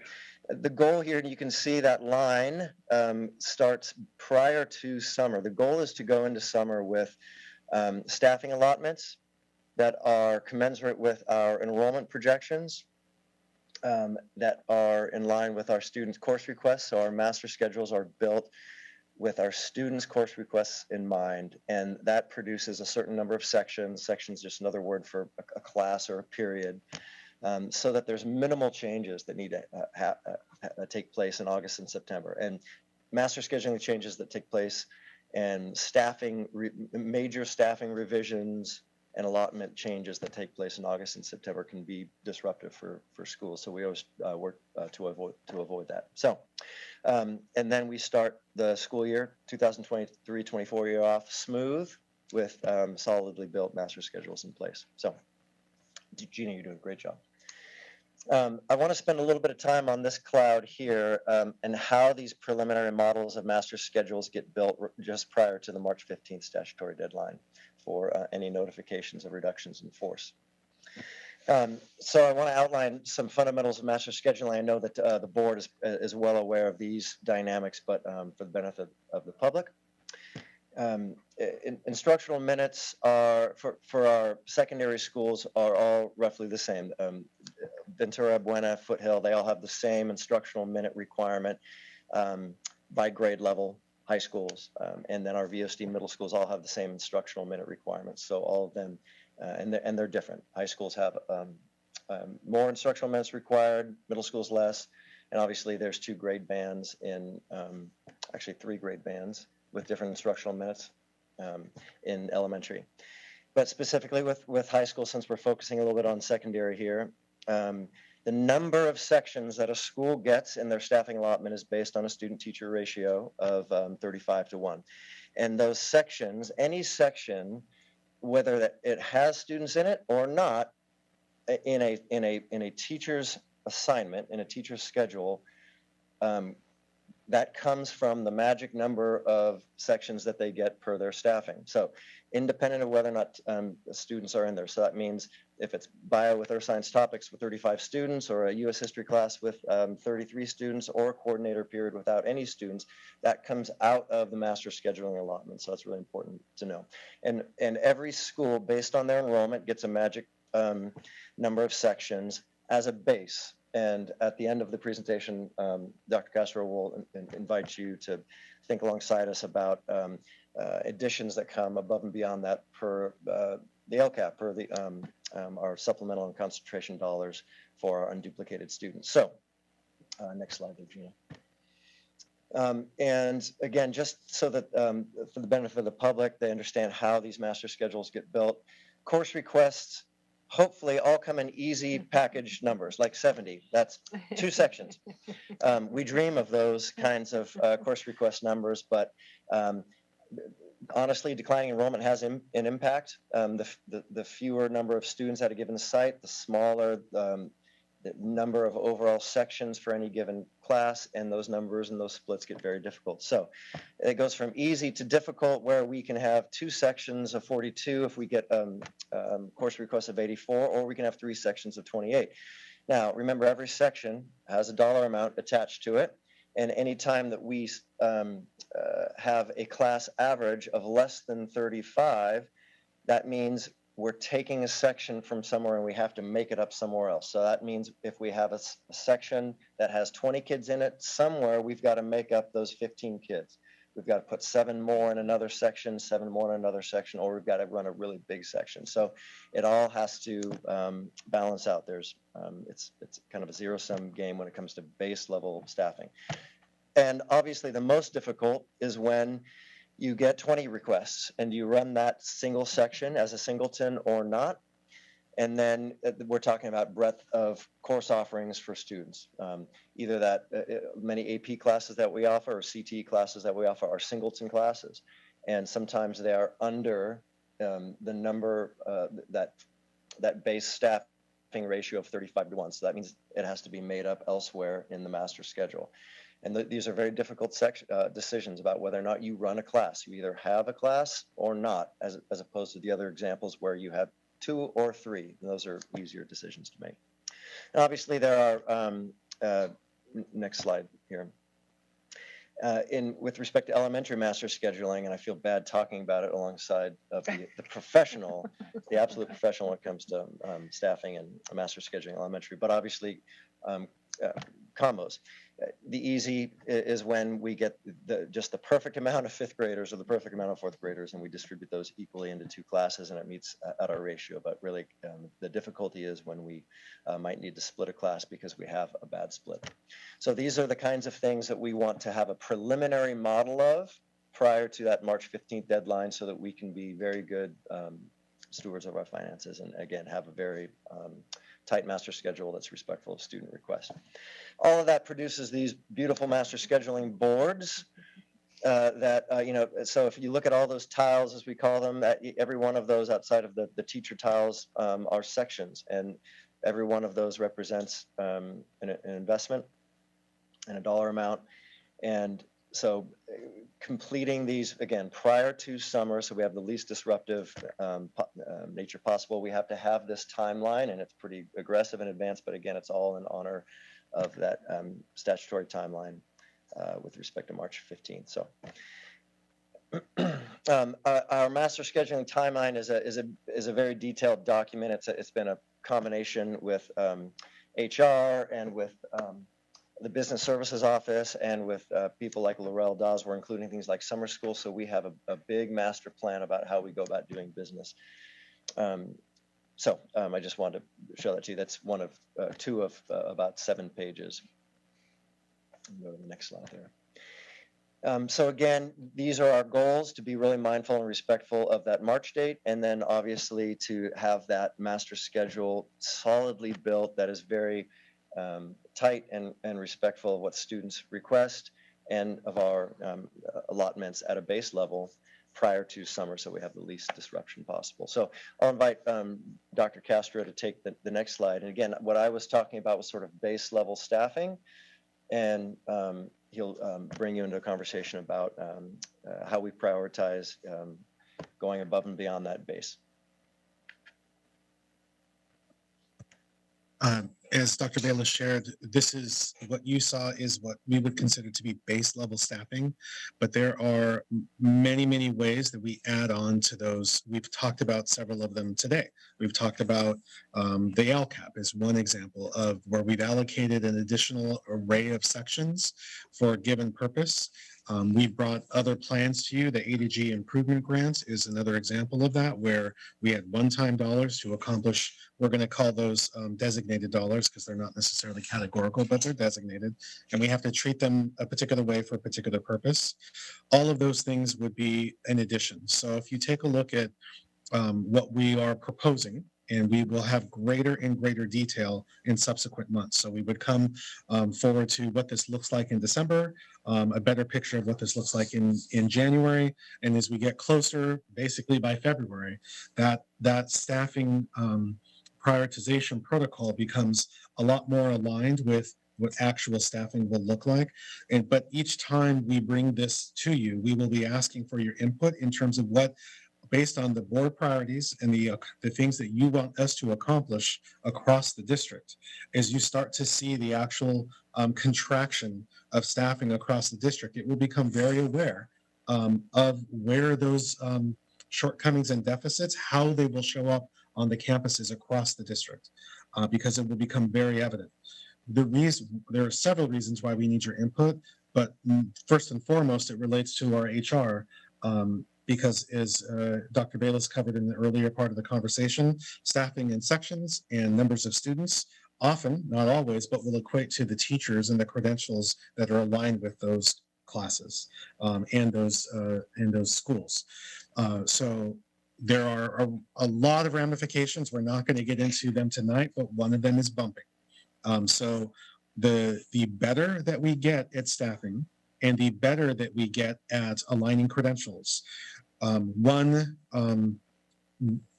ancillary, I'm going to say it's not a benefit, but it's just a fact, is that you end up reducing staffing, and then you end up having a bumping effect because there's someone in the district that has that credential. And if they have it, they have the ability to potentially move into that position. When we don't, then we have to go through layoffs for people that we have too many of those types of credentials. Let's just say they're multiple subject credentials. And then we still have to do heavy recruiting in those areas for credentialing, often in secondary, where we don't have enough of those people. So we end up in a period where we still need to recruit. So we could, not only could we're likely to end up in a scenario where you will see reductions in multiple subject types of credentialing while we are still simultaneously recruiting other teachers with other types of credentials that we need based on what Dr. Bayless shared, which is the actual course requests from students.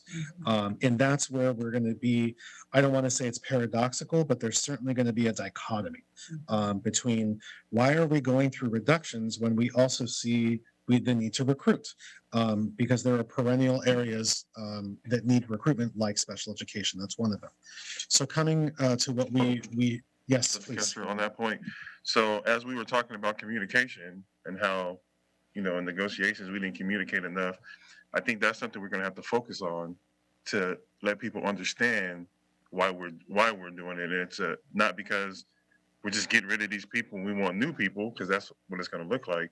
It's saying that we actually have a need for these credentials and make sure we have a plan in place so that we communicate that to our staff.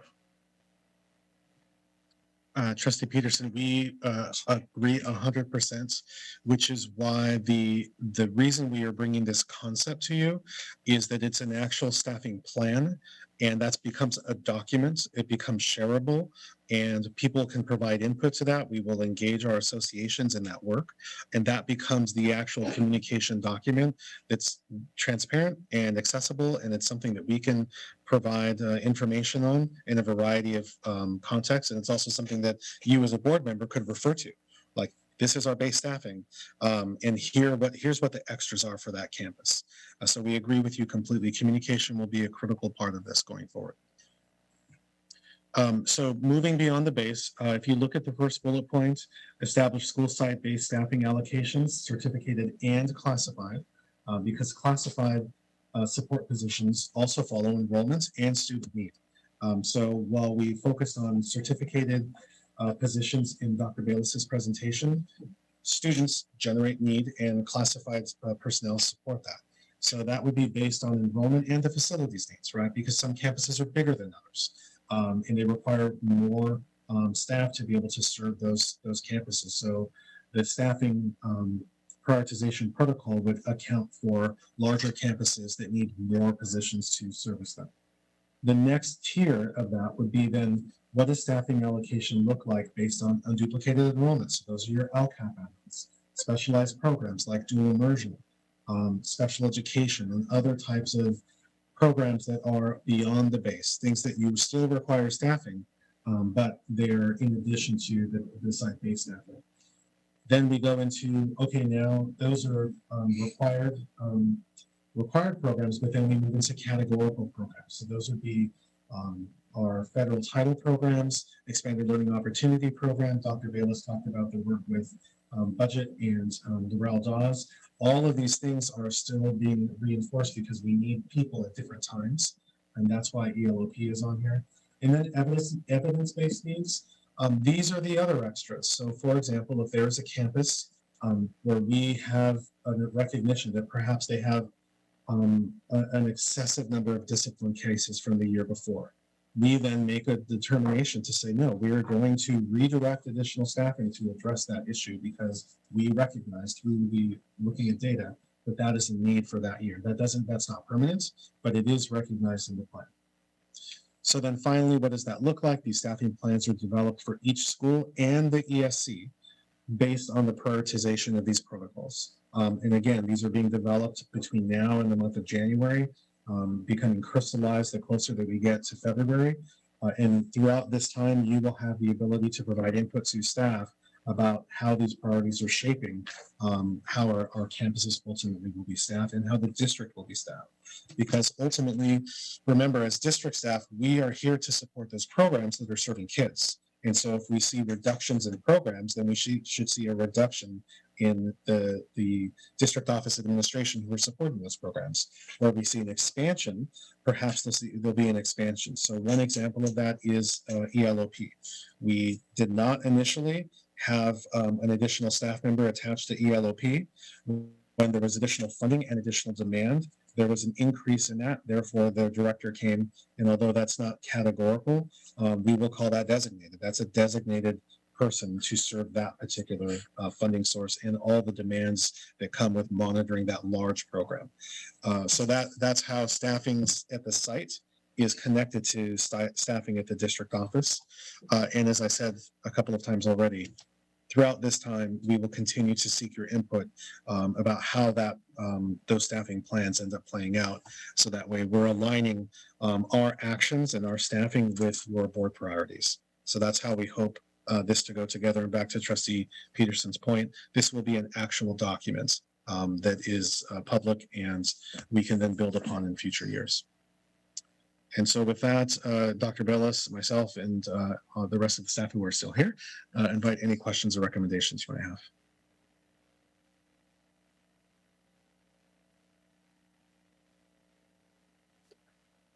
The one question that obviously we've had some issues at one high school this year over what I call non-instructional instructional periods.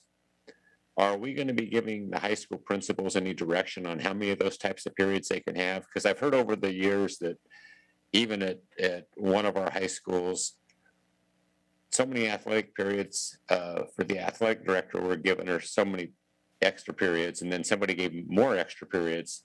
Are we going to make all that consistent? How does that work, and how do we keep from getting in a situation where we're staffing supposedly at 35-1, and yet we're giving away periods for non-instructional duties. That doesn't make a lot of sense to me. Thank you, Dr. Dannenberg. The answer is yes. We are constantly giving direction to principals. I'll invite Dr. Bayless to talk a little bit more specificity. Ultimately, at some point, the board will be able to see, oh, okay, so if we go with base level staffing, even with like LCAP and A to G add-ons, ultimately, we can see that at a particular site that is contracting or expanding based on enrollment. And then we'd be able to forecast, wow, then these are some of the implications that would come with that. And this isn't new, but it will play out differently on each campus. So you're exactly right. Like that is going to be a judgment call. Are we using those limited periods for, as Dr. Bayless said, periods that are a teacher is being paid for that don't have students in them versus periods that a teacher is being paid for that do have students in them. And that ultimately will be a judgment call. Dr. Bayless, anything you would like to add? Only that this is a perennial issue with in secondary, in high schools, particularly in districts where there's multiple high schools, where you want high schools to develop programs, that you want them to have some independence to do that and to lean into high quality programs that are generated by staff at their schools. So you have to always balance out consistency across sites with the ability for sites to develop programs. And sometimes developing programs means more time for teachers in the form of, so that's a tension point that I think that obviously we are always working to address, but we have made the AD periods consistent across sites, almost perfectly consistent, primarily because of the Title IX demands on keeping data for our athletic programs. And there's a couple areas where we have some consistency across sites too. ASB at the high school, ASB leadership prep periods, and AVID it comes out of the LCAP. But there are some other areas where we don't have consistency. So we do need to address that and have a conversation about that. Other questions? Well, I have questions. So a lot of what you talked about was about balancing staff based on student choice and sort of student courses. But of course, as we look at the organization as a whole, one of the things that we heard from lots of speakers tonight about the kind of our chronic underfunding of our salary structure, right? Which is not new. It didn't happen with this board. It didn't happen with this staff, but it is something our district has experienced for a long time. And in part, what I've described to Dr. Castro is that like we're kind of fluffy, right? We're not a lean district. We've never been a lean district, and that has allowed us to have more people, some more programs, some sort of softer edges, but it has come at the expense of that efficiency that allows us to put more money on the salary structure.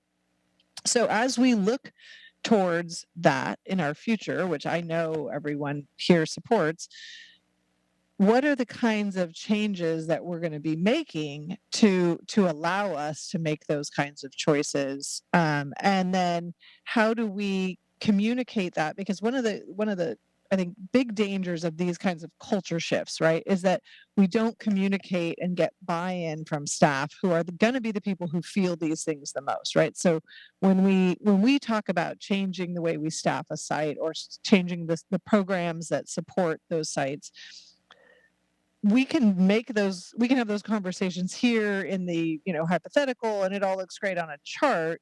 But then you go to a school site and people are just like, what do you mean you took away, this thing that I've become so accustomed to that I never had input into making the choice about whether or not that stayed or went away. So what is the process for not just getting our input, because I appreciate that you're asking us, but I think the people who really need to provide input are the site staff, our principals, obviously, but even they, I think, often don't feel as empowered to say, hold up, like that's not going to fly on my campus, right? And because, they're administrators. And then are we getting student and family input into how these things are going to impact the daily life on a campus?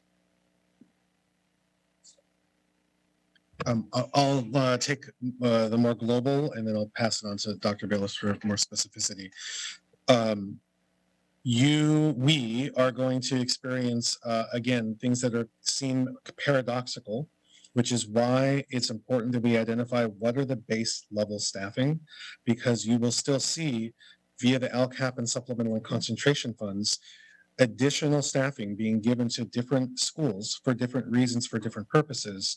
And as we contract in our base level offerings across the district, we will still be expected, because of the supplemental and concentration funds and title funds, to maintain a level of service for students that are generating those funds. So we will see an overall contraction, but we will also need to be able to maintain designated funds for designated purposes. And that's something that will have to be communicated. Coming back to the staffing plan, one of the advantages of having a document that identifies that is we can actually identify the personnel and the budgets that they are associated with. This is base level staffing, and these additional personnel are aligned with budgets that are either one-time or ongoing, but specified and designated. And so it's clear to everyone, oh, okay, this amount of staffing is based and aligned with enrollment trends. These additional staffing are either one-time or designated, and as those funds contract, so too would be the need to contract the staff with them. And that becomes a part of that communication plan. I'll touch on what you were talking about with parent engagement. One of the biggest areas of parent engagement will be the LCAP, because yes, Anna's still here. As Anna touched on before, the LCAP, although it's strategic for the dollars that are supplemental and concentration in nature, there's a lot of stakeholder engagement that's a part of that, because the ultimate impact of the LCAP is actually beyond the supplemental and concentration funds themselves. And so the LCAP will be a big part of that. Okay, Dr. Bayless, anything you would like to add? Well, can I just, before you do that, because I think the problem with saying, well, it's going to be through the LCAP is, I mean, I know Amy has been our LCAP martyr for the last 6 years, but truthfully, we get almost no parent participation in the LCAP process, right? So to say, well, parents will have the opportunity to provide feedback through the LCAP. I mean, yes, they have that opportunity. They've had that opportunity for a half dozen years. They've never taken it. And so what ends up happening is that we say, well, nobody came forward and nobody gave us feedback. And then when we make those cuts, they're all here to complain for the programs that they care about. And I would prefer to front load that conversation and not have them here out of anger, but have them participate in the dialogue. So I think it has to be more intentional than that. I understand. I apologize. Yes, you are correct. We would need to broaden the outreach.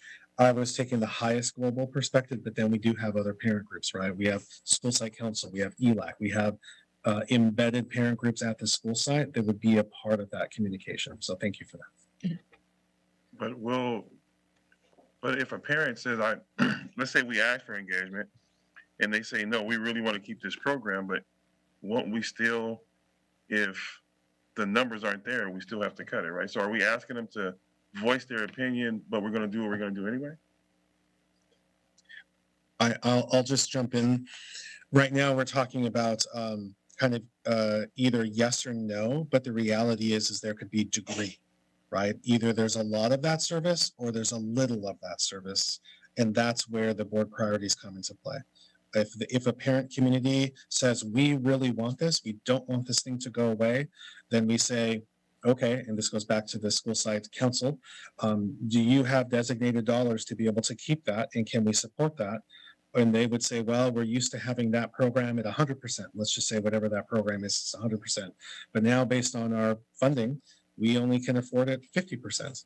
Then we would say, okay, so now you can support that program at half of what it was, because the students, the enrollments, the need that used to generate that bigger version of the program is being condensed. So it's not necessarily just a dichotomous yes or no. It's also a matter of degree. And then that comes back down to, I'll just use Dr. Bayless's example of when you reach a point where that need is so small or the demand for something is so small, then it calls into question, now is that still a priority of the boards? Is this still something that we will continue to support, even though the impact is very, very small?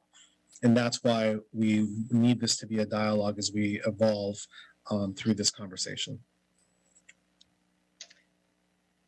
I'm not sure if you'd like me to still give you a very specific example. You provided some global examples, but there are occasionally some potential win-wins. We also have a responsibility to, for example, increase UC A to G. And one of the things that prevents our students from being A to G approved is having a third year of high school math. So based on the state frameworks in math, the introduction of data science is a good example. So we introduced data science, piloted it, saw if it was a good fit for our kids. So now that's students taking a third year, maybe even in their senior year, because they started out in math readiness. Now they're doing something. It's been an addition, but it serves a global good, and it can be funded at least temporarily by the UC A to G grant. And then that becomes self-sustaining. Another example might be the introduction of marching band. So marching band also can count as PE. So that's sort of just you're shifting a section of PE kind of ish, hopefully in the future, to a section of marching band and giving students a totally different experience, but fulfilling a PE example. So it doesn't mean that you're always just talking about reducing. Sometimes you are talking about shifts.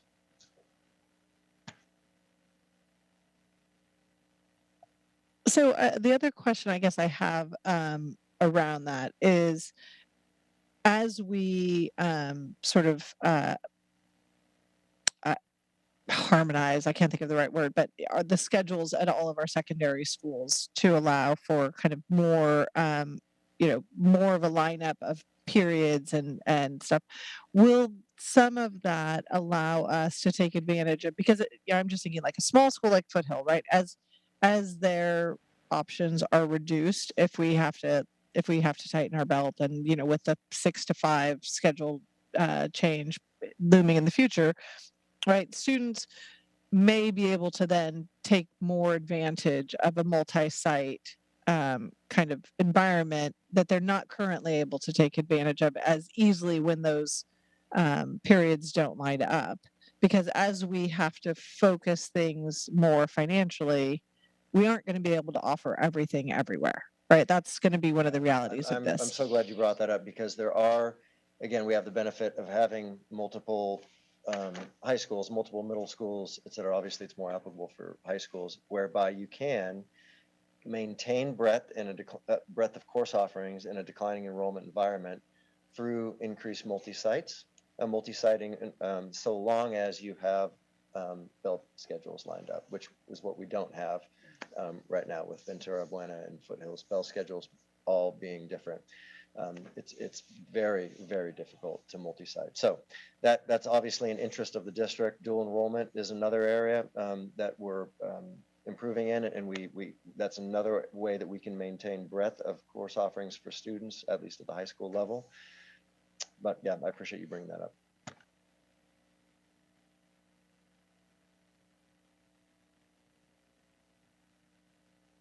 I have I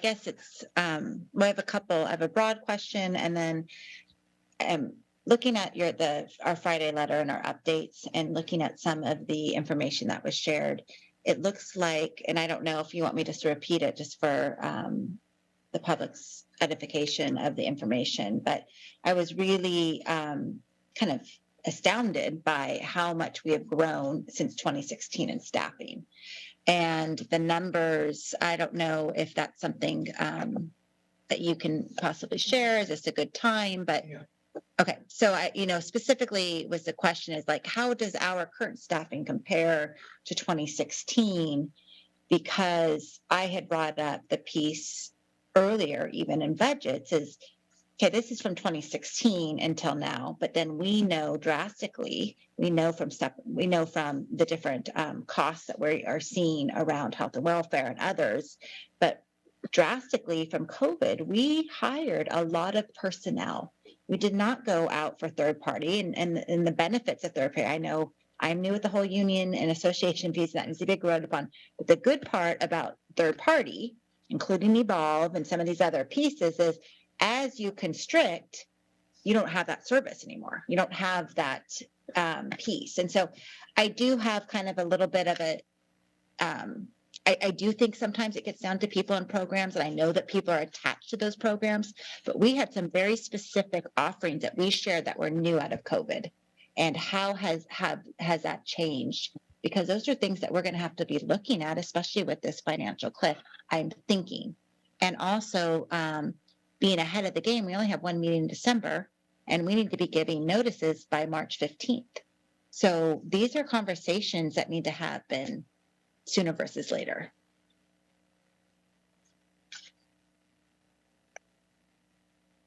Mr. Callahan, we agree wholeheartedly. There we go. Which is why one of the terms I used earlier, it didn't necessarily apply, but what you're talking about actually is paradoxical. In some cases, we need to continue to provide a level of service to help children recover from COVID. And those are an array of services, which are personnel. Meanwhile, based on the conversation that Annie Campbell started to share, which is the county's expectation of us to reduce deficit spending, that could relate to our base level programs, where per our base reductions, we are reducing staff while maintaining others because there's a need and often there's funding. So that's that paradoxical push and pull. We will be simultaneously contracting in certain areas because of enrollment and enrollment driven personnel, while also potentially maintaining some level of the services for which we are receiving dollars, which are designated as one-time dollars. And that's exactly right. And that's why we have to, one of the things that we can and we need to be doing because of the short timeline is communicating which of these personnel are associated with these one-time dollars, because otherwise we run into a common practice that happens in districts is we'll forget that those people were attached to one-time dollars, and then we think and treat them as if they were meant to be here in perpetuity. And we are in this process of dedicating that we're not going to be in a position like that going forward. We want to make sure that we determine what base level funding is, what it looks like based on enrollment. We identify the people that are attached to one-time dollars and the positions that are attached to those one-time dollars. So as those one-time dollars start to contract, one, we can communicate that, and it can be, as Anna talked about, a slow process that everyone is aware of. And we invite other people to provide input into those processes as they play out, because the impacts will affect everyone in the community.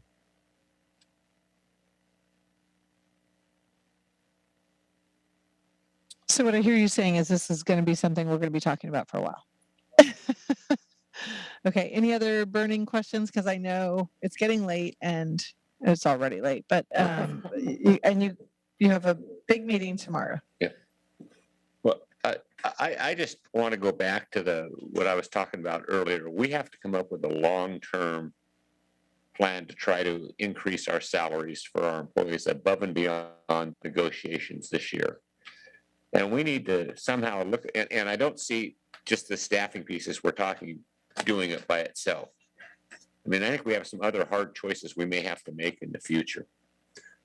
So I don't know how we do that or how we want to set time aside to start looking at that type of stuff. But I think we need to come up with at least to know where our money's going. You know, I suggested that maybe we run small schools. Trustees Rodriguez said, well, I've looked at other districts. They run small schools too. So where is all our money going compared to the comparison districts that were used? And I think we need to hear about that at some point in the future, and then what our choices might be for the long-term improvement of our salary schedules for all of our employees. Dr. Dannenberg will accept that as some direction, and as we go forward, you'll start to see more and more of that types of comparative data between where we stand as a district and how other districts are funding themselves.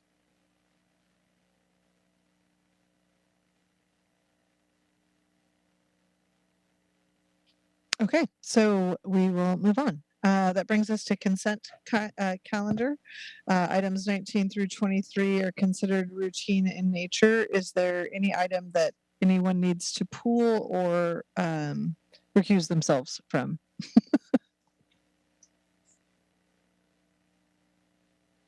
I do need to recuse myself from one. I do not have to leave the room though. But I do ask, I know I saw it on there. It was in regards to 21A. E, I was like, that's the mound mural. Yeah, 21E. Thank you. It's very highlighted. I appreciate that. And so I will need to recuse myself because it is involving NWEA. And let me just read my statement. I would like to recuse myself from this vote as the agenda item involves NWEA, a competitor to my current employer in Renaissance Learning. While this is not a conflict of interest as defined by the Fair Political Practice Act or Governance Code Section 1090, in the interest of transparency and to avoid an appearance of a conflict of interest, I am recusing myself from the vote. And I just would like to clarify that because it's a competitor as opposed to my actual company, I do not need to leave the dais. Great. Thank you. So we will discuss 21E first. Do I have a motion to adopt? So, second. Thank you. Vote as follows. Trustee Peterson, Yes. trustee Dannenberg, Yes. and trustee Rodriguez. Yes. Thank you. Motion carries with 3 yes and 1 recusal. Okay, so the balance of the items in 19 through 23, do we have a motion to approve? So moved. Second. Thank you. Vote as follows. Trustee Peterson, Yes. trustee Lomax. Oh, I'm so sorry. Trustee Callahan, Yes. trustee Dannenberg, Yes. and trustee Rodriguez. Yes. Thank you. Motion carries 4-0.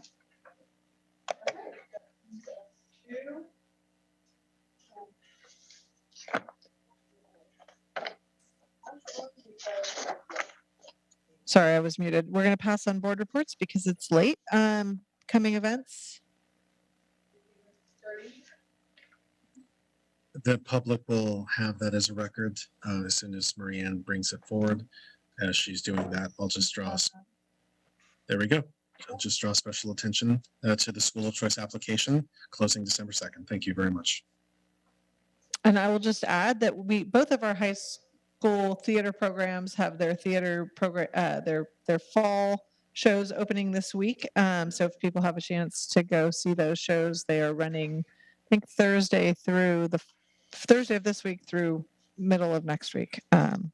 Both are non-musical productions. Okay, future board items. We have 2 standing items. Anything else that needs to be? No? Good. Okay, moving along. What about You missed it. Dr. Dannenberg's comment about looking at long-term plan? Like, Yeah, he already has. I'm just reconfirming it during the actual time of the agenda. Next one is Miss Lomax's last.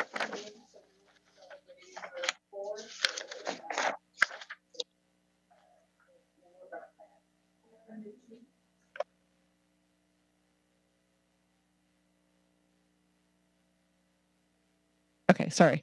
We will be celebrating Miss Lomax next month at our last meeting with her. Any board or superintendent comments?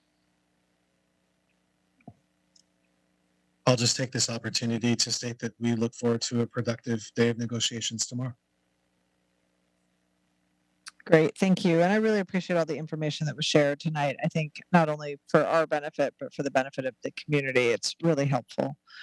So with that, we don't have a reason to return to closed session. Do I have a motion to adjourn? Motion to adjourn. Second.